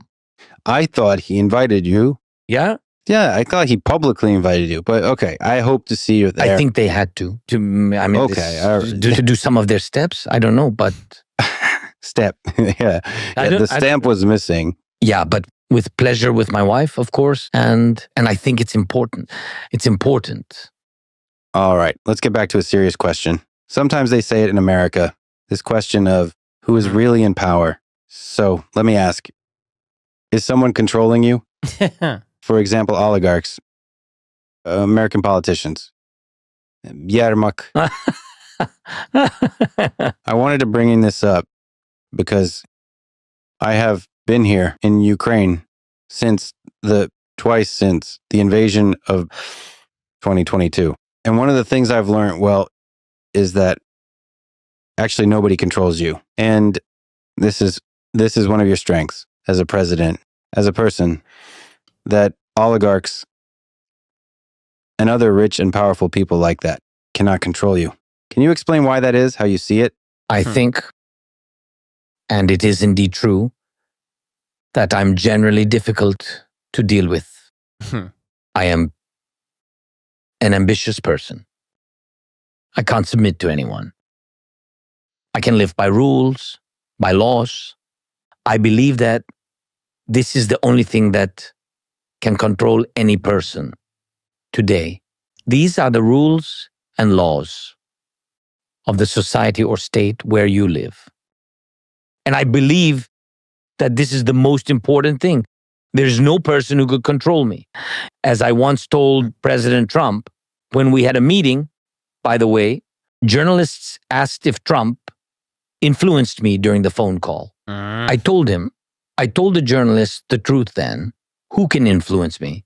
Only my boy, my son. This is a fact. When he calls asking for something, then I lift up my arms. Yes, and I cannot do anything about it because children are children. I have so little time with them. And therefore, when there are these moments, they are precious and important to me. I am ready to do anything. Also, probably my parents, they are an authority for me. Beyond that, I view it more as a system. No one can control the president. Therefore, we have oligarchs who either fled or are in prison because oligarchs usually control cash flows and people and influence politics. And we have concrete examples with sentences. They are not just under house arrest. Not just that, there are some judgments under which their assets were frozen or sanctions were imposed. There are specific people who are behind bars. I think this is the answer regarding the influence. Would they like to influence me in the same way as any president of Ukraine? Because finance and cash flows always influence politics. Well, at least they want to do this. This is regarding the influence. And other people on the vertical, they perform tasks as my managers. Andriy, you mentioned, is one of those managers. Well, I am glad that I have such people. Well, probably there is nothing else to add here. I will just say that your team that I spoke with is an excellent team. Excellent people. Thank you. Okay. One last question. Takhle, nemyslím si, že by ta odpověď kohokoliv jako uspokojila. Tam je realita zase... realita se opět uvidí po válce. Teďka se bavit o korupci nemá moc smysl. Uvidí se to prostě za chvíli. No. The future of Ukraine. if you look 5, 10, 20 years into the future? What can help Ukraine flourish economically, culturally, politically in the future? Digital, it's very important. Digitalization of all the process. We began this work. We have special ministry of digital transformation. Oh, yeah. Yeah. So this is very good. And we also have our DIA. This is the name for all of these services. Yeah. So I think that is the most important. This is, again, this is not only convenient. Jo, takže Ukrajina dokázala během války zvládnout digitální ID systém, plnohodnotný. Jo, 2020. Aha. V této aplikace je 14 digitálních dokumentů a 70 government services. Tohleto zvládla udělat Ukrajina v roce 2020 a my nejsme schopní dát dokupy digitalizaci jednoho systému a Slováci nemají zálohu katastru. My jsme fakt, kurva, úplně neschopní prostě. My jsme úplně schopní. Ale my jsme taky úplně schopní, bože můj. Ale my aspoň máme katastr funkční. To máme, no, to je pravda. Takže v té top 3 nejhorších jsme prostě na čestném druhém místě. To je skvělý, no. Bože, tyjo. That is the most important. This is, again, this is not only convenient, that will cancel any possibilities for future corruption because you don't have any, you don't have any personal connections with people in the government or elsewhere. So you're just on your phone or any other device. That's it. And I think we are doing very well. We are the best in Europe. All of Europe recognizes it. Some countries of the African Union asked us to provide the same service, and we will do it after the war immediately. And I think that we can bring money to Ukraine from this. And I think... Aha. V Africe je to něco na způsob Evropské unie. To jsem pochopil. Ale oni de facto řeší primárně jako ekonomickou spolupráci.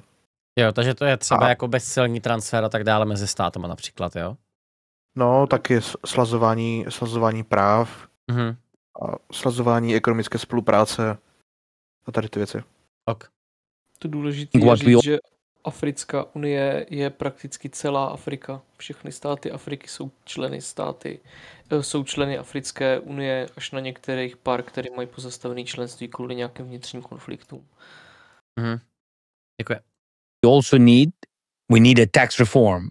I think it will be very important for the businesses to return. A lot of support will come, I think, from USA business investment, not as direct aid to us, just to the private sector and resources. And I mentioned this to President Trump and to some European leaders who are our key strategic partners that will be happy, especially with the Americans, will be happy to sign these contracts and engage in joint investments in many areas. And I think we can develop oil, gas, green energy, including solar power. And we already have the resources. We can invest money into this. We have oil reserves in the Black Sea that we can exploit, and we need your expertise and the investment of your companies. We have gold and uranium reserves, the largest in Europe, by the way, which is also very important. Definitely. For example, Russia has pushed France out of Africa. They urgently need uranium, which we have, so we are ready to open up for investments. And this will give us, of course, opportunities, jobs for people, revenue. I don't want cheap labor, honestly. What I truly want, especially after the war, to open up for those people who can really contribute and earn. Yes. Yeah, and give a reason to the 8 million people to come back. Yes. Jako je teda pravda, že tohleto je ještě daleko větší otázka, než se bavit o tom, jako jak dopadne ta válka, jo. A to je jako jak dopadne Ukrajina po té válce, protože je pravda, že ten rebuilding, nebo ta obnova Ukrajiny, tak je přesně jedna z těch věcí, ve kterých opravdu leží jako triliony dolarů. A je opět potřeba, abychom byli u toho. Ono je skvělý, že my už třeba teďko tak máme nějaký zakázky pro některé vládní firmy, jako český, díky kterým jsme schopni se aspoň jako nějakým způsobem zahojit, ale myslím si tam potenciál jako je neuvěřitelný. Myslíte se, chlapi, že tam je potenciál podobný, jako je třeba v Německu? Že v případě, že by se to skutečně jako udělalo dobře, takže by ta země mohla být ekonomicky na tom jako neuvěřitelně? A teďko neřešte to, že ta země je vedle Ruska. Teď se bavíme jako čistě hypoteticky. Nepochopil jsem to s tím Německem. No, když budeme teďko brát to, že Německo táhne evropskou ekonomiku, tak jestli by Ukrajina mohla být jako na podobný úrovni. Protože přesto těch nosí bohatství by řekl, že to je možný, ne? Hodně teoreticky by se mohla dostat na první místo. Pokud tam nacpeš dost peněz na to, aby si... No jasně, když se vrátí zpátky, rozběhl po válce. Hmm. Jo, ono ne nadarmo se říká, že Ukrajina je obilnicí Evropy. No jasně. Jo, to je pravda. Odpovím ti na to vtipem, že v Saúdské Arábii našli ropu a šikovného beduína a jsou z nich nejbohatší země na světě. V Rusku našli spoustu ropy a stále čekají na beduína. Tak Ukrajina potřebuje toho beduína. No jasně. Potřebuje tu finanční injekci, no. Protože pak to najednou bude výrazně jednodušší. So important, and they will come and we will recover and rebuild Ukraine. We will be very open to companies and of course we will welcome our people back. It's so important culturally. I think the most important thing is to remain open and not change our direction. Because culturally aligning with Russia, it's one idea, while aligning with Europe is another. Our people have chosen Europe. It's their choice. It's our choice, the choice of our nation. And I think it's very important. But first you have to end the war. Yes, you're right. And we will. We want peace, you know? I mean, just to make it clear, we want peace. Just what I always say. You have to come to Ukraine and see for yourself. And people will tell you, no, we can't forgive those murderers who took our lives. Mm-hmm. But we still want to make peace. And honestly, I think that the highest approval rating of the President of the United States, of Trump, now is in Ukraine.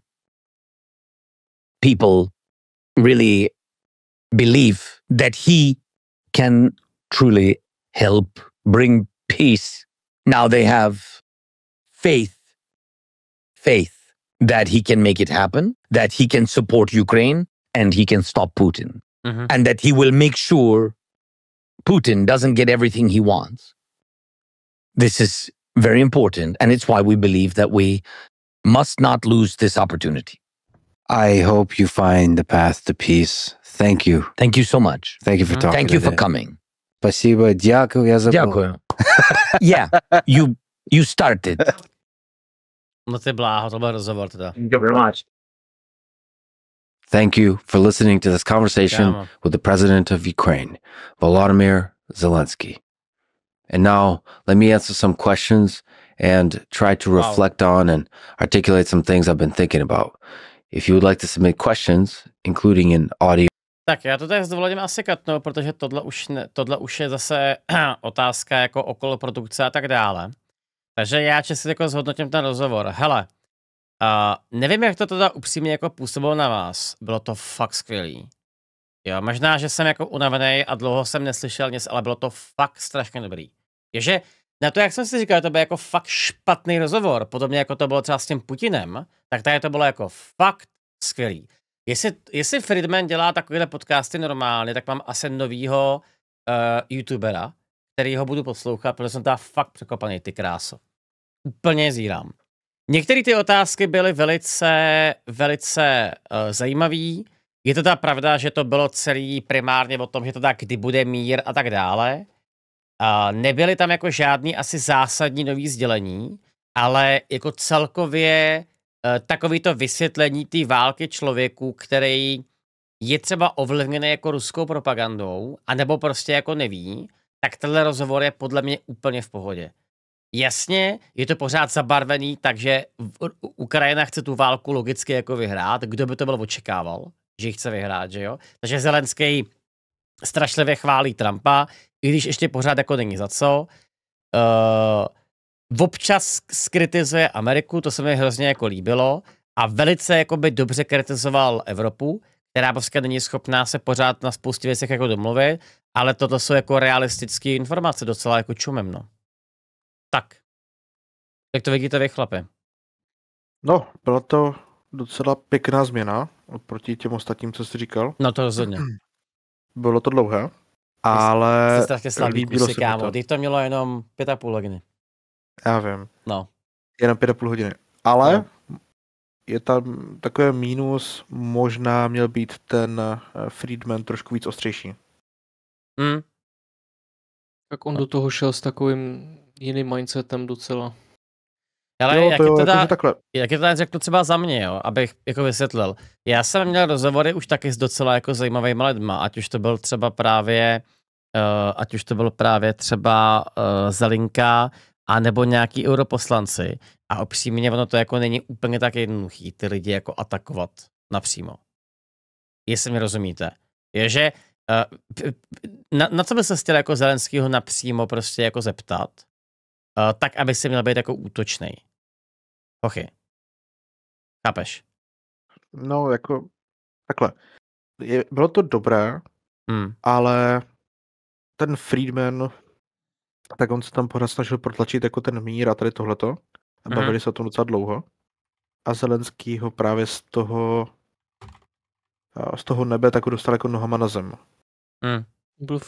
Friedman byl připraven, nebo očekával úplně jiný typ rozhovoru. To bylo vidět tou otázkou, nebo tím směrem, že Putin přece taky miluje svůj lid, tak tam bylo vidět, že byl připravený na jako duhový rozhovor o tom, jak se vlastně všichni mají rádi a nikdo by se neměl zabíjet a Zelenský jako hodně rychle obrátil směr toho rozhovoru a proto byl z toho Friedman podle mě trošičku vykolojený.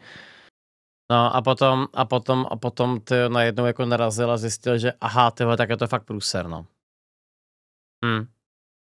Není to o atakování, ale o navázání. Lex neví nic o té problematice. Jo, takhle chápu. Tak to by se tam ale musel mít úplně někoho jinýho. Jo, že musel by se tam mít buď to nějakého historika, anebo člověka, který se aspoň orientuje v té válce jako takový, abys dokázal jako navazovat na ty otázky, no. Chápu tě. A ještě jedna věc se mi na tom videu líbila. To byla ta AI angličtina. Jo, byla skvělá. Já jsem fakt docela překvapený, to upřímně, no. Jakože taky právě. Čekal jsem to daleko horší. Jakože poslouchat 3 hodiny nebo nějak dlouho jako ukrajinštinu bych asi nezvládnul. Tohle bylo úplně skvělý, podle mě, no. OK. Tak. Máte, přátelé, ještě v chatu nějaké otázky? Nebo si půjdeme lehnout, já si půjdu dát nějaký kvalitní room a zítra se uvidíme u dlouhého sobotního dohánění slovenských průserů. XD.